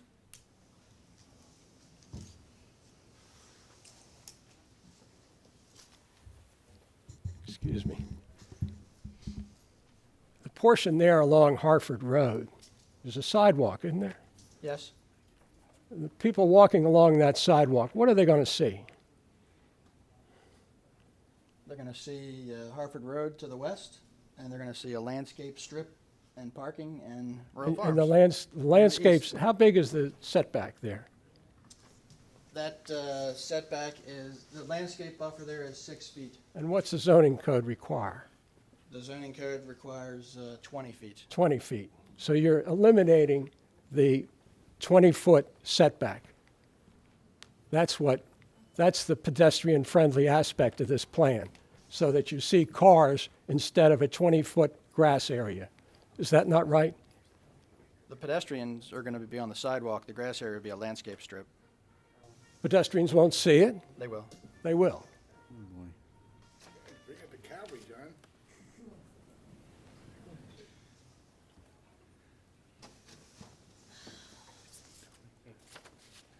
you would agree that the intensity of this use is far, far in excess of the intensity of the office use, would you not? I don't think so. You don't think that there will be more cars going in and out of this use than there would be at the office use? Just object to the definition of intensity that Wait, he's using. Wait a minute, let me finish, please. Sounded like the Let question me was complete. finish. No, I think, Mr. Murphy, I think. Intensity of use, this is an expert, he knows what I'm talking about. Sure, but I want to make sure that we're what we're talking about, because when this issue came up before, in your exchange with Mr. French, and you were referring to portions of the planning department report that discussed intensity of use, and I think that the planning department report was, and I think Mr. French's testimony as well, said that the issue for the board was to decide whether or not there was an intensification of use. As Mr. French pointed out, that only applied as to the off-street parking. I didn't ask him that. I didn't ask him about the parking. Well, but I want to make sure that when you're injecting the issue I'm not asking him of- about parking. Well, but in your asking about intensification of use, that becomes relevant as to the off-street parking issue. It is not relevant. It is the intensity of use of the site. And I want to know whether his opinion that the intensity of use of the site is either greater or less than or the same as the office building. How would that be relevant? You're not, Generally. as nobody's to- objected, Mr. Chairman. May I ask I the actually did questions? object. He I actually object. did object. You did object. encouraged him to object. No, I did not. He objected before I said anything, and when you got into a exchange with him, trying to dismiss his concern, I said that, well, I wasn't, This witness has testified at length about how this fits into the community. It's lovey-dovey, it's pedestrian-friendly, and I'm asking whether the intensity of use is more. And the question that I think that the applicant's counsel has posed, and which I posed to you, is how that issue is relevant to the consideration before the board as to the conditional use application that's in front of us, which you well know is that a conditional use is a presumptively valid use unless there's something that's elevates the particular use above above a concern that would apply to that use in any other place within the zone. Mr. Chairman, you let the witness testify at length about this. No, I didn't. Yes, you Because did. it didn't get into intensification of use and He whether it was testified that beneficial or it less testified about the neighborhood, the He character of the testified about neighborhood. the character of the neighborhood, that is correct, and how it would fit in. Mr. Murphy, It's relevant. your argument is not with me. I've simply asked you to demonstrate relevant what to as to the proffer for character of court the neighborhood. as to- Well, I'm not sure that intensification of use gets into character of the neighborhood because intensification of use is apart from the existing condition of the neighborhood. That being said, I will allow you some bit of leeway, but I want to make sure that we stay on relevant topics here. And just for the record, I want to object to his classification of the witness's testimony. I don't think he testified that this site is lovey-dovey or anything to that effect, but you can continue. That's what I heard. I don't remember those words ever being. Recollection is correct. There was so much back and forth, I can't remember the question. If you Can can you Is rephrase the this- question? Is this use more intense than the existing office building? I don't think so. Okay. So if we don't believe that answer, we really shouldn't believe any of your testimony because it's premised on the character of this use. Well, it's 97% impervious now. It's going to be 40% There impervious. wouldn't be more cars going in and out of this use? We have a traffic engineer that, Will there be more cars going in and out of this use? I don't know. You don't know? I mean, how could I possibly know? You don't know? How could I You're a possibly zoning know? expert, you don't know? How could I know what the office user is? Maybe it's a data center, maybe it's a call center, maybe it's, I don't know. Referring to the plan there, the people parking along Hartford Road to get to the convenience store, they would have to really walk through the gas station area, would they not? People, I'm sorry, people parking on the site On Harford Road. along the frontage Yeah. there, and those spaces there, Yeah. they would have to walk through. They would have to walk through. Yes. So the cars coming in and out the gas station to be combined with the pedestrians walking through. Correct. And yet that's a safety, that's a safe maneuver in your opinion? Yes. Happens on a lot of these sites. I'm sure it does.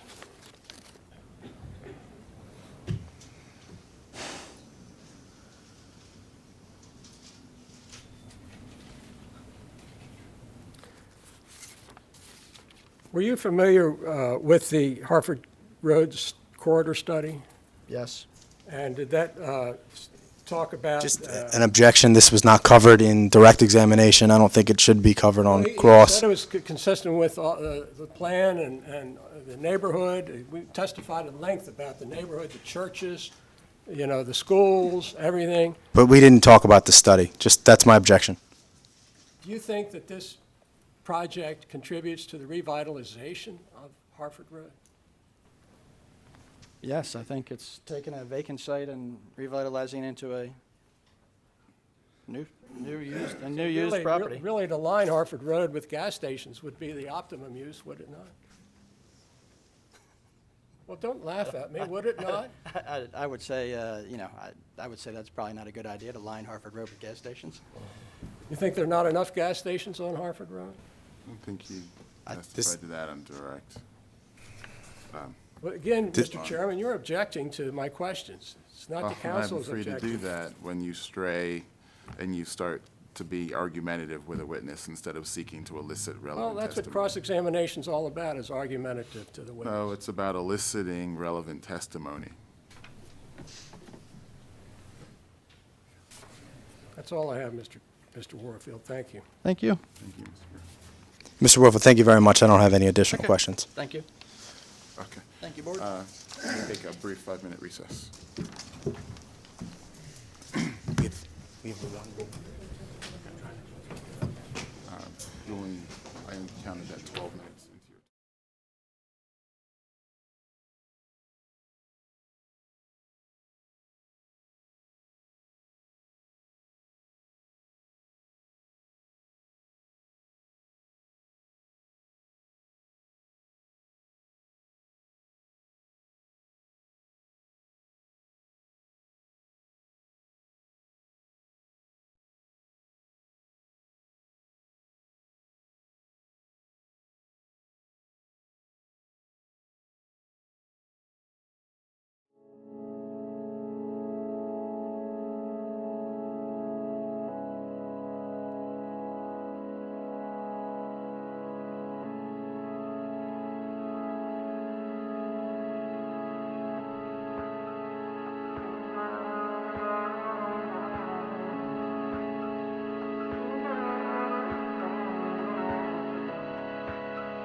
Just, Wes, just make I sure. was you're going to close tell you to we're it. about ready to go back on the record, but we're missing. Okay, Right. Right. I never have nobody ever has a problem hearing me either.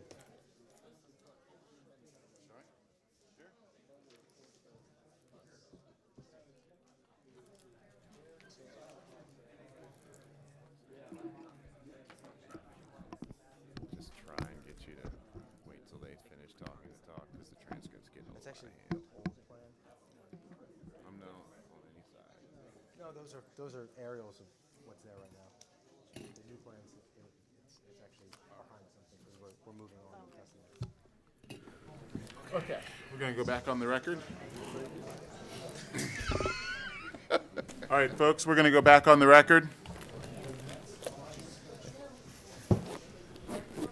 That means no talking in the gallery. Thank you. Counsel. Thank you, Mr. Chairman. Now, moving forward with our case, this is our professional transportation planner also being offered as an expert. His name is Wes Guckert. He's a principal at the Traffic Group. This firm handled the primary traffic investigations and services relating to the development of 5901 Harford Road. Mr. Guckert has over 40 years of experience, including extensive work in Baltimore City, and Mr. Guckert's testimony is in support of the applicant's case for approval of construction of a gasoline service station and convenience store at 5901 Harford Road. Now, Mr. Guckert, your CV is found as It should be. it's exhibit number 6.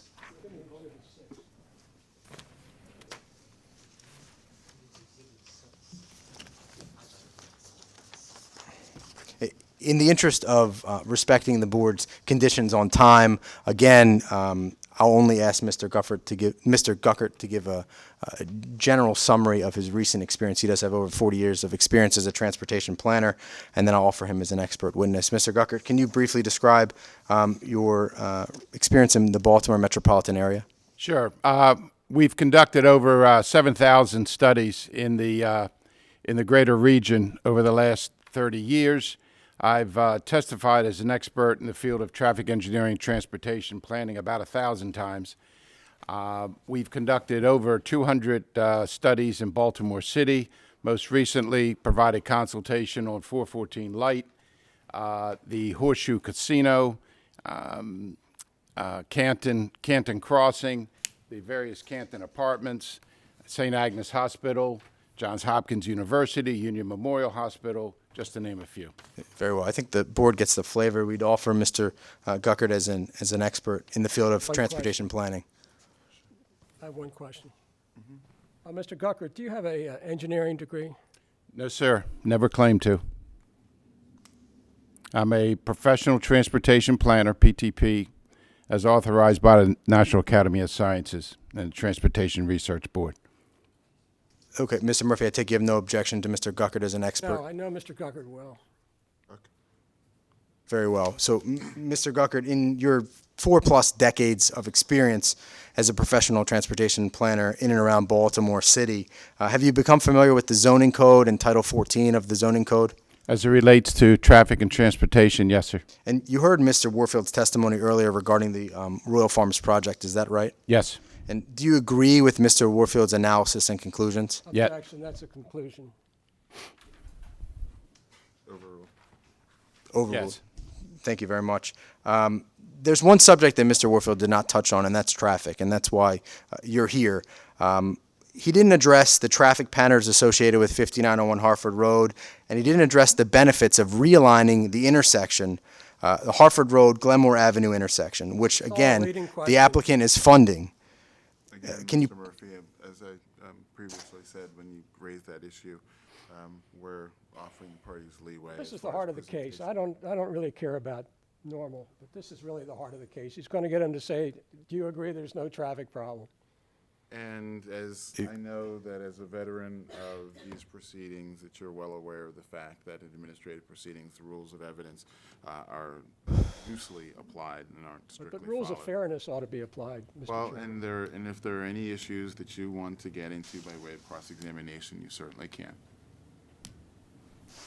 Okay, just to reiterate, we're focusing our attention on the traffic patterns in the neighboring site 5901 Hartford Road, realigning the Hartford Road Glenmore Avenue intersection, which again the applicant is funding.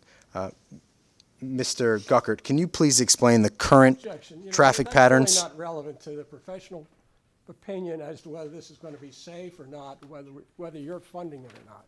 That's really objectionable. I move that be stricken from the record. It's already something which is in the record. I'll restate my question because you may have not heard it over the objection. Mr. Guckert, can you please explain the current traffic patterns which are reflected on, I believe, what's been marked as exhibits number 7, 8, 9, and so forth? Sure. Exhibit 8 is a aerial photograph that shows the lane widths and the number of lanes at the intersection of Hartford and Glenmore. As you can see, there's one lane in each direction on the east leg of Glenmore, same thing on the west leg of Glenmore, same thing on Hartford Road, and there's 2 through lanes in each direction along Hartford Road itself. Referring now to Exhibit 9, that's a ground view looking in the westbound direction along Glenmore Avenue to the Hartford Road intersection with the library opposite on the southwest quadrant. The subject site is to the left side of the photograph. On Exhibit 9 is from the opposite direction. The library is on the right side of the photograph. We're looking in an eastbound direction to Hartford Road. To the left is Old Hartford Road as it comes southbound, and in the background is the westbound lane of Glenmore Avenue. The subject property is in the background. The building, existing building, is with a black facade is there. That's about a 32,000 square foot building. There's an existing parking lot to the north side of the existing building and an existing driveway to that parking lot for the office building there as well. Just one follow-up. Can you explain the proposed ingress and egress to access to this particular site? Existing or proposed? Existing.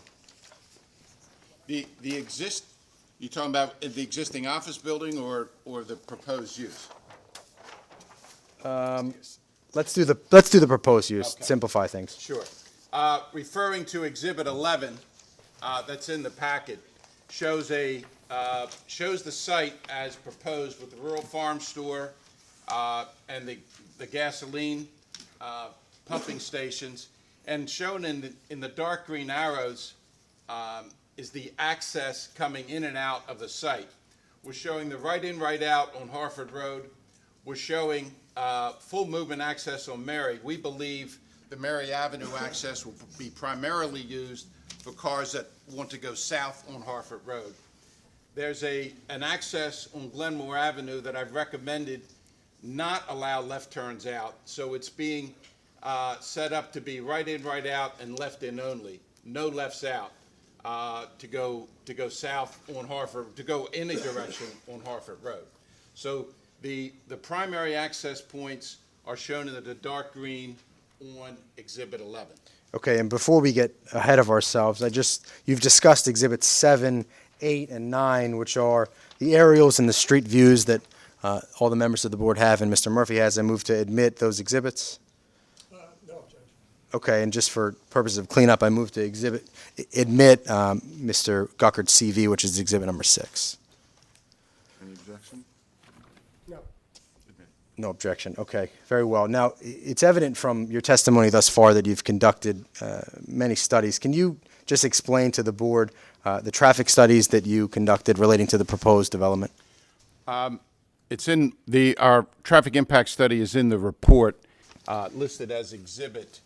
It's exhibit number 12.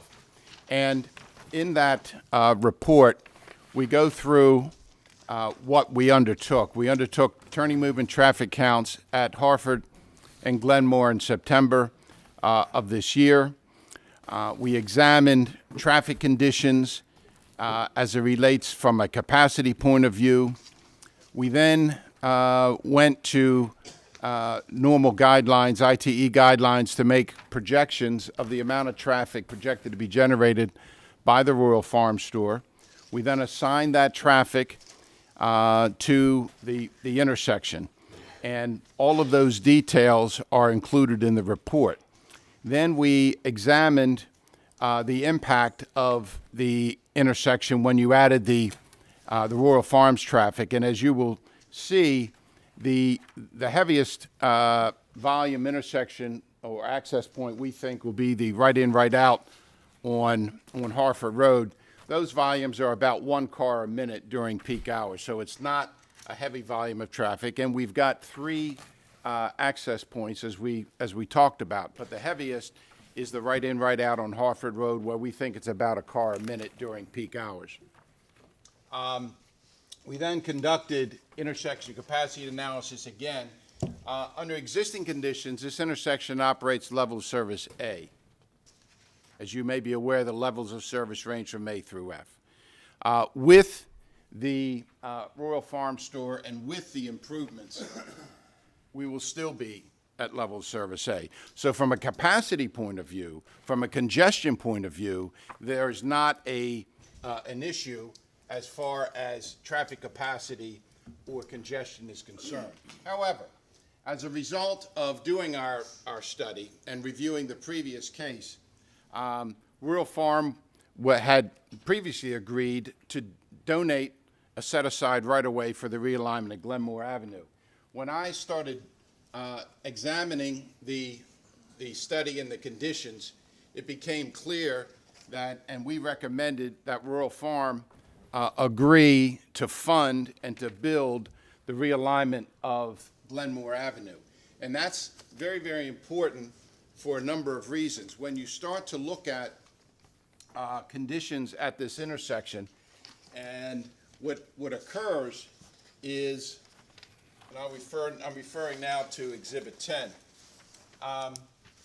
What occurs under existing conditions is that cars that are eastbound or westbound on Glenmore Avenue, because of the width of the intersection, they tend to cross making left turns, and they'll cross in front of the cars, they'll cross behind the cars, and there's no real pattern that is set up. And that's one of the challenges at this intersection that has been there for quite some time. It's wide, it's open, and it's really kind of runs a little bit willy-nilly. You can use willy-nilly, because I've said that when you get there. Okay? That other thing I said. You said lovey-dovey, but use willy-nilly. Did I use that? You can lose willy-nilly, no lovey-dovey. So it really is open. It really is an open intersection. So by taking and realigning the intersection so it's opposite Glenmore, first off, the left turns will be very controlled. So they'll be crossing in front of each other the way you would have in any other signalized intersection when you're making left turns. Also of importance is that, as you may be aware, there are very few intersections along Harford Road from the city-county line down to Eckerdale that have dedicated left turn lanes. Very few. Might be 3. Northern Parkway, Eckerdale, and maybe one other one. So what we're doing is that we are restriping the intersection, repaving, restriping to provide dedicated left turn lanes. That's important from a safety point of view, because now you have dedicated cars that are waiting in dedicated left turn lanes, and you no longer have the issues that occur when left turn lanes do not exist. That is, you often have rear-end accidents because cars are stopping to make left turns. You also have cars that are behind those waiting to make a left that will try to get out of that lane to get around them, and then sideswipe accidents often occur. So we're creating a far better condition than has existed at this intersection for 50 years. Mr. Chairman, I don't mean to interrupt Mr. Ducker's testimony, but President Young has been here, and he really has to leave. I wonder if perhaps with the applicant's agreement, we might just take President Young's testimony for a few minutes, and so that we can go on record on this case. Okay. How much longer do you, Mr. Gucker? Less than 5 minutes. Okay. Council President, well, Are you fine with taking him out of turn for completion of your expert? I'll come back. I'll remember where I was. Okay, as long as he's not going to lose. Well, I mean, I won't lose That's track. fine. What That's I had fine. in mind was if we can finish up with this witness, and then we can take the I'm gonna have council a lot of president out of questions. turns. That's the problem. I thought maybe we could just take Mr. President Young, just, Well, maybe we finish direct and then, Would that be a fine accommodation then? That after direct, we'll take the council president out of turn, and then you can have your. thank you. So, as I was talking about, the operation of the intersection is really a challenge today. The improvements that we're making, we're recommending changing traffic signal phasing as shown on Exhibit 10. We're realigning the intersection. We're restriping for northbound and southbound dedicated left turn lanes. We're putting striping to guide left turning vehicles in both directions as well. So we believe that the improvements that we're making will have a substantial improvement on the operation of the intersection. very well. And we've just been discussing Exhibits 10 and 11, which are marked on these boards, and as well as in the exhibit packets. I move now for the admission of Exhibits 10 and 11. And Exhibit number 12, I believe, is the written summation of what Mr. Guckert has just explained. I move for the admission of Exhibit number 12. I haven't read that, I object to that. He's testified, I don't think it's. It's very important. The report is in the binder. I think that he has testified the basis of it. I guess we can deal with your objection during cross-examination, so we'll conditionally admit it subject to cross-examination. Very well. Now, Mr. Guckert, just some cleanup. There was some discussion when planning submitted their report regarding traffic concerns if there are 8 gas pumps versus 12 gas pumps. Is there a measurable difference in your eyes in terms of traffic at this particular site if the project includes 12 gas pumps as proposed versus 8? I really don't see how it would, because as people are driving along Harford Road and they know they want to get gasoline, they're not going to stop and say, oh, there's 8 pumps versus 12 pumps or 12 pump versus 8 pumps. The fact is, if they were to pull into the site and all 8 were occupied, they would then pull back out. So they'd be making the same trip in and the same trip out, regardless of whether it's 8 or 12 pumps. So and then they go find another gas station and they drive in, get gas, and drive back out. So you could almost be doubling the amount of traffic potentially in and out of driveways. So quite frankly, as it relates to this site and this location, I don't see how whether it's 8 or 12 is going to change the amount of traffic that's generated. Okay, and to address an issue that was raised by Mr. Murphy, in your professional opinion, how much traffic would be or could be generated if the existing building was an operating office? Well, I think Mr. Warfield indicated that he didn't know whether it could be a data center. Quite frankly, 30-some thousand square foot office building, you could have 300, 400, 500 employees in a data center type environment because today, as you are aware, office space is getting smaller. And it's not unusual to have 50 to 100 square foot office cubicles in a business environment, in a data center environment. So it's very possible you could have a significant number of employees in an office building all day long, some moving in, some moving out. I mean, when I say moving, I mean moving about in and out of the building. So the fact that it's an empty office building certainly is important, but there's no reason why it could not be reused in its current zoning and its current use. Very well. And now all the conclusions that you've expressed today, and I thank you for your time, are those also consistent with the written report that's attached as applicant's exhibit number 12? Yes. Now, considering the applicable standards in the zoning code and the proposed improvements to the Harford Road Glenmore Avenue intersection, is it your opinion as an expert transportation planner that the Royal Farms project will, number one, advance the public health, security, general welfare, and morals? From a transportation point of view, it will, especially with the improvements that we've recommended and that Royal Farms will build. Very well. Will it also be consistent with all other laws? In my opinion, it will. And will it be in the public interest? To the best of my knowledge, because this intersection has been in the condition that it's in, and as you know, there are offset intersections all along Harford Road. You can go down to Cold Spring Lane going north, and there's offset intersections all along there, especially Eckerdale, and then at Bayonne and Gibbons, they're all offset intersections. This is another offset intersection that we, Royal Farms, the applicant, is going to fix. So it has to be a positive impact. Sure. And will it also be in harmony with the purpose and intent of the zoning code? From the transportation, traffic point of view, in my opinion, it will. And from that same point of view, will the adverse effects that are associated with the development of a gasoline service station and convenience store at 5901 Harford Road be greater at this location than they otherwise would be at another location within the B3 zoning district? I don't see how it would be. You would have generally the same amount of traffic, and the intersection is being improved. I just don't see how it would be greater. Okay. And finally, do you recommend that the board approve the development? I do. Thank you very much, Mr. Gucker. Mr. Murphy, I'm sure, has, as he said, a number of questions. I might have some redirect, but I know Councilman's going to be making a statement. Council President Young. Thank you, Council President Bernard C. Jack Young. I'm here standing in support of the community.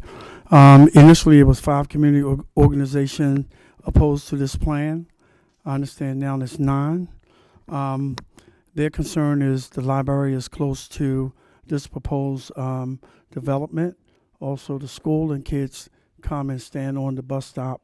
It'll be very dangerous for them to be coming by with all the cars that'll be coming in and out of this proposed site.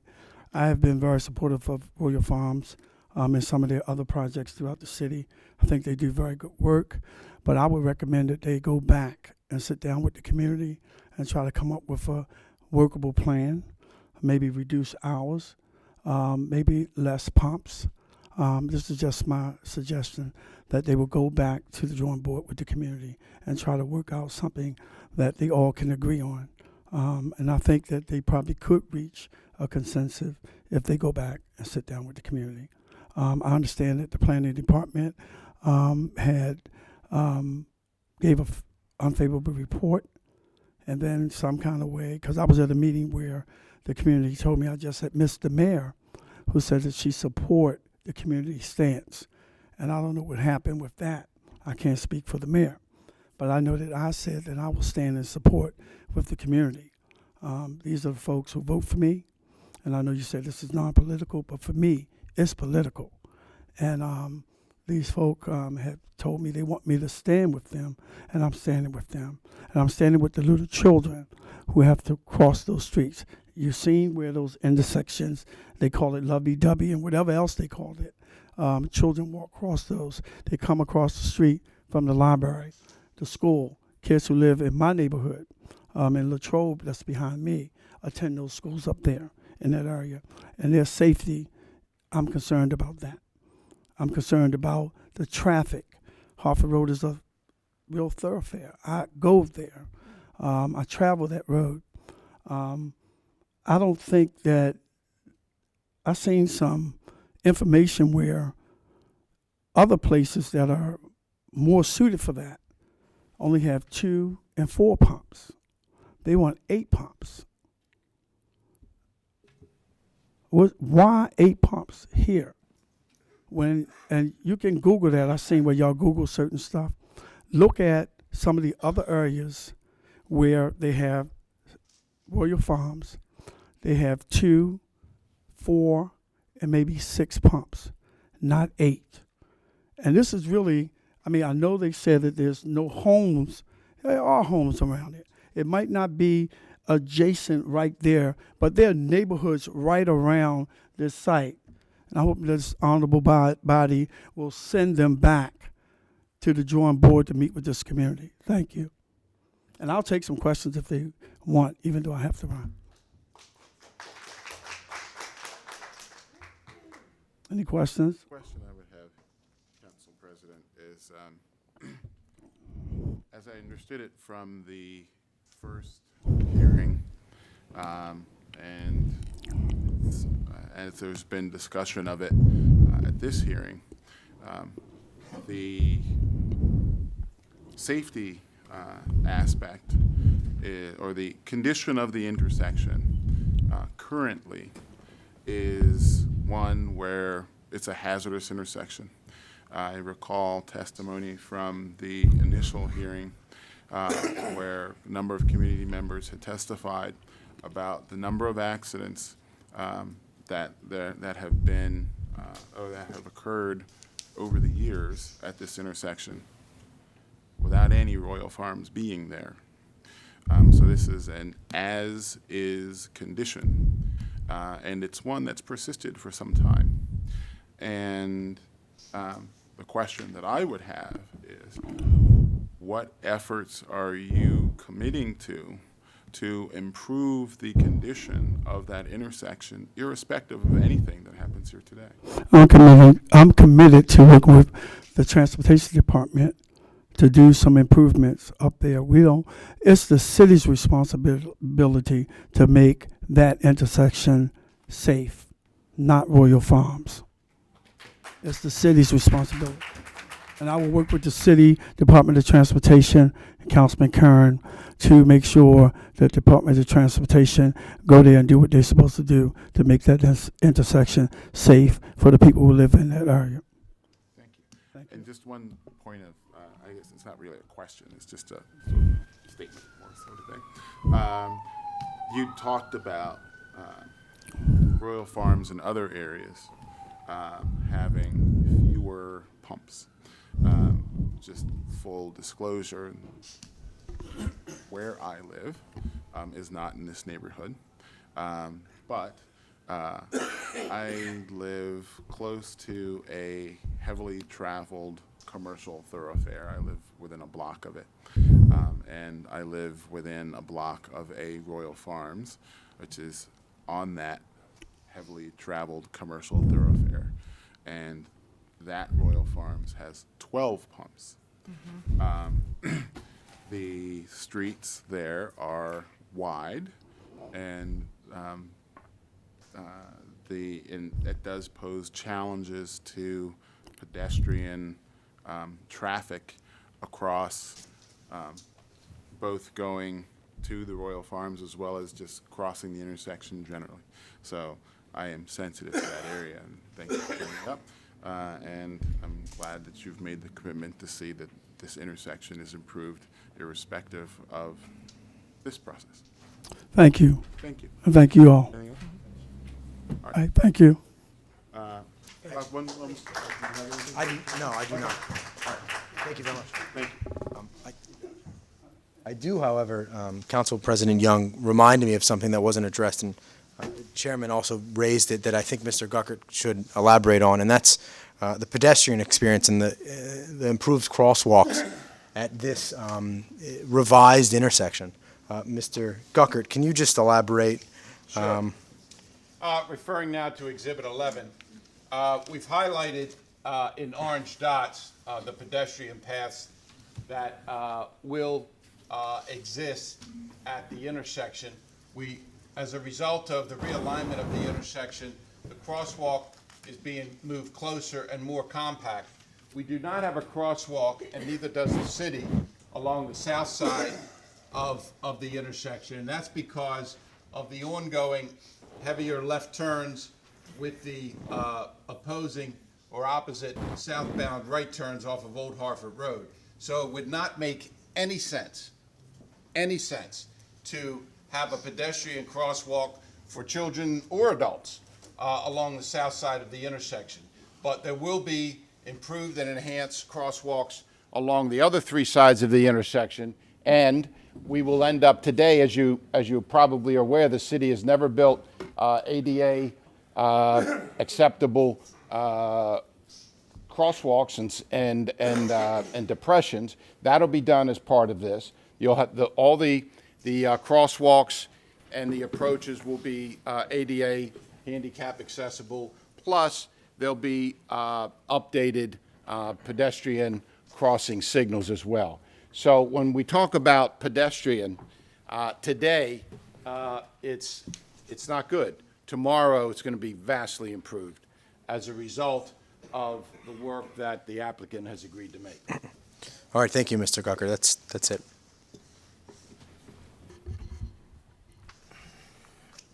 Mr. Gucker, could you get the plan that shows the existing facility and Old Hartford and Glenmore on the opposite side? The aerial photograph? That would do it. This one here? That's okay. And now referring to Exhibit 7. Right now, Glenmore comes out onto Hartford, and there is no street opposite it going into it. Is that right? You meaning that you're talking about westbound Glenmore? Westbound Glenmore comes out to Hartford. Correct. It's So- offset from eastbound Glenmore. Old Hartford is south of Glenmore, as is the other side of Glenmore. They're both south of the west side of Glenmore. Yes, as shown on Exhibit 7 shows the juxtaposition of all legs of the intersection.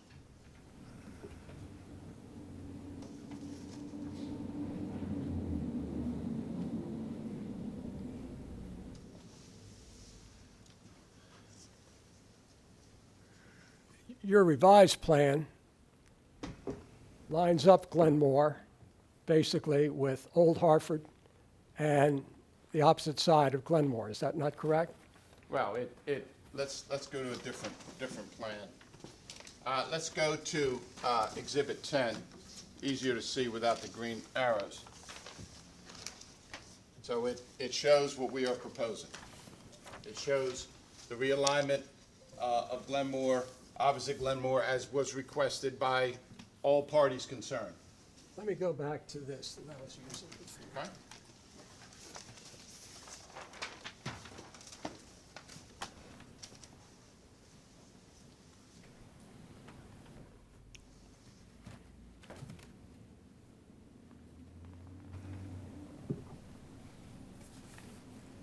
I'm tracing with my pen the line of Glenmore Avenue, and it leads out to Hartford. Is that right? Yes, sir. And opposite it is Old Hartford and Glenmore. Yes, sir.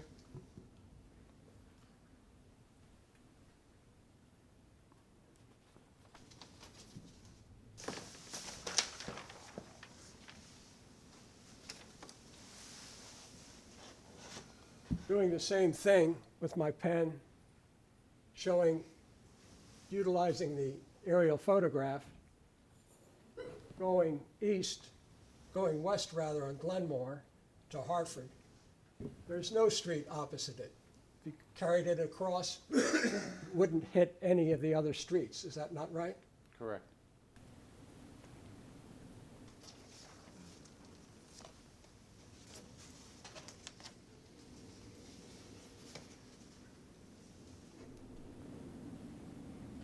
So a car in the revised plan coming from the east side, or the west side, or the east side of Hartford, Glenmore, or Old Hartford, coming into Hartford, would be physically able to enter the intersection, to enter the 7-Eleven property directly, right across the intersection, would it not? 7-Eleven property? The Royal Farm property. I'm not sure I follow. All right, the just question. follow my pen. Yes, sir. Coming out Old Hartford, Yes. You would cross Harford Road, That's an illegal movement.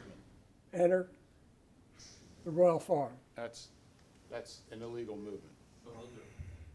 So that's what, Glenmore coming out would go directly across into Royal Farm. No, they go back across into Glenmore and then make a right turn into Royal Farm. Right. So they could both enter Glenmore and make a right turn. So that way,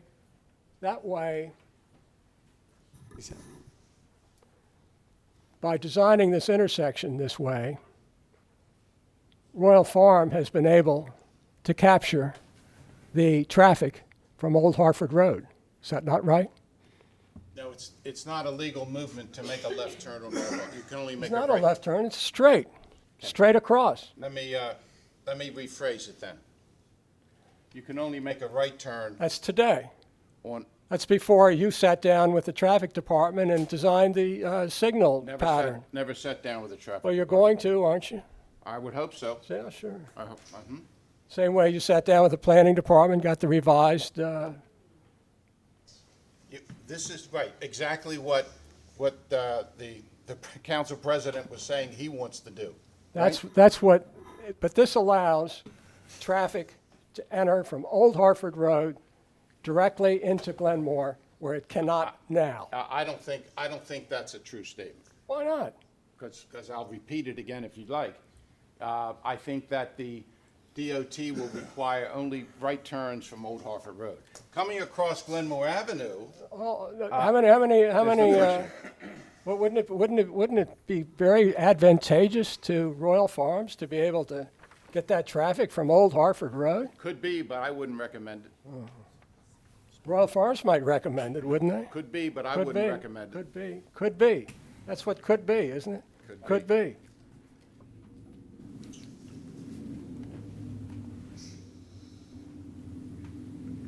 That's the problem, Mr. Guckert. Right now, coming out Glenmore Avenue, going east, it doesn't allow access to Old Harford or to the other side of Glenmore. You've made it so that it does allow access to Old Harford and the other side of Glenmore. You line it up perfectly. Okay, I'll say it again. Yeah, we're lining it up the way most people would like to see it lined up, but you will not be able to get access out of Old Harford Road onto Glenmore, in my opinion.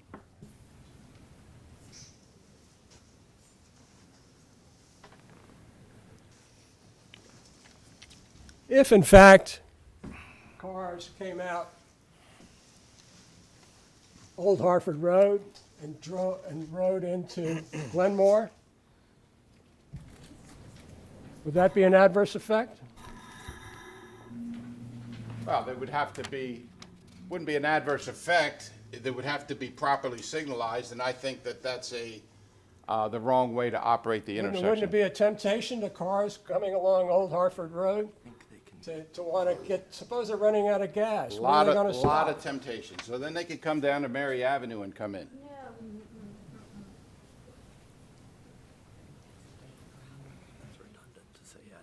Mr. Guckert, I don't agree that this would work perfectly. Okay. You say that cars wouldn't do this, but you know, men are not angels. Did you ever hear that expression? No, but I'll believe you. And I agree with you. Men are not angels. You're putting a traffic attraction right at the intersection so that cars would be naturally coming right to it. Your opinion, sir. They want that fried chicken. Is there a question here?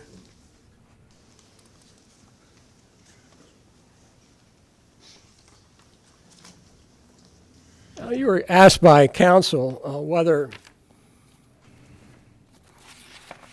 there would be more traffic in and out from this use than from the existing use. What's your answer to that? I was asked, no, that was asked by a different witness. Those particular words were asked by a different witness, as I recall. Well, what's your answer? Is it going to be more traffic than the existing use of the office building? The office building could have dramatically more peak hour use than this use. If it were reused. Obviously, if it's vacant, the ghosts aren't If it was driving. just a plain old office building, you really believe that it would have more use in and out than a Royal Farms? If it's a plain old office building Yes. with very low density, no, it probably wouldn't. Oh, okay. But we're not talking about a plain old office building. We're not. We're talking about a data center which doesn't even exist. We're talking about the potential reuse of the building. Highest and best use is going to be something other than what it is today, clearly. I think that's very speculative, Mr. Gockard. Well, I won't answer.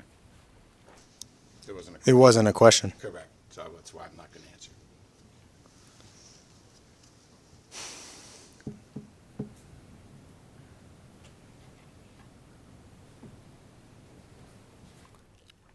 Can you think of another location that has 5 streets coming together like this? Well, the other end of Glenmore Avenue at Bel Air Road, it does.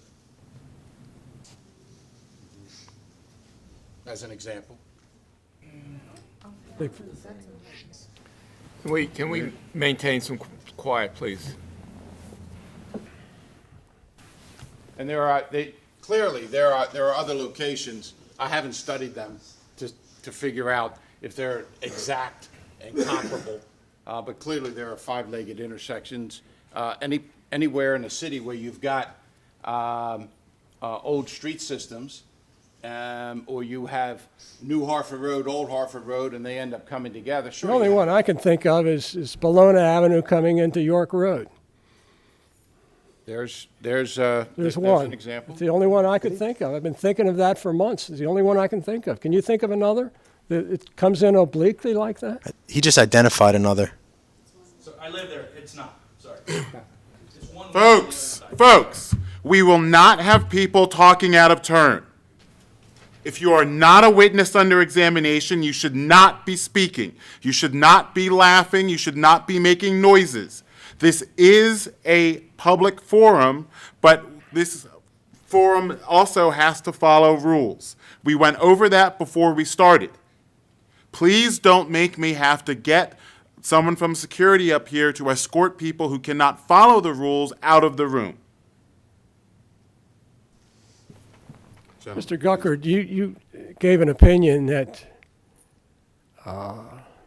this would not be any more adverse effect at this location than at any other location in the B zone? Yeah, so the land use itself would have no greater impact, in my opinion, than it was located in another. What about the intersection? Well, the question was, it's about the land use. It's not about the intersection. So you don't think that a conditional use considers the intersection? There was a different question that was asked. The question was, does this use at this location? Well, wouldn't a Royal Farms at a 5-street intersection where one comes in obliquely inherently have a potential for more adverse effect than a Royal Farms at a normal intersection, 4-way intersection? Well, one, I don't think it would. Two, we're making improvements that will drastically improve the operation of the intersection. If men are angels. No, if DOT says yes and Royal Farm opens its checkbook, then. And the cars coming across Old Hartford Road do not go into Glenmore.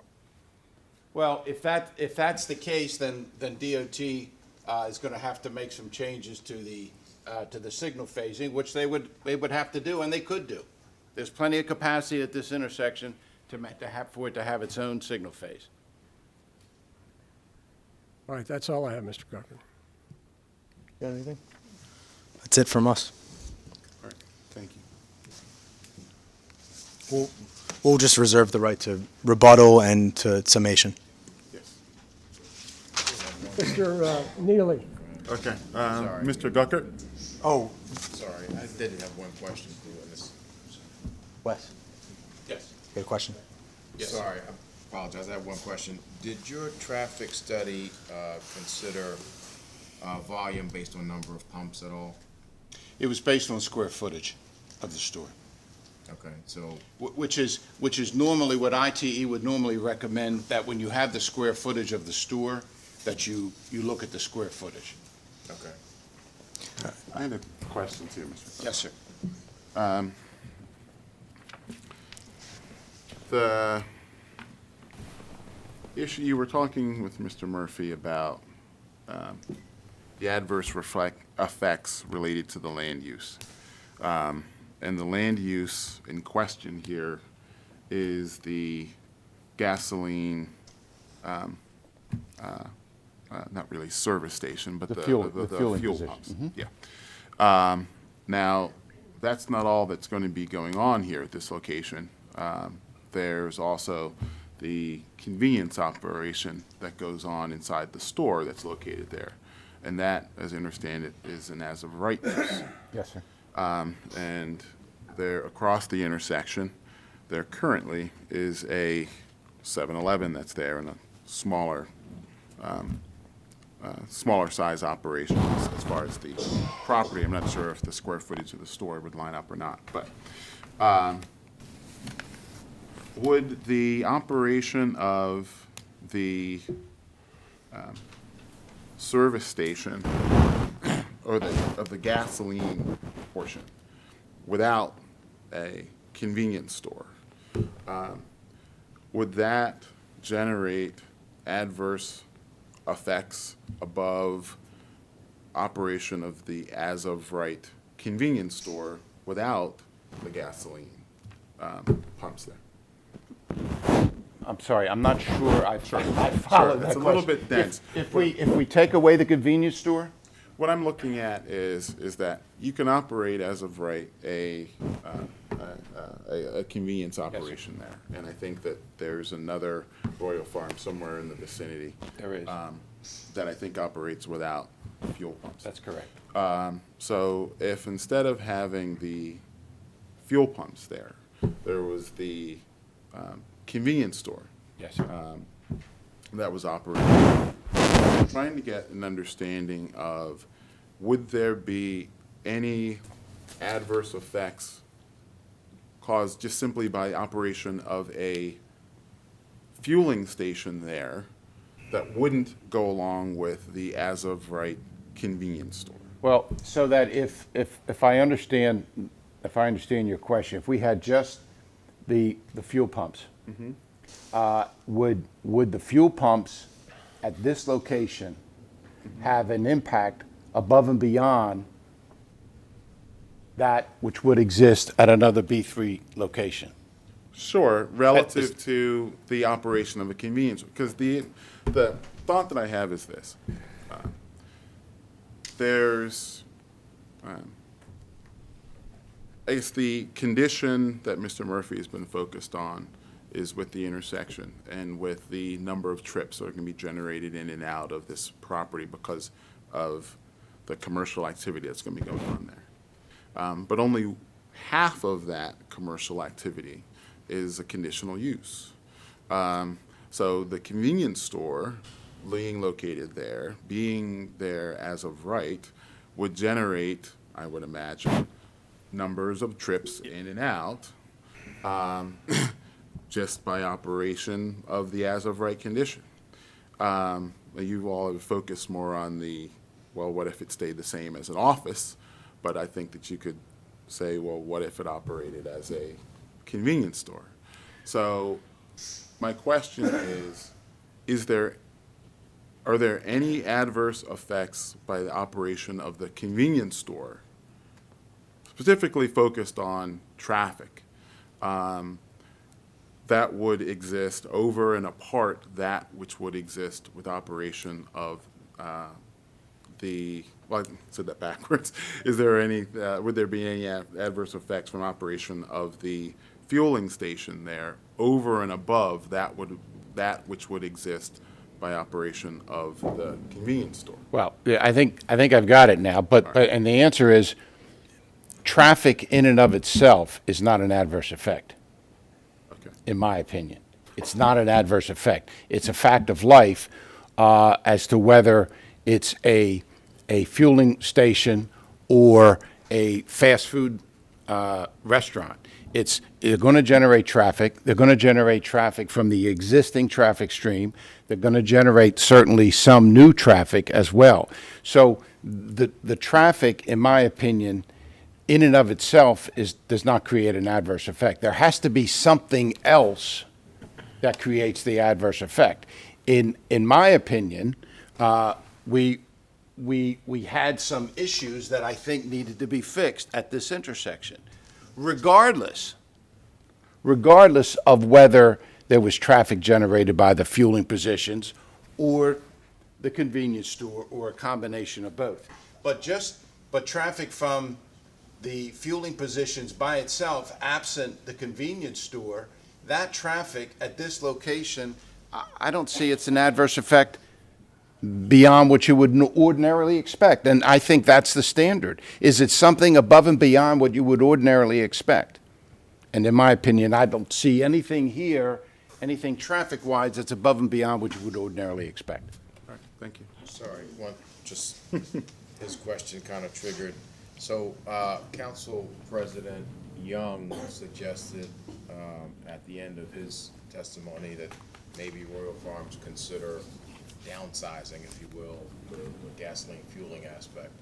And what I was trying to get at was your opinion on 4 pumps versus 12 pumps versus 8 pumps and the traffic implication related to the size of the fueling operation. I don't think the number of pumps is the metric that attracts the cars. I think the overall use, gas and convenience store, attracts the cars. And if I'm a driver and I see a sign, and I'm northbound on Harford Road, and I see a sign that says Rural Farm, and I know they have gas or that's their normal MO, I'm going to pull in there to get gas. I really don't care whether there's 4 pumps, 6 pumps, or 12 pumps. I'm pulling in there to get gas. If, while I'm in there, I only have 4 pumps as an example, and they're filled, I either wait and then pump and leave, or I leave because I don't want to wait because there's only 4 or 6 or 8 pumps. So to me, it doesn't generate more traffic. It would generate someone in and then someone back out if the pumps are full, but it doesn't generate more traffic. That's my theory on the pump issue. Okay. I have some questions. Did you do a study determining the amount of trips in and out this facility? Yes, sir. It's in what is it? Exhibit 12. What is it when or where? Yeah, how many a day? Well, You want to look at it? yeah. We did it on peak hour, Mr. Murphy. It's open 24 hours a day, isn't it? I suspect it will be, but we did it on peak hours, which is the normal way that you would do an impact study. That's on Exhibit 4, page 10 of what has been marked as Exhibit 12. So How many go to, in and out page vehicles 10, a day? Mr. King. Excuse me? How many in and out vehicles a day? I don't have that with me. You didn't do that? I don't have that with me. Well, do you remember? No, sir. We did peak hour trips, as you know. That's the norm.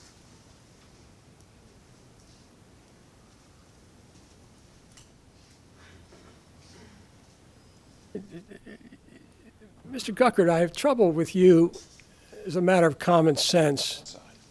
Don't gas stations have more pumps so that they can serve more people? Objection. I think this is outside of the scope of his direct testimony. The witness just asked it. I think he's capable of answering that if he knows. I think gas stations, I don't know what's in the mind of of the retailer, but I would expect that they want to be able to service their customers as quickly and as efficiently as possible. It's not a matter, if they've got 4 pumps, So the more pumps, they can serve more customers. Isn't that plain common sense? well, they can serve more customers at one time, Mr. Murphy. Well, one time. I don't think you like to wait. No one likes to wait. Yeah, sure. Right? So you have plenty of pumps. That's right, so that Sure. you can accommodate those who want to get gas. That's the purpose of So having the additional pumps. that gives you more, I think the member of the board asked, does that give you more customers? And it obviously does. Well, I think you're mixing metaphors, because what we talked about was the fact that if you don't know how many pumps there are, and then you pull in and you see the pumps full, then you're going to pull back out. You might as well have gotten gas. Isn't that right? If you pull in and there's no pumps available, you pull back out, it's just as if you bought gas. So it's a matter of providing convenience to the public, in my opinion. I'm sorry to say I don't understand that. But that's all I have. Okay, and just as a matter of cleanup, we've discussed at length exhibit number 12, which is the traffic impact analysis that was admitted subject to cross-examination, which is now complete. I asked that it now be fully admitted instead of conditionally admitted. Yes, it's admitted. Okay, very well. And there's 2 additional items that are on our exhibit list just before I turn the floor over to Mr. Murphy. Number 1 is a hearing outline. We went through the legal standards with Mr. Warfield and with Mr. Guckert. I asked that that be admitted. In addition, number 14 are testimonials. Rather than read them in the record, I asked that those be admitted as well. Objection. Exhibit number 1, I think, is acceptable to be admitted. I look at it in the way of additional legal memorandum. Exhibit number 14, I don't see the relevance here. I mean, I understand that from a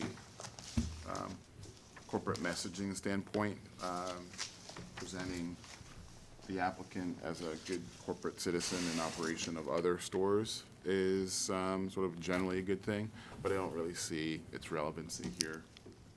It just goes to integration with the community, and this being Royal Farms in general, being able to integrate with, listen to, and fit into a community. Those were just examples. There were many more, but we just selected a few. Essentially, it's our letters of support as they've submitted, I think, 30-some that were summarized at the beginning of the hearing. But those all really address this property and this project. These all address projects in other locations, and they cross, well, I guess they're all sort of generally in the same time period, but they address operation of other stores in other locations, and I just don't see how they're relevant to this particular case. So. Okay. Mr. Murphy? Yes, I'd like to move for, oops, I'm sorry.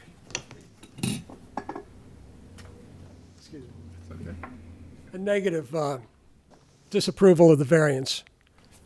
There's been they've requested a variance from this front yard. They have to have a variance. There's a 20-foot setback. Zoning code requires a 20-foot setback.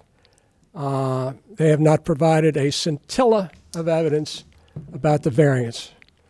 They've gone through conditional use, but they haven't said anything, provided any expert testimony about the variance. So I move for a negative approval of the variance. I can respond to that. Sure. The variance for the front yard, parking in the front yards, has always been a part of the plan. It was on the original plan that was approved by the board in 2013. The case was challenged on appeal, as you all know. It went up to the Court of Special Appeals. No one ever challenged the variance on appeal. The Court of Special Appeals upheld the approval of the conditional use with the variance, the site plan, the whole thing. I think that the opponents have waived their right to challenge the variance at this stage. This has always been a part of the plan. This is not something new today. It's a new plan, Your Honor. It is not a substantively new plan. It's a substantively new plan. We've heard that for hours about this beautiful new plan. Don't tell me it's not a new plan. It's a plan that's only been modified to address the community's concerns and the concerns raised by the planning department. It is better, in every respect that it has changed, it is better for the community and for the city. Your Honor, they did not have any testimony about the variance. I move for a denial of the variance. The planning department, for the record, also mentions it in their staff report. And they have no objection to the variance as well. I wouldn't say there's nothing. But I do believe that it has been waived. I'm going to deny the motion, and the reason is for a couple of things. First, while Mr. Murphy, you're correct that that much of the testimony that we've received has focused on the issue of the conditional use. There has been discussion on the record and testimony from witnesses in support of facts upon which we could find that they meet the standard for variance. There's been, a lot of testimony regarding the uniqueness of this particular property as far as the size of it relative to others, as well as the placement of it relative to other properties. So I think that uniqueness has been shown. As far as hardship and practical difficulty, I think that they have discussed the need for the variance, and I think that the planning department actually has been in favor of the adjustments to their plan as far as increasing the green space, increasing the pedestrian traffic, not really pedestrian traffic, but bettering the pedestrian experience, and relocating the parking from the rear to the front. So I think that there are sufficient facts within the record where we could find that they've met the standard for a variance. Additionally, I think that in their legal memorandum that they're, has it been submitted? No, it's all in conditional use. But I think that there's facts within the record in order to support the application for variance. I will note that we've had it in front of us that we're here on a conditional use.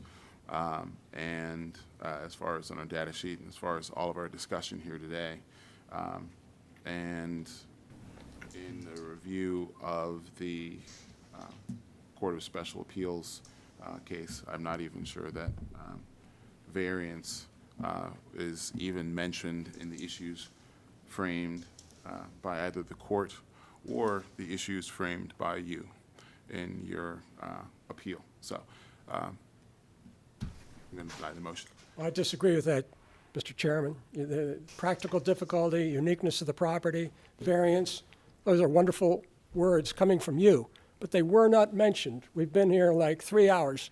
They were not mentioned by the applicant. I'm not So sure let's that go that- on. I'm not sure that Made there's my a motion, you've requirement. denied it. That's correct, I have. Thank you for pointing that out for Thank you, everyone. Your Honor. All right. Mr. Neely. Oh, we're taking away all our visual aids here. Can you leave one of those here? We were just going to clear the space. It's your case now. These are part of our case. But they're in the record. You have all the exhibits in the record. Well, if we can use the, any of the leave some of charts, these here. We're gonna use I think that they're all. Okay, great. I have my own not nearly as slick. We also have the 8.5, the 11 by 17 version. We can use the Step up here, Mr. Neely. demonstrative exhibits, please. Now, Mr. Neely, tell the board about Gerald Neely.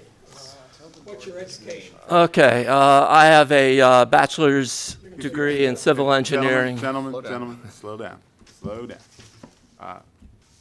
Sir, if you could state your name for the record, please. Gerald Neely, Neily. I have a bachelor's degree in civil engineering, master's degree in civil engineering, specialty in transportation planning. I worked for 19 years at the Baltimore City Department of Planning as a transportation planner. I sat on the site plan review committee for that entire time, among all my other duties and responsibilities. Would you describe yourself as an expert in transportation planning? Yes. And has your most recent employment been with the successful employment by the Right Roads Coalition? The Right Rail The Coalition. Right Rail Coalition. And did you serve as an expert witness to the Right Rail Coalition? Yes. In their efforts on the Red Line? Yes, not in a legal setting, but You did serve as an expert at hearings. You served as an expert witness? Yes. did you not? I'd offer Mr. Neely as an expert witness in the field of transportation planning. No objection. Now, Mr. Neely, would you describe for us the existing intersection? The existing intersection is much like just about every other intersection on Harford Road, except for the one very unique characteristic of having the angular access point coming off of Old Harford Road, coming in at a very high speed kind of situation. Did you draw up a diagram of the existing intersection? Yes, schematic. This one is to scale, so it's Let's look at it might that, be too. better.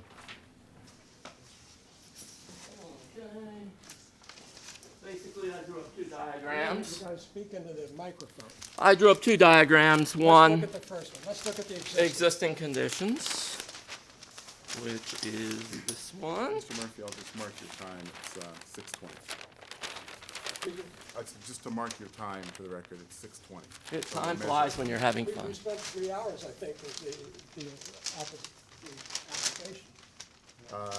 As far as actual presentation time, which is what I have advised everyone, they actually stayed within their allotted time because there was moving about as far as witnesses and also examination. That got extended. But as far as presentation, direct presentation of their witness, they stayed within their allotted time. Seems to me they took a long time. There were a lot of interruptions. All right, Mr. Neely. Okay. You drew this up. This is the existing intersection? Right, and I drew up the problem movement. There's really only one problem movement in this intersection. The thing that makes this intersection unique among all the intersections along Harford Road is the very blunt, high-speed left turn movement from northbound Harford Road into Old Harford Road. Causes problems for conflicting oncoming traffic as well as for pedestrians. This is why there's perception that it's a very high accident, unsafe intersection. And that's the Otherwise, the condition as it intersection- exists today? Hmm? That's the condition as it exists today? Correct. That's the hazard? Correct. The more minor movements are shown in black. I shouldn't say minor movements, I should say the less problematic movements, the more normal movements that are well controlled are shown in black. So it's a five-legged intersection, and it's one leg that makes it unique and it makes it one of the most difficult spots along the entire Harford Road corridor. Okay, and then should we go to the next one? Oh, let's see. Roop took it away. Okay. Look at the proposed. This is the proposed, again, in schematic form. It's upside down. Yeah, it's upside down. That's another problem. Showing it in schematic form so that we don't get locked into any particular driveway locations, any particular realignment plans, just showing the basic movements that will be changed due to the development of the site for the Royal Farms. And as you can see, with the Royal Farms, it's going to become much more complex. As Mr. Guckert said, the level of service, which is the correlation of the overall traffic to the capacity, will still be at A, but there will be a much higher degree of complexity. And this is indicated also in the fact that his plan has it going from a 3-phase traffic signal to a 4-phase traffic signal. There are very few intersections, except for the very biggest intersections in Baltimore, that have 4 different signal phases making up the normal signal cycle. Phase being the green indication for a particular set of movements. And so the big problem in this intersection that we're confronted with is complexity. That's basically the problem. Okay. And your exhibit here, this is focused on Royal Farm site. okay, so this is focused on just simply the site. So any use of the site. Yeah, it could be exacerbated with one particular use or another, but it is the various desires to get into the site, and also the virtue of intercepting existing traffic as well as providing new traffic. If you provide new traffic into an intersection, it increases the volume of traffic, but as we've said, as Mr. Gucker said, the volume of traffic really isn't the biggest issue. The biggest issue is the pattern of traffic. And taking existing through movements and turning them into turning movements is what increases the complexity of the intersection. And that's what's reflected here. What turning movements do you anticipate? This shows basically, for example, the access at Glenmore. The traffic pattern that Royal Farms attempted to show and enforce would have a mandatory outbound from the site into Glenmore, right turn only. And they showed a little something or other, a little sliver of something that attempts to enforce this movement. But as you can see, the desire of traffic, especially transient traffic, being intercepted by the site is for all of the movements to take place. And this would particularly be an issue because you've got a 7-Eleven right across the road. You know, Royal Farms could promise the world, but we've got 7-Eleven and, you know, people coming in and, you know, they have a choice between going to one or the other, and they do something going into 7-Eleven. They would pretty much expect to be able to do the same thing going into the to the Royal Farms. Well, So it compounds the problem. Would this Royal Farms traffic plan, would that improve the intersection? No. It actually, and before just illustrating the last point, here's the illustration. They've shown the mandatory right turn in their plan. Okay, and then there's similar anomalies down at Mary Avenue and at that access point where they attempt to control the traffic, but they can't really control it. And that actually gets to the answer to the next question, which is, it's actually safer for the intersection, the odd configuration of this intersection with the angled approach going into Old Hartford Road. It's actually safer to keep Glenmore just as it is. It's better not to concentrate all the movements of the intersection all into one small point. That is sometimes a worthwhile thing to do in a very big intersection that you want to try and, you know, focus the control. But this intersection has so many odd movements in it that it's actually more enforceable to segregate the Glenmore traffic slightly north of the Old Hartford traffic, particularly, as we were saying, because we have a mandatory right turn movement from Old Hartford into Hartford southbound. That's the existing situation, and that's what everybody seems to feel is the best, and I certainly do. If everything comes together at this point, it's going to be much easier for somebody to violate that movement. And physically, if you can do something, somebody sooner or later is going to try and do it. And traffic accidents don't happen when people are doing what you expect them to do. Traffic accidents happen when people are doing the unexpected, or when people aren't expecting a particular thing. And that's particularly an issue for small children who really aren't trained to anticipate things. When people disobey traffic laws. That's true, yes, very much. That's the best example of that. So actually, it's better to keep Glenmore just where it is now. Now, keeping Glenmore just as it is now is actually worse for Royal Farms. It makes their site access less attractive, but it's better for Hartford Road and for the community. Just a moment. Mr. French, the planning department had seen and reviewed the revised plan proposed by Royal Farm that's under consideration. Is that correct? Yes, actually, that plan, the original concept for relocating Glenmore Avenue coming into Hartford Road was presented to the Site Plan Review Committee for study at the time that the whole site plan was being presented originally. And the Site Plan Review Committee considered that acceptable, subject to the final determination of the City Department of Transportation. Okay, and it was the determination of the planning department that the proposed improvements represented an improvement to the development plan? That is correct. Okay.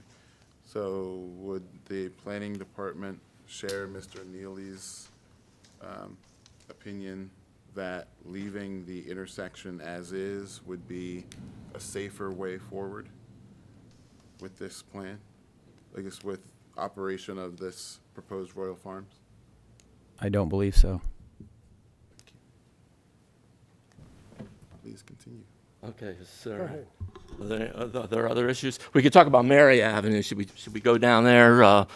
Basically, the issue on Mary is that they just don't expect very many people to use it and to not use it in the correct way. They have nobody. I just saw their report for the very first time when they came in midway through this hearing, but they have nobody coming southbound and being intercepted into the site. They only have interception northbound.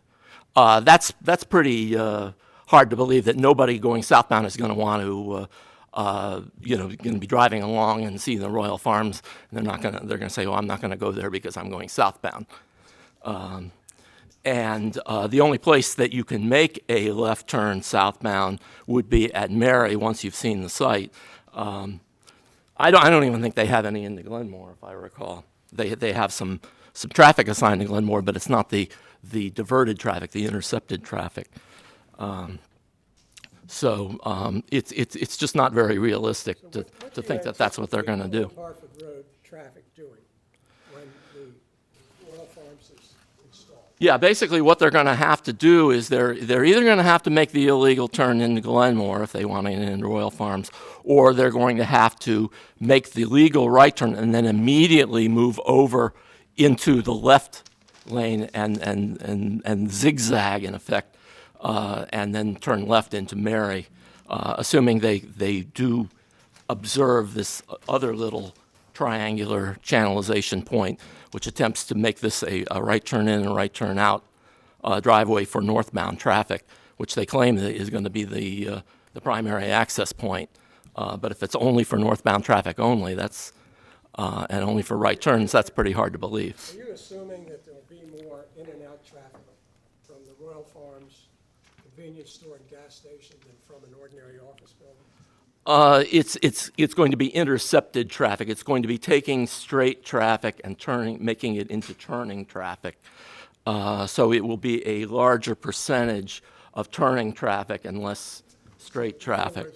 As far as the overall numbers, it's hard to tell. So the overall traffic on Hartford Road won't necessarily change.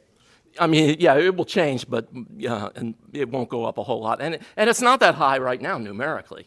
It's just a much greater problem than it. Thinking that you anticipate there'll be far more cars going in and out of the Royal Farms site than existing now for the office building. Yeah, I haven't really analyzed the existing office building. I thought it was vacant. Yeah, but Okay. would you assume that a gasoline station and convenience store generates more traffic than an office building? Okay. The thing about an office building is that it gives it's repeated trips. It's the same people every day. Employees going to an office. They learn the right ways to behave. Whereas the whole point of a Royal Farms is to try and attract and intercept traffic from the existing stream. So it's completely different. Employees are also more likely to use transit. Nobody uses transit in order to buy gas or to walk to work. That's the kind of travel patterns that we're trying to encourage in this city in order to create pedestrian-oriented neighborhoods and transit-oriented neighborhoods.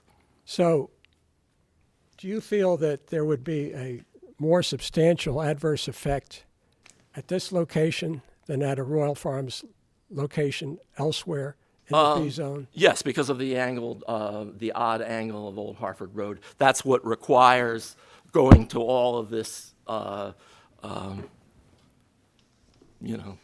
these gyrations. And the old one word rather. The old angle of Hartford Road is what enables, once the revised plan is in effect, it enables Old Hartford Road to enter directly onto Glenmore. Is that not right? It's the realignment. Is that Right. what you're saying? The realignment would create the physical possibility of people either violating the turning or actually the city changing what is legal. It creates, quote, flexibility, unquote, and in this case, flexibility is actually a bad thing. We don't know what the city would eventually require. Or what they might do, require or change on their own. And the fact that it's physically possible. There are lots of places in the city where things were illegal, and so the city just decided, okay, people are doing it, let's accommodate them. And this could so that's happen what here, they did. could it Yes. not? This could happen here, Yes. could it not? So if you had traffic coming directly from Old Hartford Road into Glenmore and then into the Royal Farms, that would be a substantial adverse effect, would it not? Yes. And why is that? It adds another major turning movement. It's a four-phase signal, which I said was an extra complexity. That would make it a five-phase signal, which would be even worse. Practically, wouldn't that mean that cars coming across here coming across Hartford Road into the property would be subject to collisions with cars going either north or south on Hartford Road? Yes, whatever has the right of way. I mean, obviously, the traffic that is making the illegal movement doesn't have the right of way. Or if it's a legal movement, you still would have traffic backed up coming back and forth. Yeah. And you're crossing that traffic. Yeah, that's what I'm saying. It would probably become a five-phase signal, which is most intersections in the city are two phases in the urban part of the city, in the more neighborhood kind of areas where you just have green for one direction and then you have green for the cross direction, and it's very simple. But you don't have that in this situation. So if I could just summarize your testimony, what you're saying is that by moving Glenmore so that it lines up with Old Hartford and Little Glenmore, or Glenmore on the opposite side, that you create more likelihood of cross Hartford Road traffic thus leading to collisions. Is that not correct? Right. You concentrate a whole lot of turning conflicts in one location, and that's what leads to accidents. And it's your belief that an office building would not have that same attraction for traffic coming to it? You can deal with it better because you don't have the transient demands that you have with this kind of development. That's why you don't have that kind of downtown, for example. Downtown has a huge concentration of traffic in one area, but the city manages to control it. Do you think it's likely that in the September 16th, 2015 memorandum recommendation from the Planning Commission that this appeal, the establishment of the proposed use, would be detrimental to or endanger the public health and general welfare by creating enhanced likelihood of vehicular accidents, including those involving personal injury or death? Yeah, that's exactly right. Do you agree with that? Yeah, and nothing's changed in 5 weeks. Mr. Murphy, which document were you reading from? I'm referring to the September 16th, 2015 recommendation from the Planning Commission. And if I had it correct, Mr. French, that is no longer the opinion of the planning department? That's correct. Apparently after they met with the Royal Farms, That is correct because you the, know, I because the think if we plan wait was, long enough. Mr. Murphy, please, if the witness can speak. that is Mr. correct French. because the plan was revised. And so the memo you have dated October 19th is based upon the revised plan that's before you The thing today. I'm not clear on, Mr. French, is how does the revised plan reflect any difference between what was presented earlier in terms of the plan itself? The location of Glenmore is still exactly the same, is it not? All you're talking about is a change in signals. Is that not right?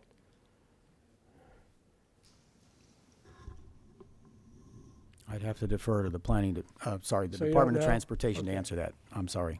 No, I don't know. That's all I have of Mr. Neely. I do have a few questions. Okay. Mr. Neely, you, Time, it's 6:40.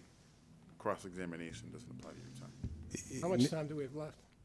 You started at 6:20, so you've used 20 minutes? So we got 10 minutes left? Yes. Okay.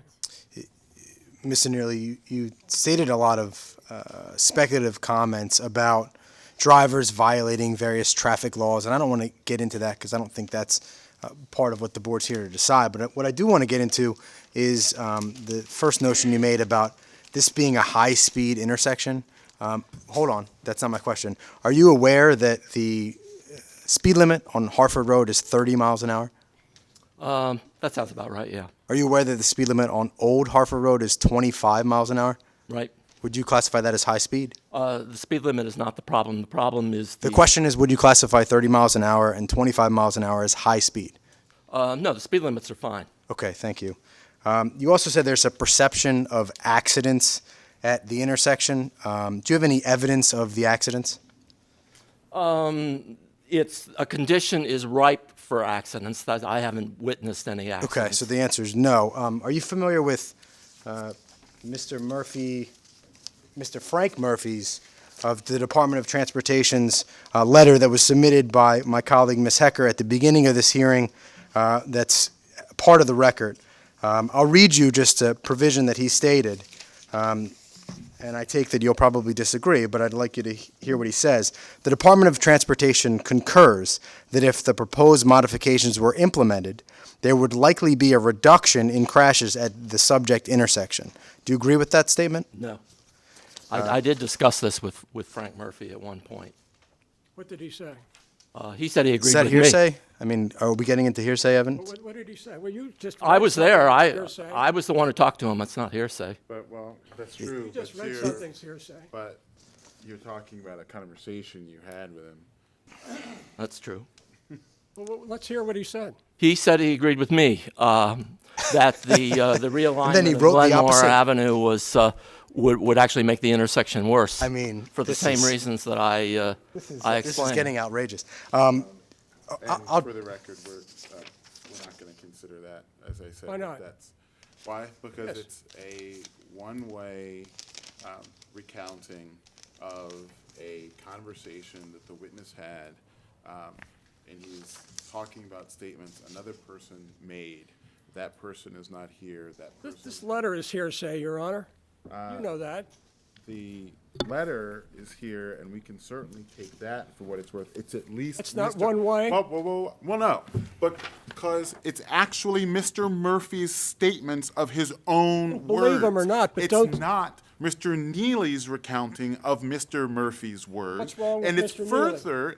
further, the accounting that Mr. Neely just gave is devoid of any context that Mr. Murphy gave at the time. There's no date, there's no circumstances, that. there's no nothing. When was it? When did you have the conversation? with Mr. It was Murphy? it was Isn't back this in the middle of my 2013 cross-examination? when the Hold this on a was second. an Just issue a before. moment. It is during the middle of cross-examination. If you would like to try to resurrect it on rebuttal, I you really can object try. to your not considering it, because that's a direct Because refutation it's of no. Mr. Murphy. No, that is blatant hearsay. You know that is not admissible in any form. Hearsay is admissible, especially not going especially to contradict hearsay. On a point like that what he has just simply offered by itself, we can't. As I said, if you would like to try to resurrect it on rebuttal by trying to elicit more facts of the circumstances, I'm certainly willing to let you try. Okay, still sticking to Frank Murphy's report. It's your opinion, Mr. Neely, and if I'm characterizing it incorrectly, you let me know, that this intersection is unsafe as it's currently aligned, and as the proposed realignment, it would still be unsafe?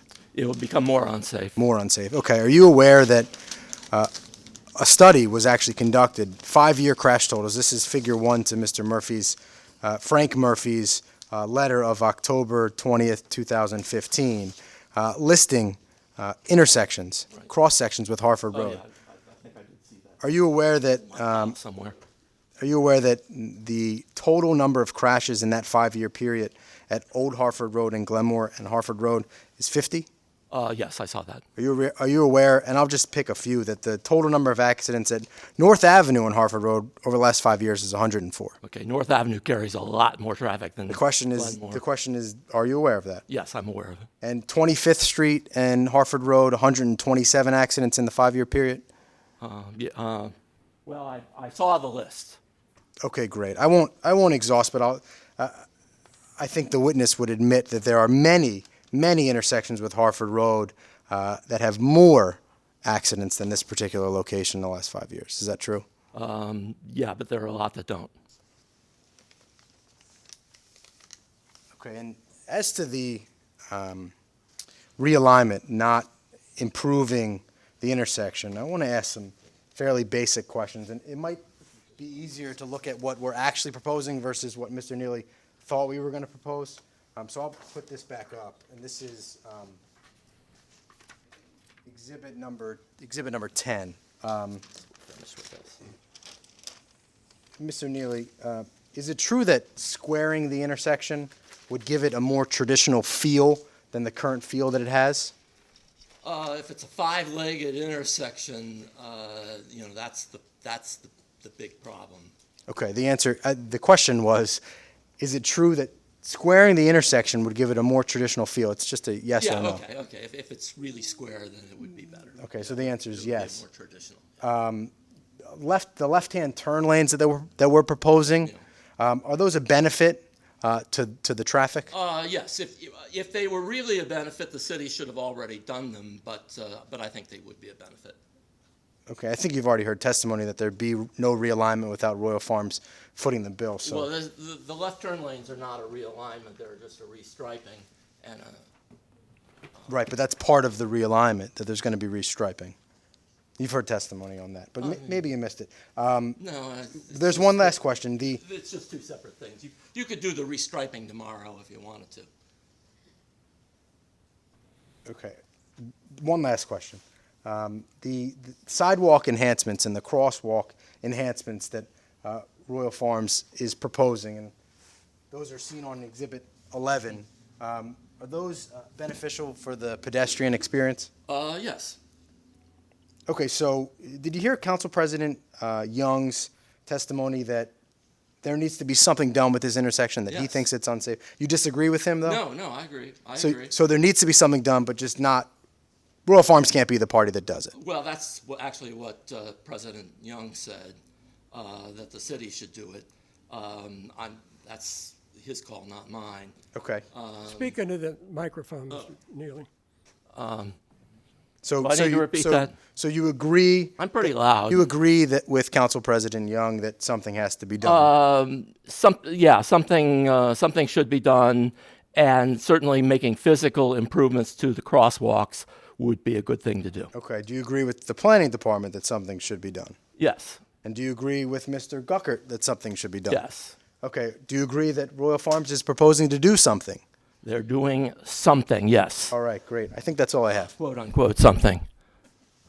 Mr. Neely, to improve the intersection, what would you do under existing conditions? I would do what he said. I think, based on all that I know now, that putting in restriping to create left turn lanes is a worthy thing to do, and physically upgrading the crosswalks in the three locations is a worthwhile thing to do.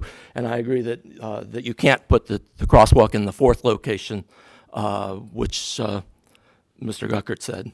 Is moving Glenmore Avenue a worthwhile thing to do? No. So you would not do that? Correct. You believe that would create an additional hazard? Yes. That's all I have. Okay. All right, we're going to take a brief 5-minute recess.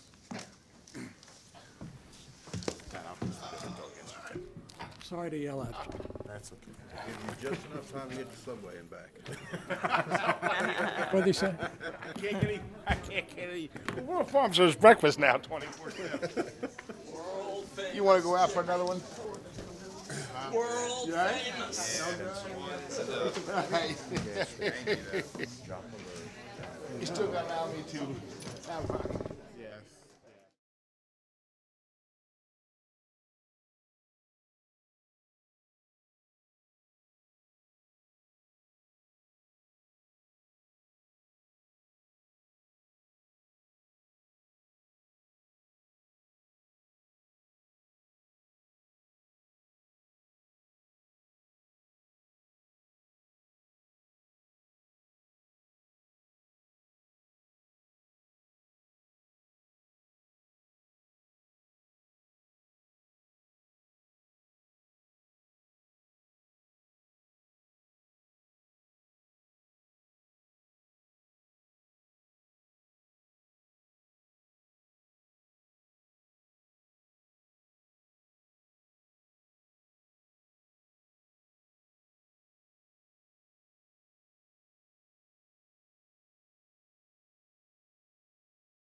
Where's Dave?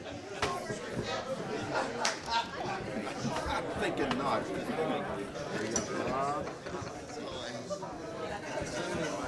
Waiting on you, David. I gotta turn around and go right to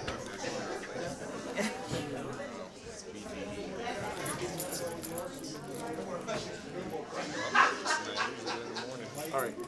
Who do you have left? Councilman Curran up past his bedtime. Don, who do you have left? We're keeping you up past your bedtime. And the beer.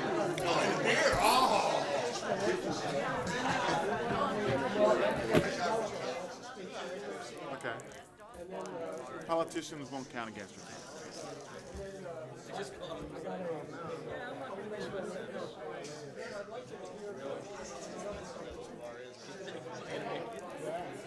if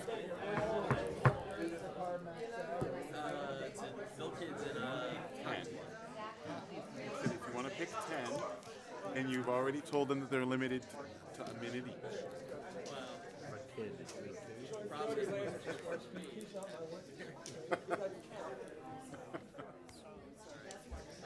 All right, you ready to go, John?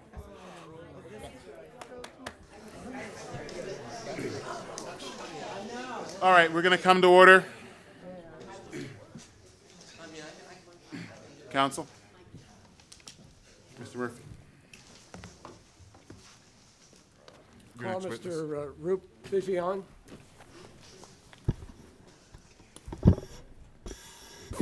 Good evening.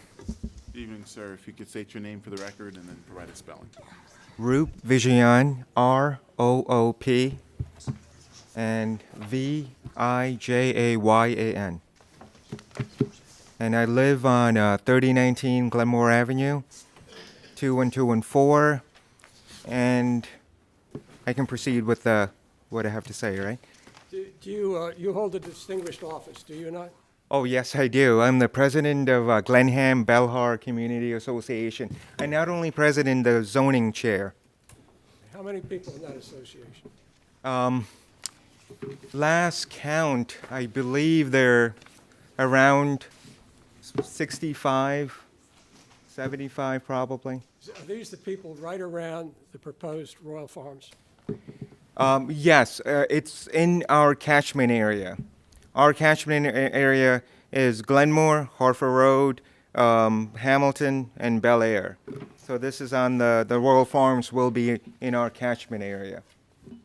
And are you aware that other community associations in the area are opposed to this application? Yes, there are 10 community associations opposed, Who are and they are Laurelville Improvement Association, North Hartford Community Association, Glenham Belhar Community Association, Hamilton Hills Neighborhood Association, Westfield Improvement Neighborhood Association, and Bel Air, Beverly Hills Community Association, and Moravia Walther Community Association, Arcadia Community Association, and Mayfield Mayfield Community Association, and Walterson Community Association. And also Harbell is opposed to this, and Hamilton, Laurelville, Main Streets is opposed to this project. Now, we've heard a lot of testimony all afternoon about a wonderful project this will be, but we have all these community associations, including your own, which are vigorously opposed to it. Could you explain basically the reason the community associations are opposed? The community association, for one, are opposed to it because of the danger to the kids that go to Hamilton Elementary and Middle School, and kids that go to Arts and Ideas, and kids when they see somewhere like a Royal Farms, like Gerald Neely, Mr. Neely said in his testimony, they are attracted to places like that for food and for whatever, you know. And especially the Hamilton elementary and middle school kids, they are across the street, and they will be crossing both streets. They cross North Old Hartford now to go to the library because they use it like a aftercare, unofficial aftercare. And with the transient traffic, I mean, this is not like an office building traffic like Mr. Neely, you testified, that this transient traffic is going to be so unpredictable. What traffic are you talking about? I'm talking about the traffic which goes south in Hartford Road, and the traffic that goes north, goes south on Old Hartford Road in the morning, and because Old Hartford Road, Northern Parkway, and Joppa Road empties out on Old Hartford Road, and then it all empties out to Hartford Road. But I'm talking about the transient traffic, not like the office traffic. The traffic that's going to come to get gas, that's going to use the 16 fuel dispensers. That's like 16 cars right there. And they probably only stay like 4 to 5 minutes. Then it's 16 more.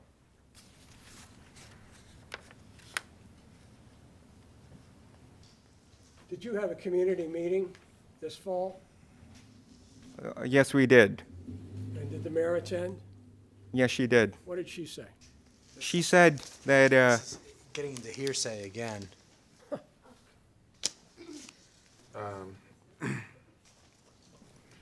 I'm willing to allow it, but there'll have to be some sort of context provided and stuff. Was it a community meeting about the Royal Farms application? Well, but about Yes, which it was. version of the Royal Farms Did you know what she was going to say before she arrived? No, we didn't.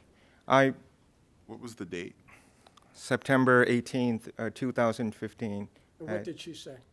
She said Just for the record, that was prior to the most recent plan that's been submitted, is that correct? That's correct. Okay. All right, so then whatever comments the mayor may have offered would have been to the former version of the plan? That's also correct. Okay, and in that prior version, Mr. French was the one which the planning department was opposed to, is that correct?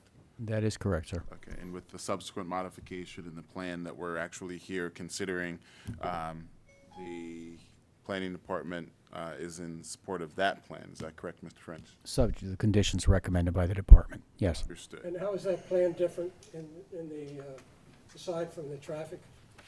I think that there was discussion of that when. I'm confused about that, to be perfectly honest. How is it different? Okay, well, you are in the middle of an examination of one witness.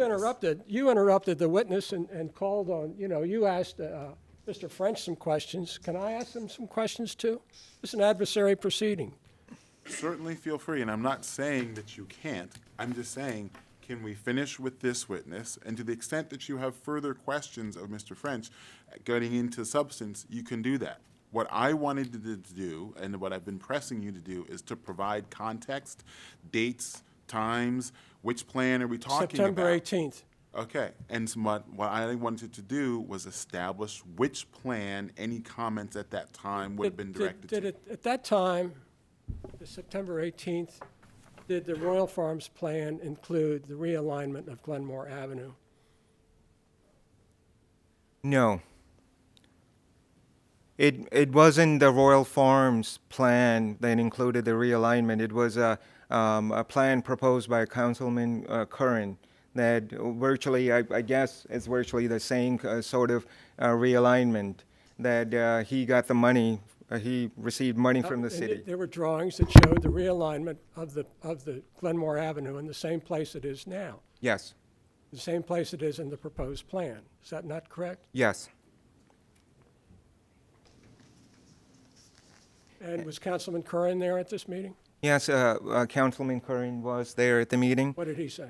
He said, Objection is to. Since Councilman Curran is here, I will allow you to testify. And Well, he can contradict him if he wants. That's correct. Okay, so what did he say? Councilman Curran said that the Royal Farms project is quote-unquote dead. And he was opposed to it? He was opposed to it, yes, that's correct. And were you aware of getting the September 16th. Recommendation of the Planning Commission to show you. Yes, on September 18th at 6:55, Councilman Curran called me to the back of the community meeting hall, and he showed me this. He said that the Royal Farms project is effectively dead, and really I had 5 minutes to start the meeting. And at that time, Councilman Curran had proposed the realignment of Glenmore Avenue, had he not? He did not at that time. But In the past. He had proposed it in the past, and it had been submitted to the Planning Department. Yes, I think it was. That's all I have. Thank you. Do you want to call Mr. French? You said you had questions. Thank you. There's a delegate. Unless you want to. No cross-examination. Okay. Delegate Glenn, who wants to go ahead now. Again, the delegate's time doesn't count against your time. Good evening.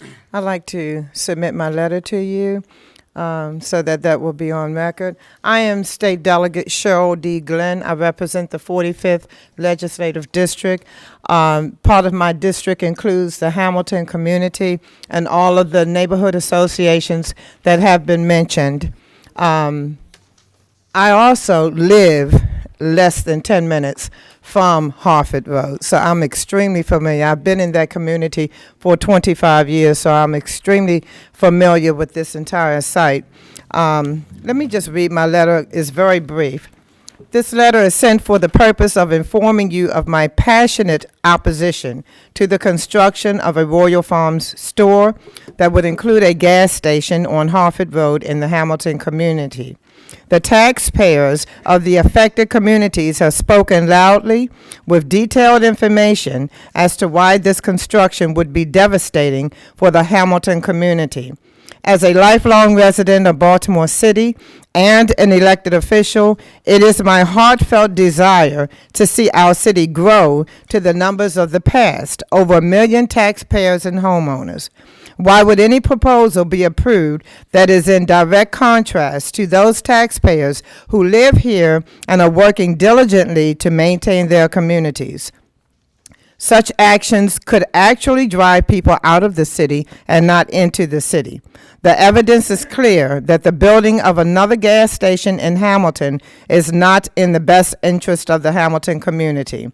I'm requesting that the BMZA deny the request from Royal Farms for the construction of a store and gas station in the Hamilton community. As a state delegate representing the 45th Legislative District, which includes the Hamilton community, I stand with the people, and I will always do all that I can to represent their interests. And in closing, let me just say that I find it unbelievable that out of all of the community associations, 10, not one is in support of this project. And this board, along with the Planning Commission, is supposed to weigh heavily the interests of the community and what the desires of the community are. And let me just say, as a state delegate, you may not feel it here, but Baltimore City is the only jurisdiction out of the 24 in the entire state of Maryland that lost population in the last census. As a result, we lost 1 senator and 2 delegates. That means you lose power. Baltimore City is not the powerful delegation that it used to be. That translates into the lack of resources, money, and everything else. We cannot afford to lose anybody else. And I hear people who live in the Hamilton community constantly saying that if they lose this fight, more people will leave because property value is declining in that community. Even mine has. You know, so people are tired of their voices. They're paying taxes in this city, and their voices are not being heard. And as elected officials and people appointed by the elected officials, we have a duty to care to care about those people who live in the affected communities. And I'm asking you to deny this request. I too, just like it was stated before, like Council President Jack Young said, I heavily support Royal Farms in other communities that doesn't cause any adverse effects to residential areas. I was at the ribbon cutting with Mr. Fine at the Royal Farms on Pulaski Highway. So I support Royal Farms, but this is not a good location for such a business with gas stations. So I would ask you to deny the request, and I'd be happy to answer any questions. And thank you for hearing me. Okay. The question is, Mr. French. Mr. French, could you come over here for a minute, please? I think he's fine where he is. He has his own mic. Sorry. I want him to look at something. Oh, sorry. Okay. Now, I'm showing you what's been marked or titled previous site plan for the Royal Farms store. Are you familiar with that? I'm somewhat familiar. Wasn't Not the- the person most directly familiar with But this, you keep saying that the most recent Planning Commission memorandum was due to the fact that Royal Farms had submitted a revised site plan. That is correct. Yes, But I did say that. but how does that revised site plan differ from this site plan?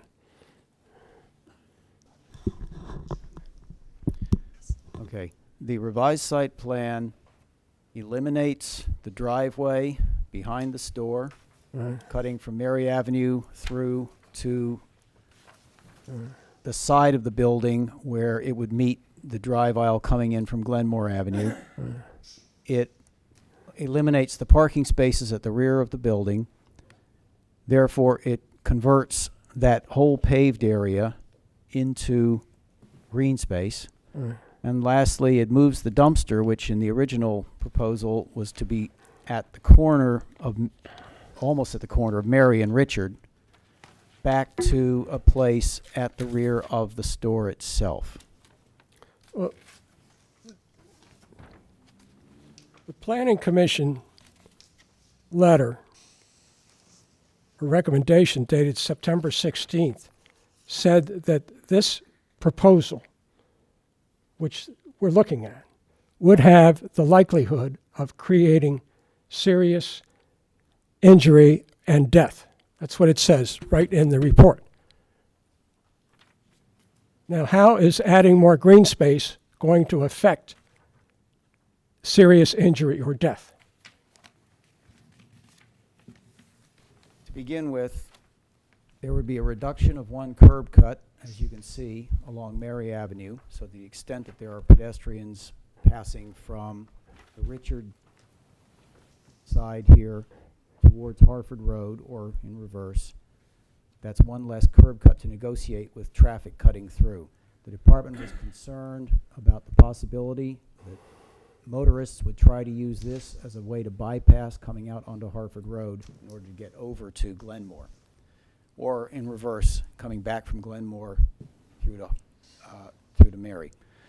Secondly, to the extent that this reduction was also intended to be accompanied by a reduction in the total flow of vehicles at any given time on this property, it would reduce the number of vehicles entering and exiting the property. Would that come about by reducing the number of pumps? That had nothing to do with the number Well, of how are you pumps. going to reduce the number of people? Because this is a convenience store proposal in addition to a gasoline service station. They were envisioning this particular plan a significantly larger amount of convenience store traffic at any given time. At least vehicularly arriving and departing traffic. Pedestrian traffic would still be the same.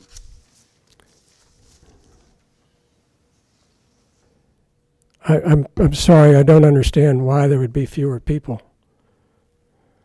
Because there would be less opportunity for people to drive up and park and go into the convenience store. Fewer parking spaces? There'd be fewer parking spaces available, and The idea was essentially. But it's essentially, aside from changing the parking a little bit and adding more green space. Mr. Murphy, I didn't catch the rest of Mr. French's testimony, so he needs to finish. Excuse me. Please speak what you were saying before. There would be less given number of vehicles on the site at any given time.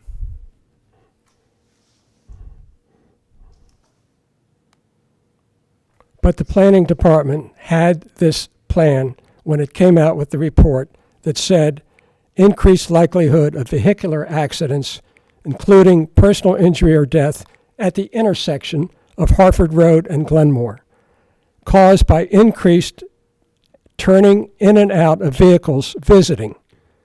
The vehicles can turn in and out the same as they could before, can they not? They could turn in and out on Harford Road, but again, the cut through that was going to exist here that would allow motorists to bypass using the front portion of the store and this area here between the pumps and the storefront was being eliminated. That's all I have, Mr. French. Okay, now, Mr. Thank you. Just for the record, Mr. Murphy, you said that Mr. Landers wasn't. He's not my witness. I disown him entirely. All right. Mr. Chairman. No, just to establish that he doesn't count against their time. And the time that you spent in cross-examination of Mr. French didn't count against your time either. Thank you. Mr. Chairman, members of the board, first I want to thank you for your indulgence in sitting there so long through all of this, but it's very, very important. My name, for the record, is Joseph, but everybody knows me as Jody Landers. I served 8 years in the Baltimore City Council representing the 3rd Councilmanic District from 1983 to 1991. I've spent 25 years involved in the real estate business, 15 years as the Executive Vice President of the Greater Baltimore Board of Realtors, the trade organization. I'm a lifelong resident of Northeast Baltimore and active in the community in many, many different venues and activities. At the risk of kind of stating the obvious, I and all these folks are here because we care about our neighborhood. We like our neighbors. We love our neighborhood. Everybody on this side of the room is a high-paid consultant. They're getting paid by the hour. We're here because we care about what's happening in our community. So please take that into account, because when we're talking, yes, we may talk passionately, but it's because we will live with the consequences of your decision in perpetuity. And these folks will move on to the next project. I did a little survey because there's a whole question about the scale and size of this. What are we talking about when we're talking about this is completely out of scale with everything else in the surrounding community on all of Harford Road and all of Bel Air Road and even in neighboring areas. So I did a little survey, and I have copies of this to pass out to the board. Okay. And the proposal here is for 6 pumping stations, which actually is 12 hoses, because there's dual pumps on either side. Starting above the Beltway on Harford Road at Joppa Road and coming toward the Beltway, at the intersection of Harford Road and the Beltway, there are 3 gas stations, a BP, a Shell, and a Carroll Fuel. The BP has 4 pumps. The Shell has 4 pumps. The Carroll Independent has 3 tandem pumps. This is at the node of the Baltimore Beltway and Harford Road. And here we have a proposal to put a gas station with 6 dual pumps in the middle of a residential area. And then I went further afield and I said, and if you drive the 5 miles from Joppa Road down into the city to Lake Montebello, you will pass 11 gas stations. There is only one gas station at the intersection of Northern Parkway and Harford Road that has 6 pumps. But guess what? They only have 10 hoses because 2 of the pumps are one-sided pumps located up against the small little 500-foot convenience store that they have there. So that has a total of 10 pumps. This one we're talking about would be 12. And I think you would agree that Northern Parkway and Harford Road is a much bigger intersection than Glenmore Avenue and Old Harford Road. And also I took a look at the size of the convenience stores attached to these various gas stations. And you'll see in this one column, so even the convenience stores out at the Beltway node have 50% less square footage in space for their convenience operation. And none of them allow for parking on the opposite side of the fuel pumps. In fact, I've been trying to think, and now many of you, and I'd like you to think about this, think about the gas stations that you've gone to where they have a massive array of pumps. Where do they direct you to park? On the opposite side of the pumps, so that you have to walk through the pumps and the gas lines to get to the convenience store. And yet that is what this proposal is built on. And I'm using their very drawing. So 17 spaces, which require a variance, which has never been justified in any of the testimony, are actually on the opposite side of the pump. So if I'm bringing my family or children in, I'm going to be expected to park here and send them through the pumps, the traffic that's coming in to get gasoline service. This is inherently unsafe. I can't believe that the planning department or the Department of Transportation would even entertain such an idea. We don't do this. They don't do this on highway-related gas stations, much less on one that's in the middle of a neighborhood. And let me just give you another idea of scale. This island for these gas pumps would house 6 actual pumps, so 12 totally. It will take 100, the canopy alone is almost 150 feet in length. The canopy, that is half of a football field. The room we're sitting in, and you can count the ceiling tiles, is about 58 feet wide. Multiply this room by 3, and that's what we're talking about in terms of a canopy over these 6 pumping stations. Outrageous, just outrageous. These 2 memos that the Planning Commission have been referred to, I really urge you to carefully read these 2 reports because they speak with forked tongue. On the one hand, the recent memo of October 19th refers in a number of instances back to the earlier memo of September the 16th. And what it says in that memo, for example, when it says comprehensive planning, I'm referring to the most recent memo from Mr. Stoser. First of all, I do take issue with that the existing structure being raised and the new structure is less than 1/3 the floor area, and thus there's no intensity or increased intensity in the activity there. That is absolutely preposterous. Of course there's going to be an increase. What we have there now is an office building and a meeting hall, and it hasn't been in use. I was the director of the Harbell Community Organization when that community center was first built. And guess what? The city observed the setback there, and that building is set 20 feet back from the street line in order to have some grass and a buffer zone.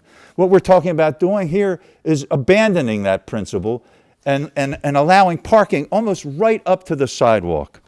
So in this memo, it refers to the site plan. It doesn't take a position one way or the other. And by the way, this second memo doesn't really refute the first one.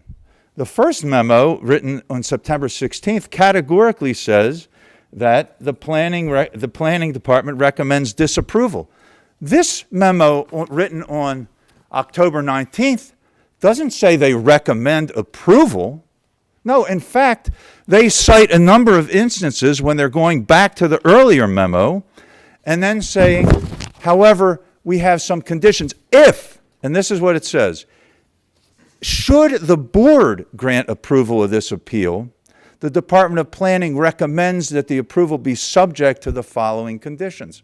It's not an approval of this, and it's not a recommendation for it. It's just kind of neutralizing. But what they said in the earlier memo, and it refers back to it in this most recent memo, where you talk about the comprehensive planning.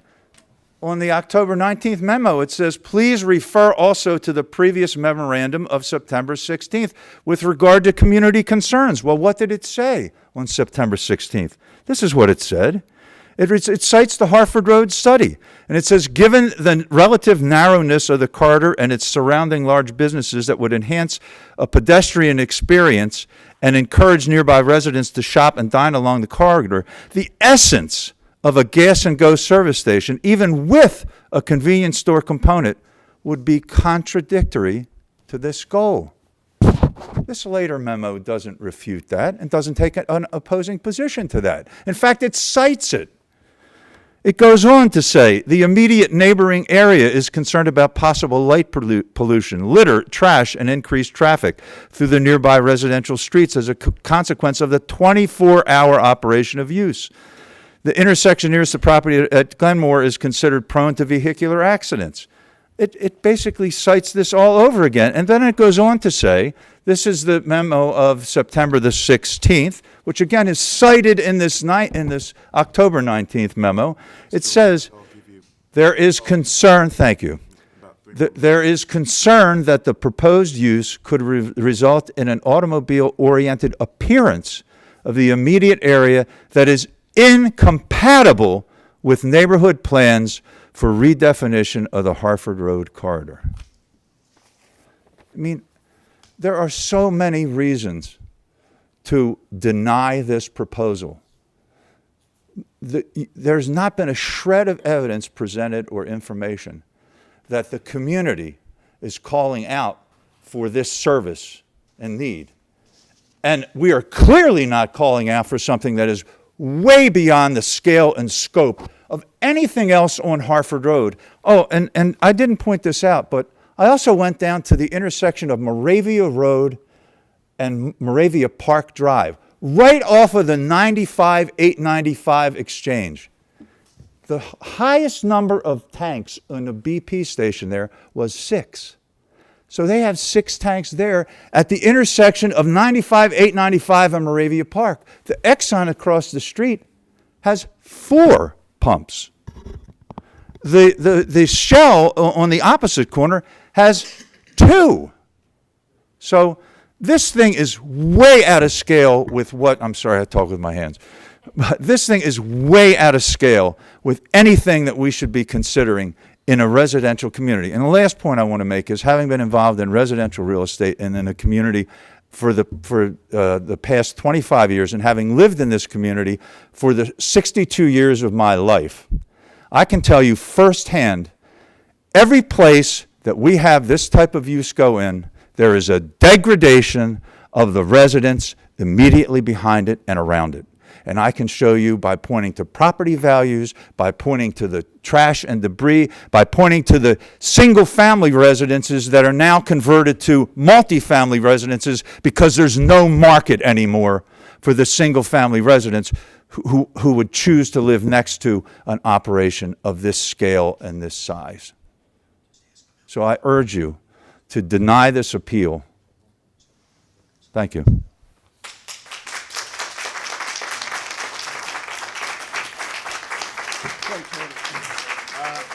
Mr. Landis, a couple of points. First of all, this is not directed to you. This is directed to the gallery. Again, we had this. We need to follow rules of decorum. This is not a speech hall. There is no place for applause. There is no place for hoots and whistles and the like. There will be no more clapping after witnesses' testimony. Mr. Landers, you're testifying, did it in a narrative fashion without being examined by any witness, by any counsel, but I don't know if there's any cross-examination. Incredibly short. Mr. Landers, you keep referring to this particular property as being in a residential community. Are you aware that it's zoned B31 highway commercial? Yes, I am. Okay, and how many 1.75 acre lots that are zoned B31 highway commercial were included on your independently commissioned study? There are none of the gasoline service stations that have anywhere near 6 pumps or anywhere in any proximity to a residential community. That's not the question. How I'm many? just saying there are none that are close to the residential community as close as this one is to the residential community. Okay, let me repeat the question and see if we can get an answer to it. How many 1.75 acre lots like this one that are zoned B31 like this one are on this list? Do you have any other that are that big that are zoned B31? Are any of these? Not quite that big. Okay. No. But again, none of them encroach as far into the residential community as this does. Okay. The answer was no. Are you saying that there are no gas stations that abut residential areas in this? Not to the extent that this does. All of the other gas stations with a larger number of pumps like this is proposed are all in commercial areas. They do not abut residential areas like this, where they're adjacent to other commercial uses. But there are gas stations in commercial zones that abut residential areas in and around this vicinity. There are. And final question on your. But none with 6 pumps. On your independently commissioned study, you referenced various locations at various sizes. Do you know when the convenience stores and the gas stations were constructed? I don't see it noted on your study. No, all of the data that's on my chart was pulled from the SDAT records, State Department of Assessments and Taxations, as of last night. All I'm asking is, do you know when the... I don't, but that data is on the same... Okay, so the answer is no. Okay, right, thank you very much. Thank you. Thank you. Okay, we have 10 witnesses. All right. Very quick. And, Minute. as I discussed, Mr. Murphy, we're allowing you some leeway that you're given 10 minutes for 10 witnesses, limited to a minute each. We will be strictly applying that time limit. So we'll mark the time as 7:34, and so at 7:44, your presentation of witnesses will conclude. Mr. Chair, may I am one of the 10 witnesses. Everything I've said has already been brought before the board. I will decline to testify. Okay. Then you have 9 Hi, minutes. Mr. Chairman. My name is Philip Heller, Heller. I live at 5901 Arabia Avenue. This is 5 homes away from this proposed monstrosity. I am the ex-president of the Glen and Belhar Community Association. We've been opposed to this for years, and I ask you to deny it. We do not want 500,000 pounds of gasoline sitting within a couple hundred feet of our homes, which is what you're talking about here. They do leak. You can see the ongoing litigation in Baltimore County. Thank you. My name is Ryan Dorsey. I live at 3317 Crossland Avenue in Mayfield. I have lived my entire life in the area just a couple blocks off of Harford Road. I live in the same neighborhood as my parents where I grew up. I have attended more community association meetings along the Harford Road corridor than any person in this room, with the exception of perhaps Mike Hilliard. Certainly Mike Hilliard. So I can, yes, I'm absolutely certain of that. Within the last year, that is. And that I can probably speak to the broad consensus of these neighborhoods perhaps better than anybody else here except for Mike Hilliard.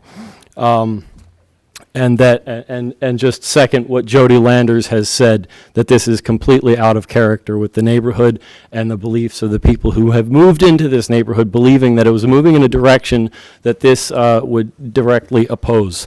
I want to bring up one other point that I don't think has been brought up here. It's that this zoning is not considered within a vacuum of consequences in the long term. That this gas station doesn't actually have to take all of the business from the surrounding gas stations, just enough to put them out of business, and that when that happens, we stand to see 1 to 5 other gas stations within the immediate area become undevelopable sites once they're closed for decades to come. 4500 Harford Road has been a vacant former gas station for the last 30 years.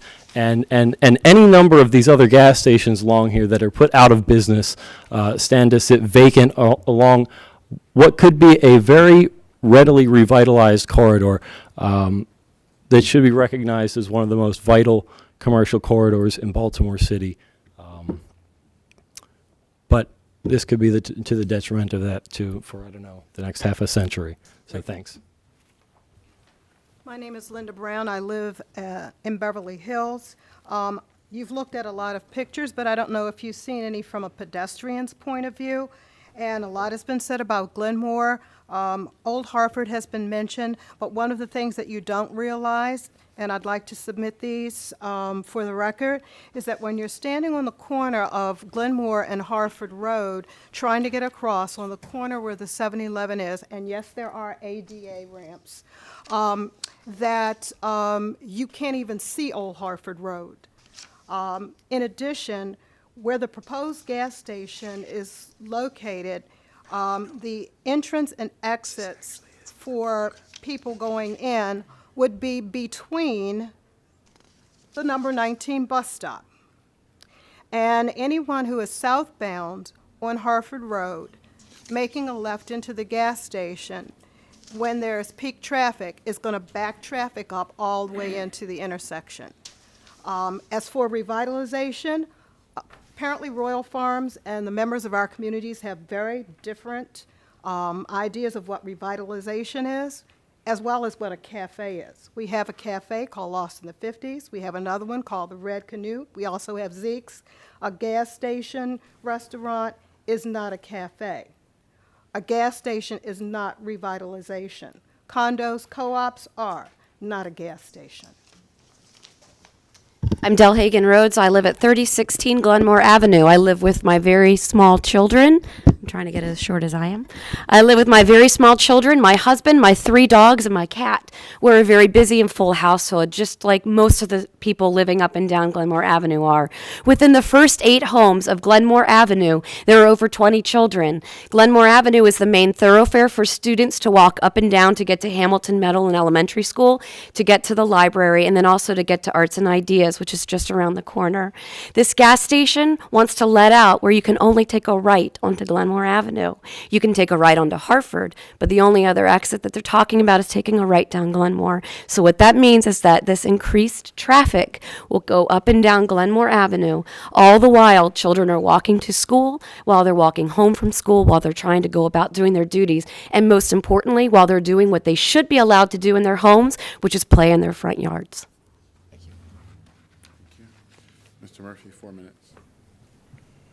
My name is George Van Hook. I live at 2220 Westfield Avenue. I have lived in this area for 27 years. My focus tonight is on the safety of the intersection which we are talking about, and I believe that the proposed Royal Farm Superstore will exacerbate an already bad situation for traffic, and I'm particularly concerned about the fact that we have the confluence of a library, a school, and people that go to the 7-Eleven store. There's no way that this is going to work. And also, we realize that children in particular have poor judgment about crossing the street. In the absence of traffic signals that would regulate the flow of traffic and also the impulsive nature of children, we realize that this is an accident waiting to happen. I'm not willing to risk the safety or the security of one child. And we need to make a decision that is also consistent with the nature and also the will of a community that is saying that ultimately this will invidiate and also ruin the culture of an emerging community that needs to have its will be listened to. So thank you. I say do not allow Royal Farms in this particular community. Thank you. Hi there. I'm Laura Albins. I live at 3014 Mary Avenue, 2 properties down from the proposed Hartford Royal Farms. One, we oppose it because of the danger at Glenmore and Hartford and Old Hartford. But also Mary Avenue is very dangerous. It's a one-way street, except for at the access point for Royal Farms. And people get confused when they turn on to Mary Avenue thinking, I'm coming off of Old Hartford Road. I need to, get to Bel Air, and I can't go Glenmore, so I'll go down, this Mary Avenue. And they get stuck, and they don't know what to do. And they end up generally putting the pedal to the metal and zooming all the way down. So I just fear that it's going to create a lot more traffic. Mr. French had indicated that he didn't think that it would create more traffic, but it's an office building. We bought our house there 13 years ago because there was this office building that was occupied Monday through Friday, 8 to 6. And it should be noted that they had a security person, surveying the area the whole time that people were working there. So we are, we can sit in our backyard and hear the quiet of we don't hear Hartford Road because of that building. It totally dampers it all. We have a little sanctuary, a little haven. And when I talked to people at Royal Farms and I asked about the lighting, which you guys have all skirted and all have said, the lighting is here, but we've never talked about it. I was told, it'll be just like a full moon every night. Every night I'm going to have the light of the full moon in my room. So I think we all should just talk about the little elephant in the room, and that's the Royal Farms on the Baltimore Arena. And I really hope that that is not helping your case, because I know they have the money and I know they have the power, but we're a community and we're fighting our butts off because this is going to destroy it. Thank you. Thank you. Mr. Murphy, note the time at 7:44. That's 10 minutes. We started at finished. 7:34. I'm sorry? What are you saying? I'm saying that we started at 7:34. We said you had 10 minutes at 7:44. So, Can we just get one more in? okay, one. Hello, my name is Maria, and I live at 3211 Mary Avenue. I moved to Hamilton because it was a promising neighborhood. I have heavy student loans, and I needed an affordable house that, but I also wanted to live in a safe neighborhood, and Hamilton was the perfect mix of both worlds.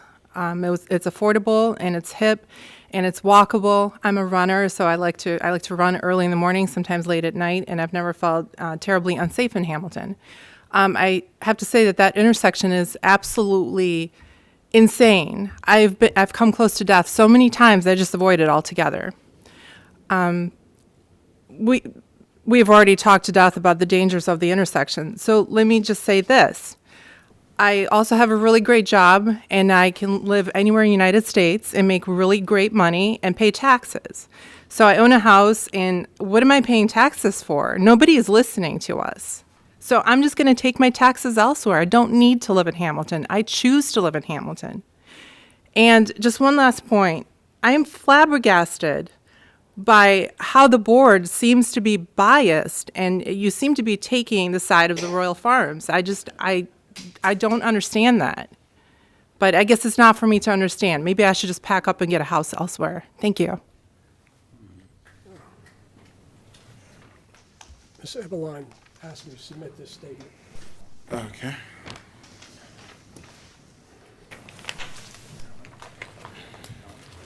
All right. Ms. Hecker? like to say a few words. Okay, Councilman. Please come. Thank you. Mr. Chairman, first of all, I want to thank the board, Mr. Chairman and the board for enduring this last several hours. Your service is well noted. Before I start with my testimony, I want to mention to Mr. Murphy, there's another intersection that is bizarre as this and York and Bologna, that is East Northern Parkway when it goes into 33rd, with Parkway going north-south and Merriman Lane going the other way. So there are a couple of intersections in this town that I've been through that are bizarre as this. Maybe one or two more I missed. I don't know. First of all, I want to clarify my position clearly for the board and for all those that are here tonight. I want to correct some misrepresentations concerning my involvement with this project for the last several years. And I'm going to present a couple of inconsistencies on behalf of the communities. I'm going to give the board members copies of this, and you can, Mr. Chairman, give it to the other board members. And this is all been public record, Murph. I think you've got copies of this, but I'll give you a copy as yourself. And you can follow along, Murph. And to council over here. The first 3 pages here are the planning department's 3 positions on this project, beginning back in April 2013 with the original hearing where they approved it, the September 16th, 2015 for the disapproval of it, and yes, I was at the meeting with the mayor and the council president and others. My position was stated as I opposed to this. I told the community that night that I stand with the planning department's amended disapproval of this at that night. And then, of course, then we have the September 19th coming out just yesterday with the recommendations should the board approval with the conditions. As you move on in the packet there's a letter dated April 2nd, 2013, when the original hearing happened back in May of 2013, that I sent to the board. I'm not going to read the whole letter in, but it says in part, I'm ready to express my support for proposal at 592021 Harford Road, the Royal Farms. Perhaps most importantly, if this appeal is approved, Royal Farm has agreed to give up a significant portion of their land on the north side of the property to accommodate the proposed realignment of the 3-way intersection between Harford Road, Glenmore Avenue, and Old Harford Road. This intersection is notoriously difficult for motorists and pedestrians to navigate, and the existing traffic pattern as the site is currently is unsafe. In 2012 alone, there were 19 accidents that the police responded to at this intersection. In the past 10 years, 21 accidents at this location required a response by an ambulance, and in 2 of those accidents, victims had to be extracted from the vehicles. I've been seeking a way to making this intersection safer for years, and we are fortunate that we finally have a property owner that is willing to cede a significant portion of their land in order to make this intersection realignment a reality. My staff and I have researched the gas station proposal for the BMZ during my tenure as City Council, which dates back to 1995, going on 20 years. From 95 to 2011, the BMZ heard 65 cases that proposed new or significantly expanded gas stations. In each case, the board took into account a comprehensive set of factors that are mandated for consideration in the code. 36 of those proposals were approved outright. 27 were approved with conditions to ensure public safety and neighborhood cohesion. The board only denied 2 of these 65 proposals. The first BMZ denial was in 1997. In that case, the operator ignored the community and did not attend any community meetings and refused to emulate the proposed design. The operator was a bad actor with a bad proposal. Very difficult circumstances that the case before the board now. The second BMZ denial was in 1998 when Royal Farms sought BMZ approval for placing gas pumps at the store at the intersection of Harford Road and Eckedale Avenue. That site was simply too small for the use and would have resulted in a dangerous traffic problem. This councilman fought that proposal with the help of the organizations that gave me a concise answer that they did not want that Mr. Fine knows I was a bane of Loyal Farms back in 1998. To those who say that I am with the proposal here because I'm in the pockets of Royal Farm is simply not correct, a bold-faced lie. Those who say that I took the proposal and instructed the planning department to make a readjustment recommendation on September 19th is simply a misrepresentation. I don't have any influence on the planning department with their analysis and recommendations, either directly or indirectly. When issues go in front of the zoning to front of the planning commission, yes, I have some influence. I had no influence on that revitalized thing that came out yesterday. So those in the community and others that speculate that are simply bold-faced liars. The letter I wrote to the mayor back on April 10th, 2013 is also in that packet there. One of the most tangible goals of the public service to improve safety for those who travel our roads. I rate today in an effort to ensure funding for traffic safety enhancement in the 3rd District, particularly because Baltimore City has unique once-in-a-generation opportunity to rely on a dangerous intersection. We must seize this opportunity. Further on in the letter, I said the site plan of the proposed Royal Farm at this intersection, the southeast corner, offers us an opportunity. Royal Farms has agreed to cede a portion of the property to the city at no cost. With this new piece of land, we can realign the 3,000 block of Glenmore where it meets Harvard, curving it south so it faces the Glenmore Old Harvard convergence across Harvard Road. The 2,900 block of Glenmore and Old Harvard can then be curved and linked more logically with Harvard and the other side of Glenmore. And I asked the mayor to hope to give me that funding. She responded to me in the letter there, dated April 23, 2013. The Department of Transportation is investigating the intersection improvements at the Hartford Road, Old Hartford, Glenmore Avenue, has committed $500,000 for design and construction for traffic safety improvements in fiscal year 14 based on a preliminary investigation. It is the department's understanding that Royal Farms has agreed to cede a portion of the required fund. I was able to secure that $500,000 for that project back then. Unfortunately, Mr. Chairman and board members, I could ill afford to have that $500,000 lost. So I was able to convince the administration, Department of Transportation, to send that down, the $500,000 down to the 28 and 2,900 blocks of Harvard Road for road improvements, which are going on there now. And finally, Mr.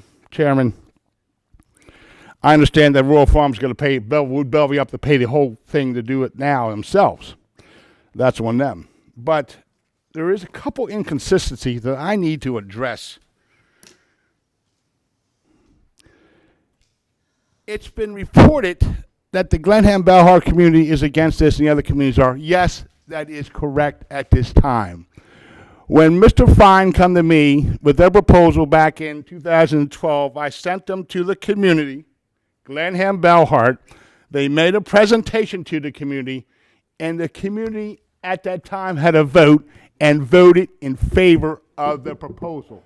Folks like to rewrite history and think that that never happened. If that proposal that night would have been voted down, Mr. Fine knows that I would not have been supportive of that. Glenham-Bellhart first proposed to be in favor of that by a vote of that community association. Whatever reasons why they switched, it may be some bona fide reasons, but I have other reasons to speculate not. And finally, Mr. Chairman, there's been discussion about no more gas pumps, no more convenience stores on Hartford Road. That's all well and fine. But this board, back in May of 2015, approved, by unanimous consent of the board, a proposal to reopen gasoline service station with a convenience area at the location of 6437 Hartford Road. There was no opposition from any of the communities for the proposal of the gas pumps and the reopening of the convenience store 5 blocks north. The inconsistencies have put me in a quagmire, but I am going to stand by my original testimony of 2013 for in favor of this. I'll answer any questions from the council.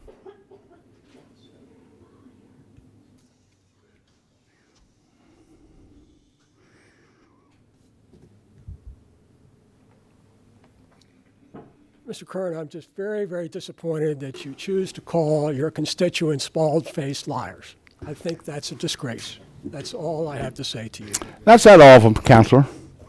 Bro, those are taking political opportunists who like to twist and take misrepresentations about my position on this, that I am in the pocket of Royal Farms when I am not, when I'm the bane of Royal Farms years ago, and to say that the Blenheim Bellhart was always against this when the original vote of the Community Association was in favor of this.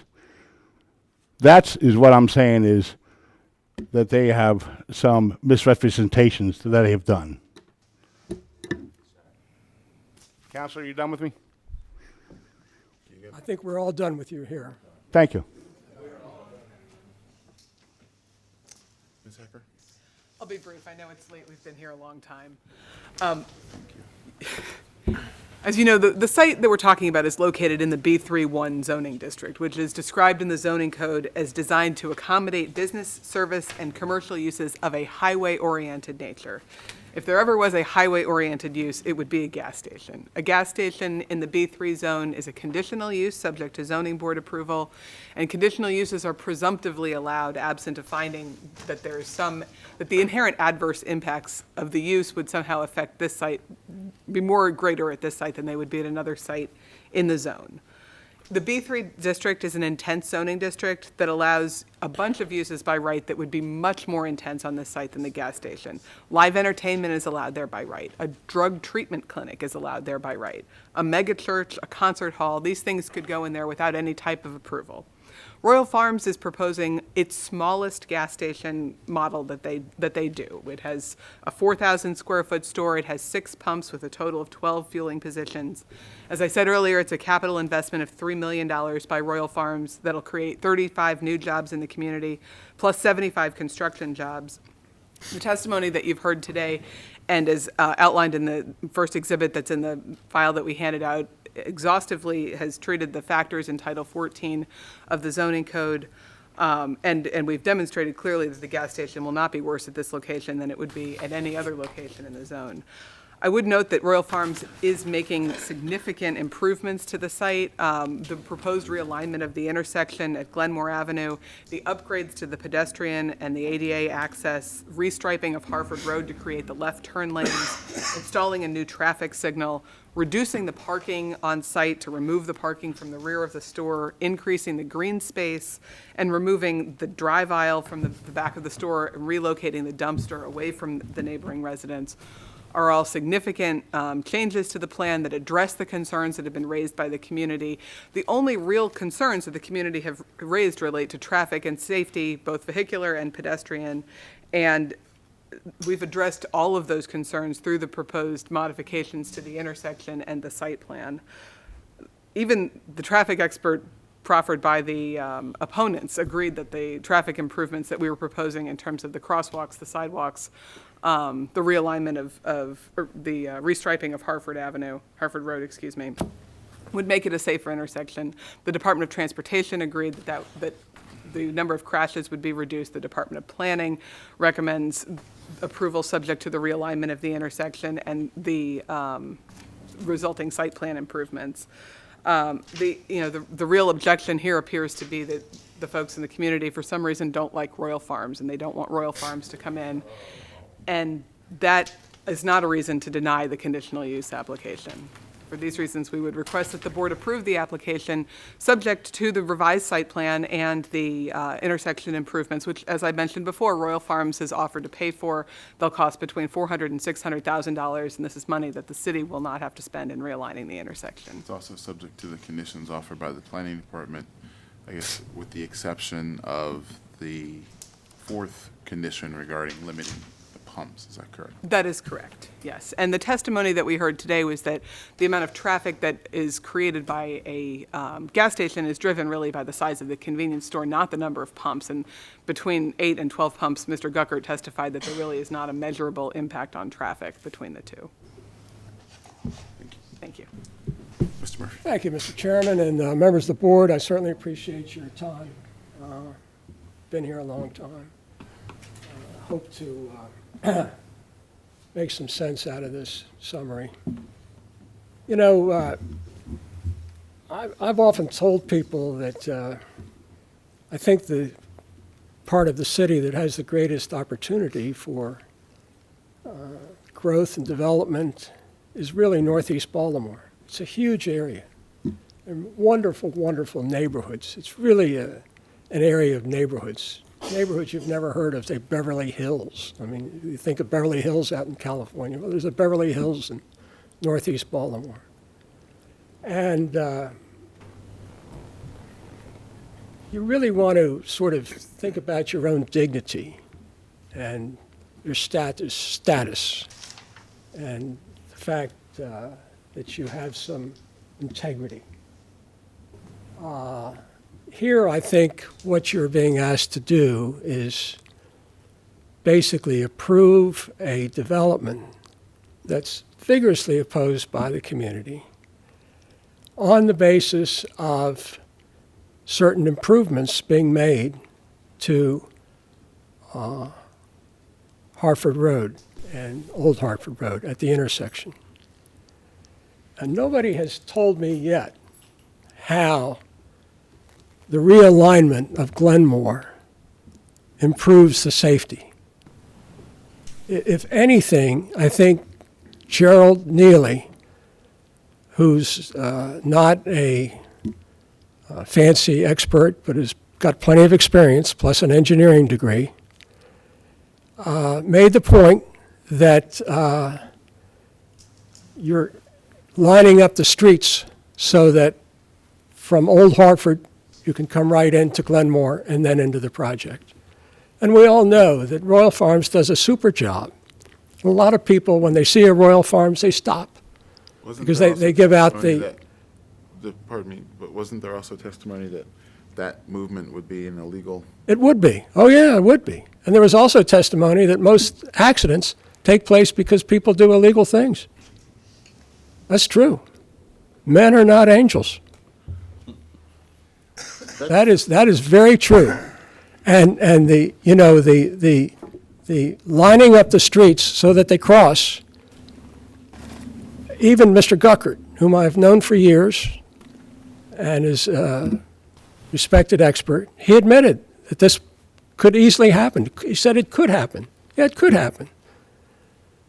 And that's how accidents happen. People go through red lights. I see it all the time. You see it. People go through red lights. That's how an accident happens. Well, it shouldn't have happened. According to the traffic expert, that accident should never have happened because that was a red light. The person shouldn't have gone through. But you got that oblique Old Hartford Road coming in there, and you're going to put Glenmore directly opposite. It's like an attractive nuisance. I'm not saying Royal Farms is a nuisance, but it's an attraction. People aren't going to cut across there to go to the office building, but they are going to cut across to go to the gas station or to get that fried chicken or to use the free ATM. So what you're being asked to do really is to approve something that's totally opposed by the community. And I thought that the best witness we had, and we had many, many fine witnesses, was Jody when he talked about how out of scale it was. And I think that's really the reason the community opposes it so strongly, because it's out of scale. But as Councilman Curran pointed out, wasn't there a similarly sized gasoline station with convenience store with, I think he said 12 pumps. It's was approved by this body by consent without any opposition. I don't from the know. community. I don't know. Was that 12 pumps? 5 No, that, blocks Mr. Chairman, away. can I? Sure. I don't think it was 12 That was pumps. not 12 pumps that was approved at Pinewood. That was 4 pumps. 4 pumps. 4 pumps, because the site is much smaller.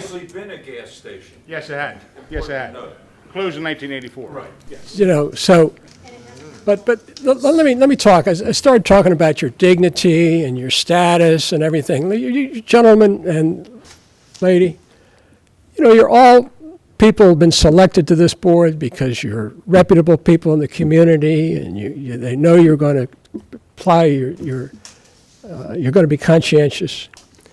What you're really being asked here to do is to facilitate a deal. And I'm not going to say there's anything wrong with the deal. I mean, but it's a financial deal. The deal is that you approve this development here, and in return, Mr. Guckert and Royal Farms will come in and realign this intersection in terms of creating this. When I first talked to Mr. Neely, he said, you know, what should be done here, he says, I hope they don't bring it up. He said, what should be done here is create a left turn lane from Hartford Road into Old Hartford Road, going north.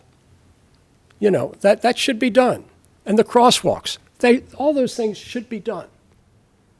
But you don't have to approve this development to do them. That's a deal. You don't have to accept the deal. The Baltimore City is greater than that. Baltimore City has to assume that the city will take care and do what's necessary. And if it's necessary to put a turn signal in there, left turn signal, as Mr. Guckert said, going north on Hartford, so into Old Hartford, if that's necessary, that there be a dedicated turn signal, that can be done. It's no big deal.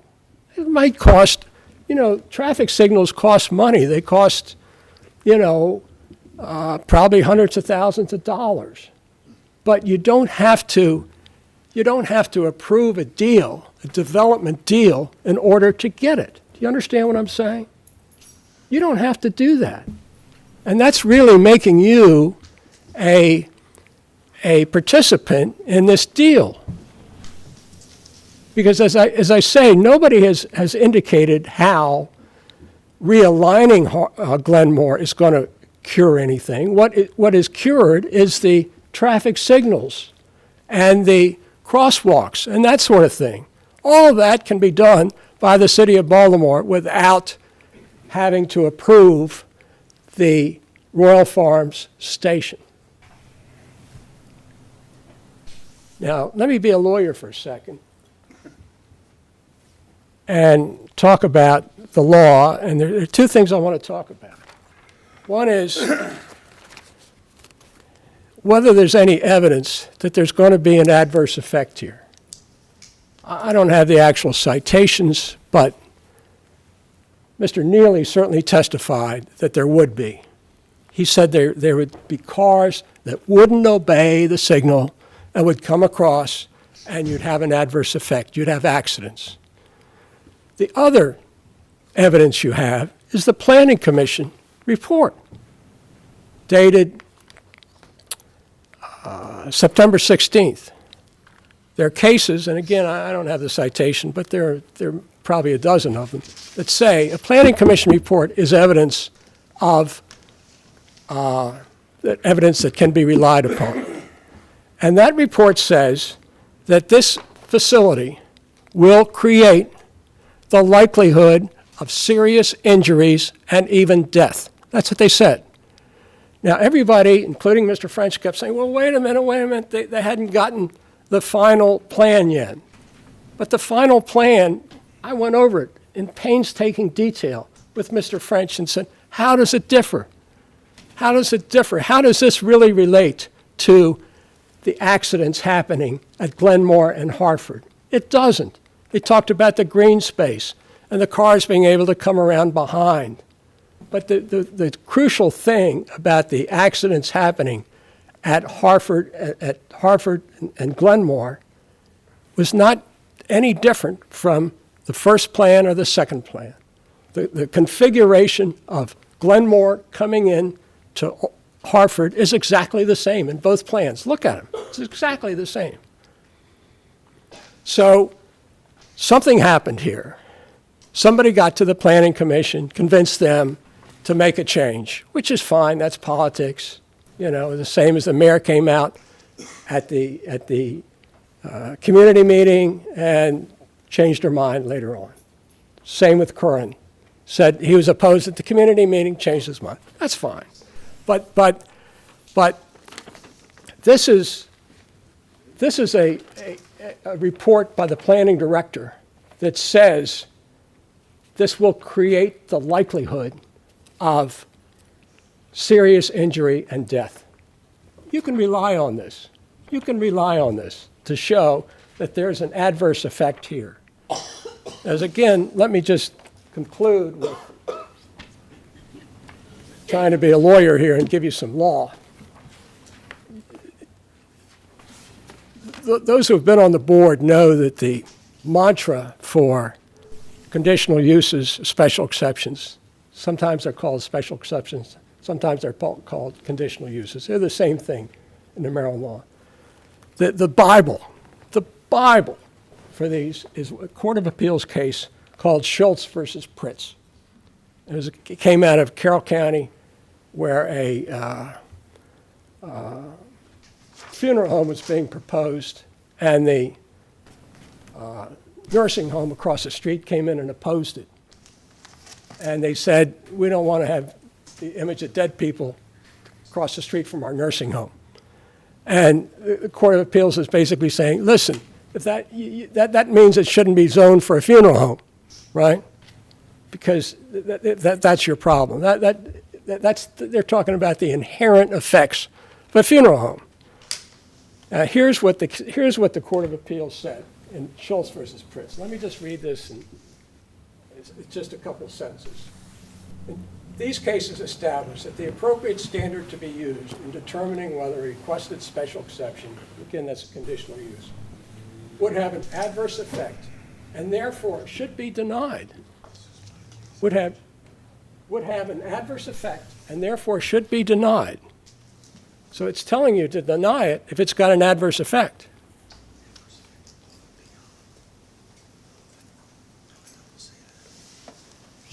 Is whether there are facts and circumstances that show that the particular use at the particular location. This is what I had the argument with the chairman about. The location matters.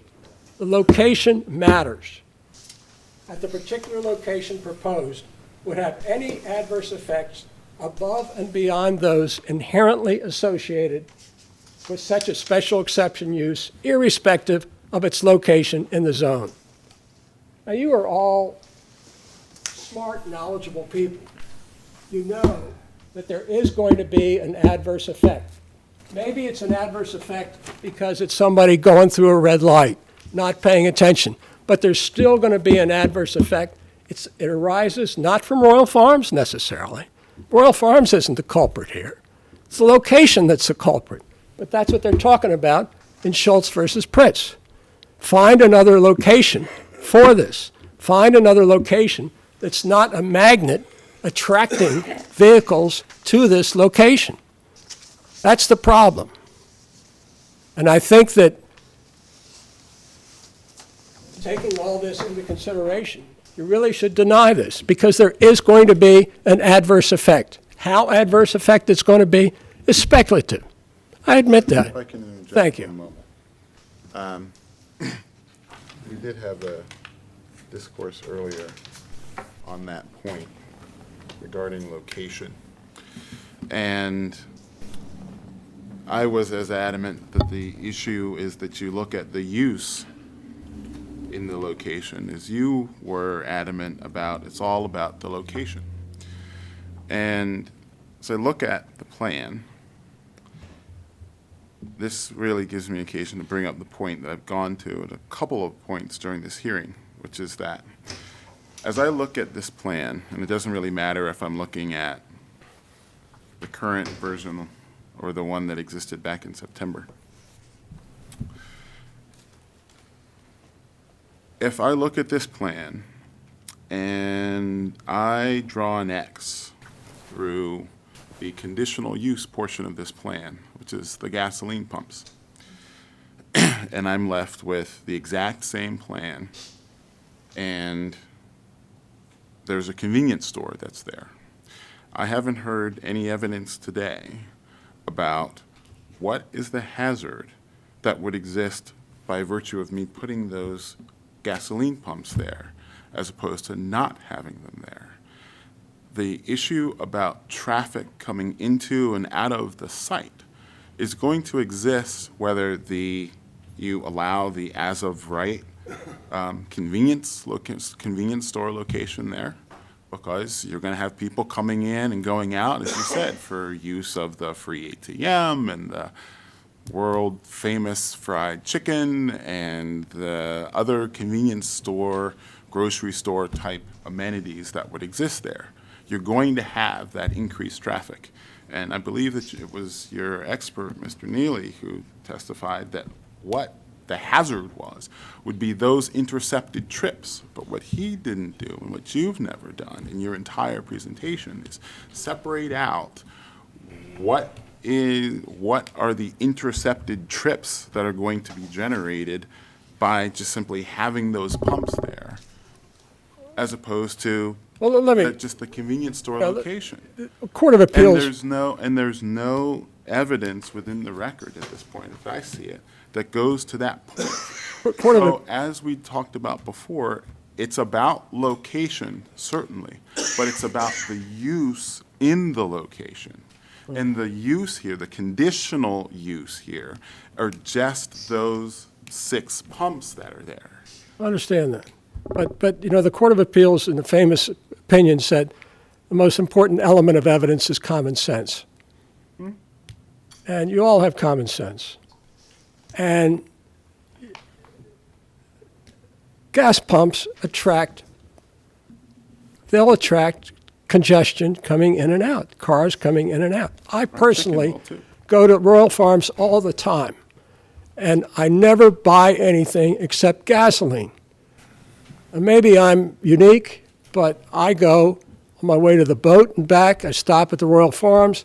Saturday morning, I go to the Royal Farms in Hamden, and I fill up my tank, and I really never go inside Royal Farms. I use the machines outside. And I don't think I'm anything special.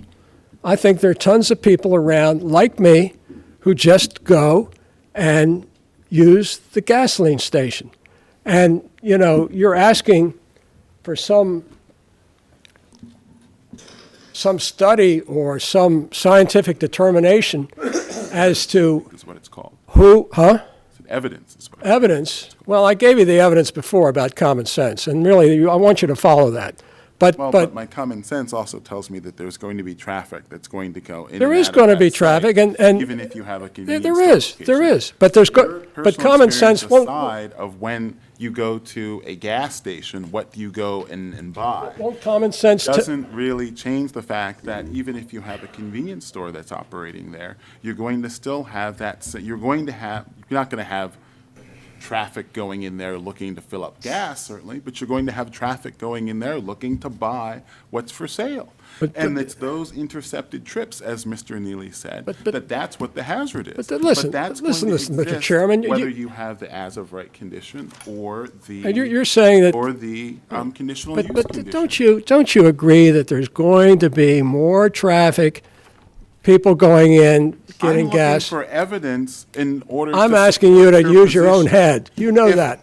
You all know that. that. Thank you very much. If what you're saying is the evidence that you're relying on is my supposition based on common sense, okay, I got your point. Well, no, you can rely on the Planning Commission report, too.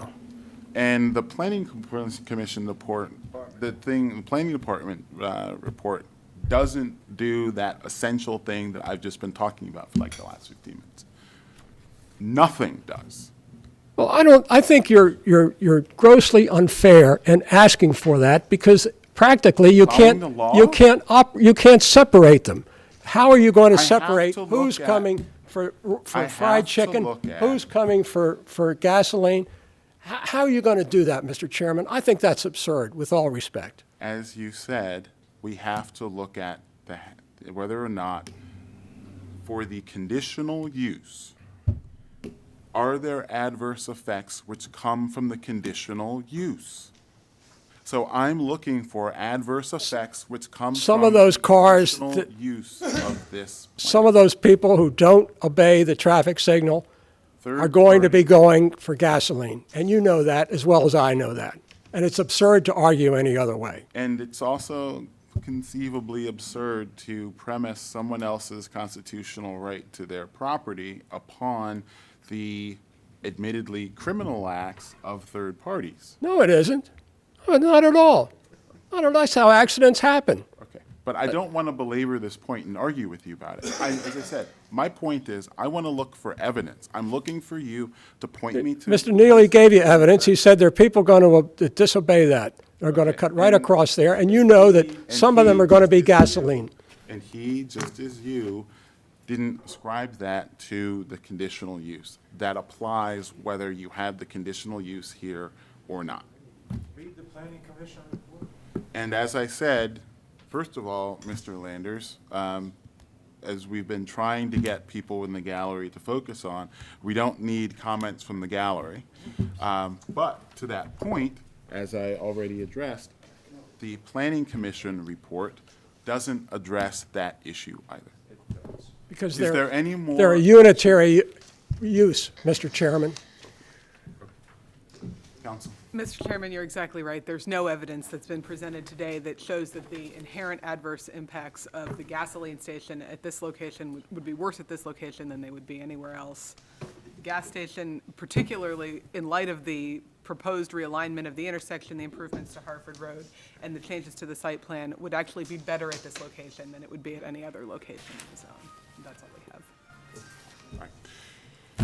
Thank you, Counsel. Chairman, I Very just well want to prepared. correct one thing.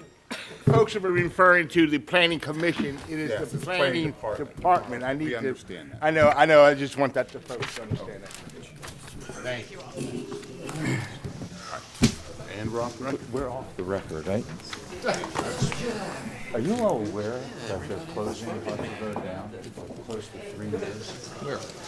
At the Harford Road and Heron Drive Bridge, turning on bridge. Oh, I know that. So all the traffic on Harford Road now will be diverted over Northern Parkway or at the Beltway level to get it off of Harford Road because they're going to shut down that bridge completely. The only way you'll be able to go is down either Parent Parkway, Hill Road, or Bel Air Road. So, just about the time, if this is approved, a huge volume of traffic on Harford Road will be sitting with vacant. We don't do, they do their own business plans. I so- got you. Well, I just want, I don't know if you were aware of that, because nobody brought it up, the planning commission, nobody. That's, we've been planning this for years. I have no idea what was said.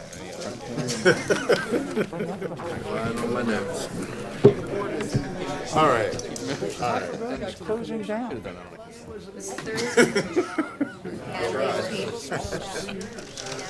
Okay. They're rebuilding, Let's just start from the top and just deal with the last one. Okay. Folks, everyone knows. I'm okay with, I'm okay with the planning commission. I don't know if we need 12 pumps. I think I'm okay with 8 pumps.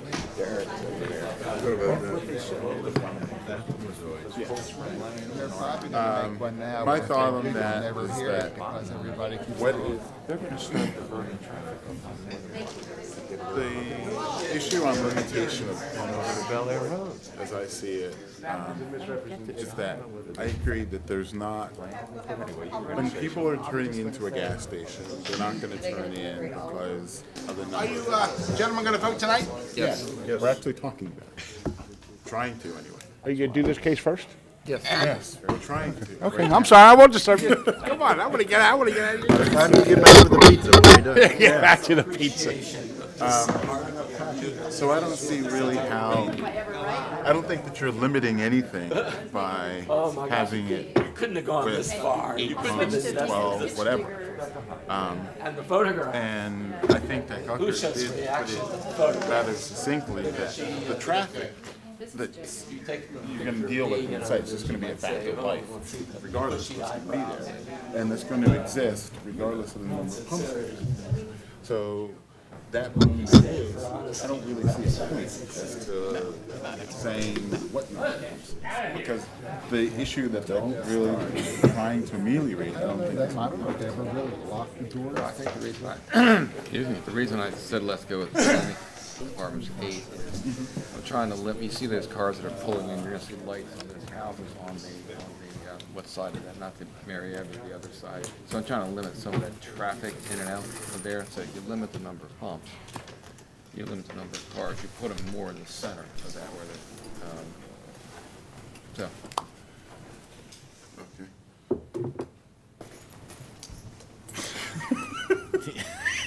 Guys, I gotta retreat back here and make a. I'm torn.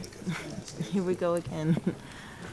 Because I strongly believe in the right to do with your property what the law allows. But I'm trying to figure out how to balance that with the community. It is going to have a psychological effect on them, if nothing else. So there's still an effect to balance. I'm not sure if Well, because nobody can say one way or the other what the true impact is going to be until it's there. So we're just left with the necessity to use the information that we were given to try and find the right balance. We don't have all the answers, but we have to make a decision. Sure. I always go back to, we've had a couple of these. I think we had one a couple of months ago somewhere else in the city. And I always look to that oil farm that's down by, I guess. Right, I was by going to say us. us, but Yeah. you don't live there. And Still close. Still close.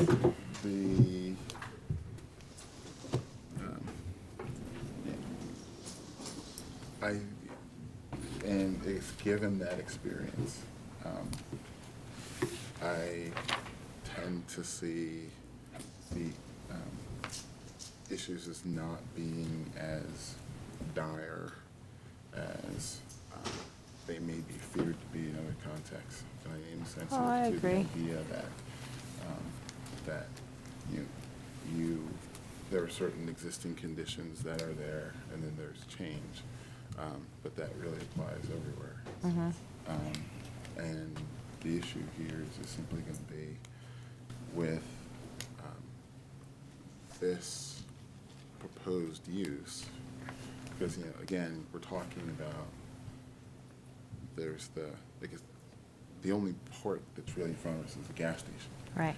Because you're going to have convenience store there. Right, as of right. So whatever sort of negative effects come from that, which I got it from Neely, that it's just simply the flow of traffic onto that site is going to exist with the as of right condition.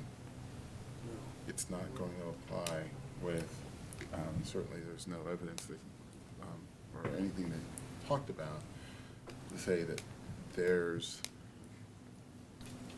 something that's caused by that conditional portion that doesn't exist with the as of right portion of the plan. And so, that being the case, I think that the only premise of the opposition to the conditional use portion is really relied upon the traffic coming in and out. Right, which is already Which existing. that's going to be there. Okay, no, if you guys want to listen to us, that's fine. You can't comment. So that's, and the as of, I mean, the as of right portion will need to be here. that gets stamped approval. Right, right. Yeah, that's a given. So, and that alone is going to generate intercepted trips. It's going to generate flow of traffic onto the site. I think that the improvements that have been talked about, I'm not even sure if they would be required to have that, because it's as of right. So we don't have to do any of the other stuff. You don't need to have the roadway improvement. You don't need to have the rear portion. You don't need to have any of that change, because it's just simply an as of right proposal. So the only ability really to ameliorate any of those adverse effects which would come off of the as of right proposal, the only really ability to do that is control it through the conditional use portion. And that you have with the roadway improvements and with the change in design of the plan and all that other kind of stuff. Because without it, you don't get anything. Left side? The only thought that I have is that without the gas station, they probably wouldn't put in the convenience store. I mean, they're both kind of maybe not fit together. Never thought of that. Well, any use could go in there that's permitted in the B3 and cause the same problem, so I understand what you're saying. Right. But Left side?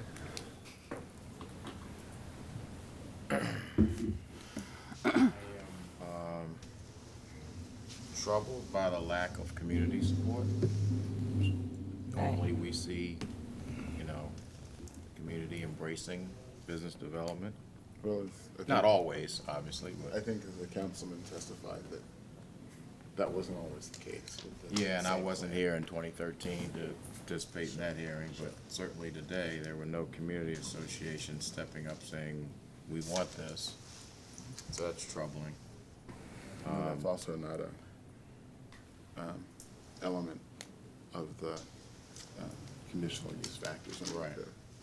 But I'm also, But that is true. curious about the fact that, there was testimony that it's a dangerous intersection. And here we have a company with a plan to address that dangerous intersection. And to me, it seems like the plan with aligning the streets with proper traffic signals may in fact address, that dangerous intersections. So I would think that the community would, in that respect, embrace the plan. And I think there was also testimony that the money that was once earmarked by the city is no longer available, so I don't have any confidence that the city would address this if Rural Farms doesn't address it. Yes. So as I see it, I kind of see this as,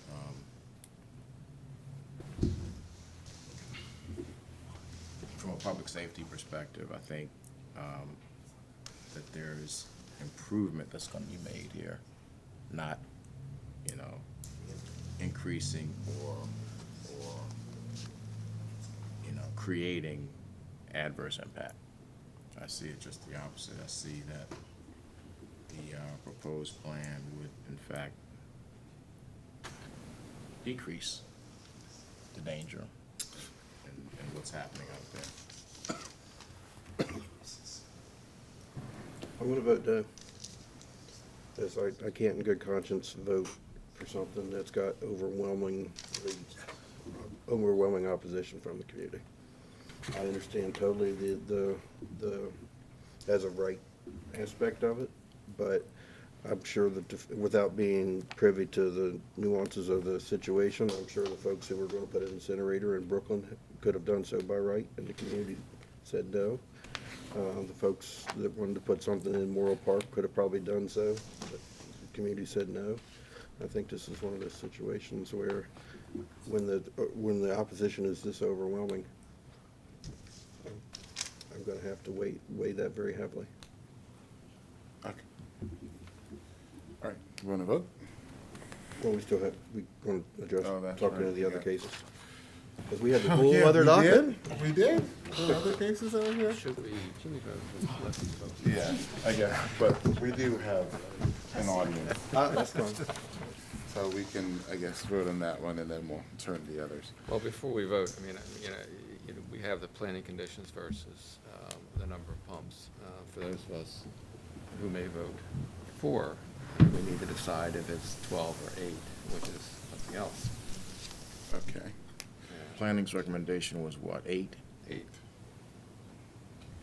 Which is 4 Right. double Right. Right. hose pumps.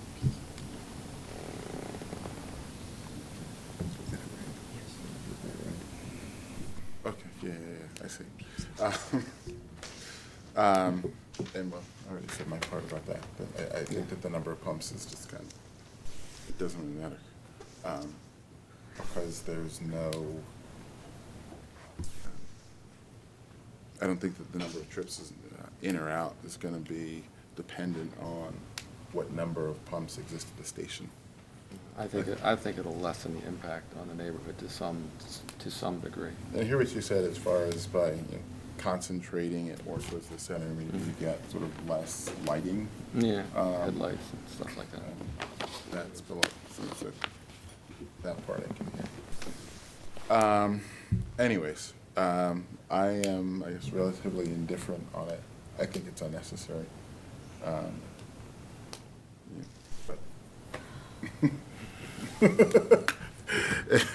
But I think that we've got, as to all the other conditions of the planning department, I think that those are all fine. And then as to the number of pumps, as I said, I'm indifferent one way or the other. So you wanted the 8, but you. I'm inclined to agree with Frank. I mean, if it will potentially lessen the impact on the neighborhood, I think it's a worthwhile check and balance to put in place. I think it's a small concession to make to be able to complete the project, and it's probably the closest to reconciliation that we can get without denying it completely or making the neighbors who have to live there and live with it, more unhappy. Marty, do you have a sense one way or the other? I agree with that. I'm inclined to go along with planning department's recommendations as to the pump issue. All right. Okay. So as to 2013-29, 5901 through 21 Hartford Road, I am a yes with planning department conditions. Yes. Yes, with planning department conditions. Agreed. I'm a no. Okay. Mr. Maher, thank you. All in the coffin to Hamilton. And which other ones are we going to talk about? Redford. Yeah, I got Redfern. I was okay with Redfern.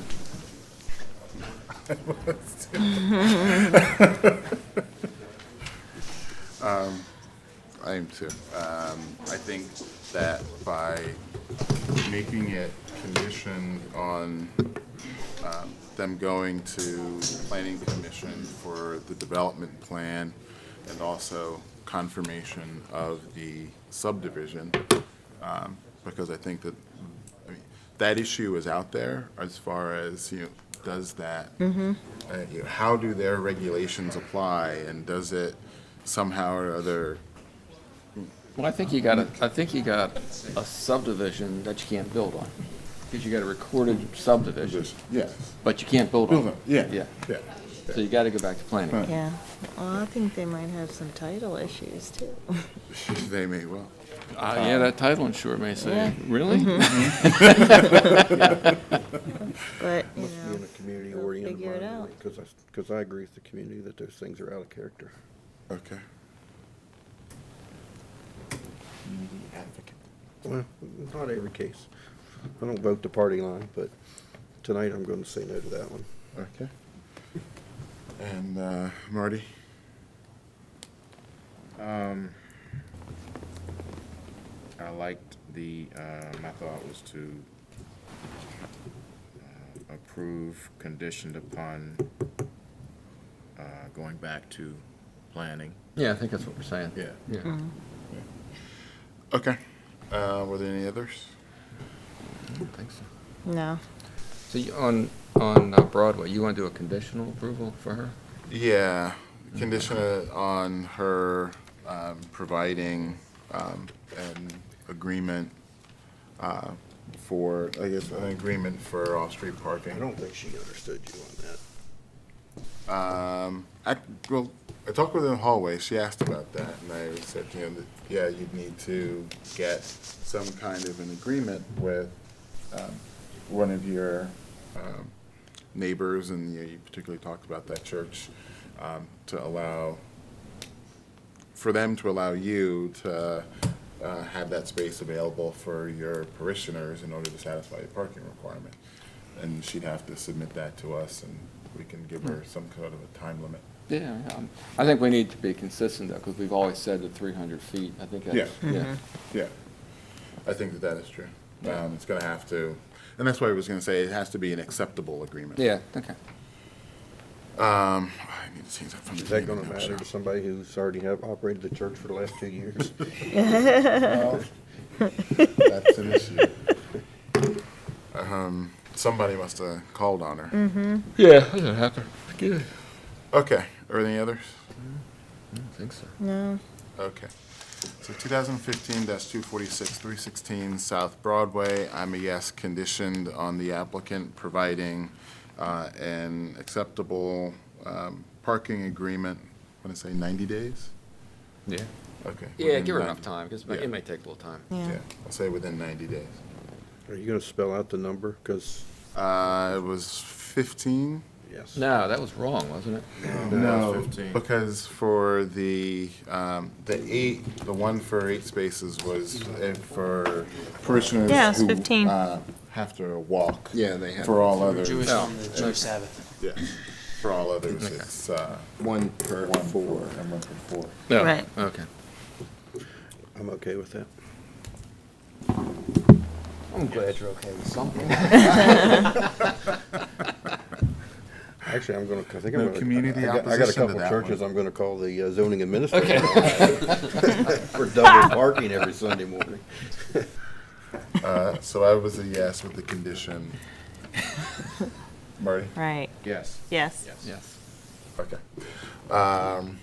2015-288, 1446 Hall Street was by consent. 2015-295, 2211 Eastern Avenue.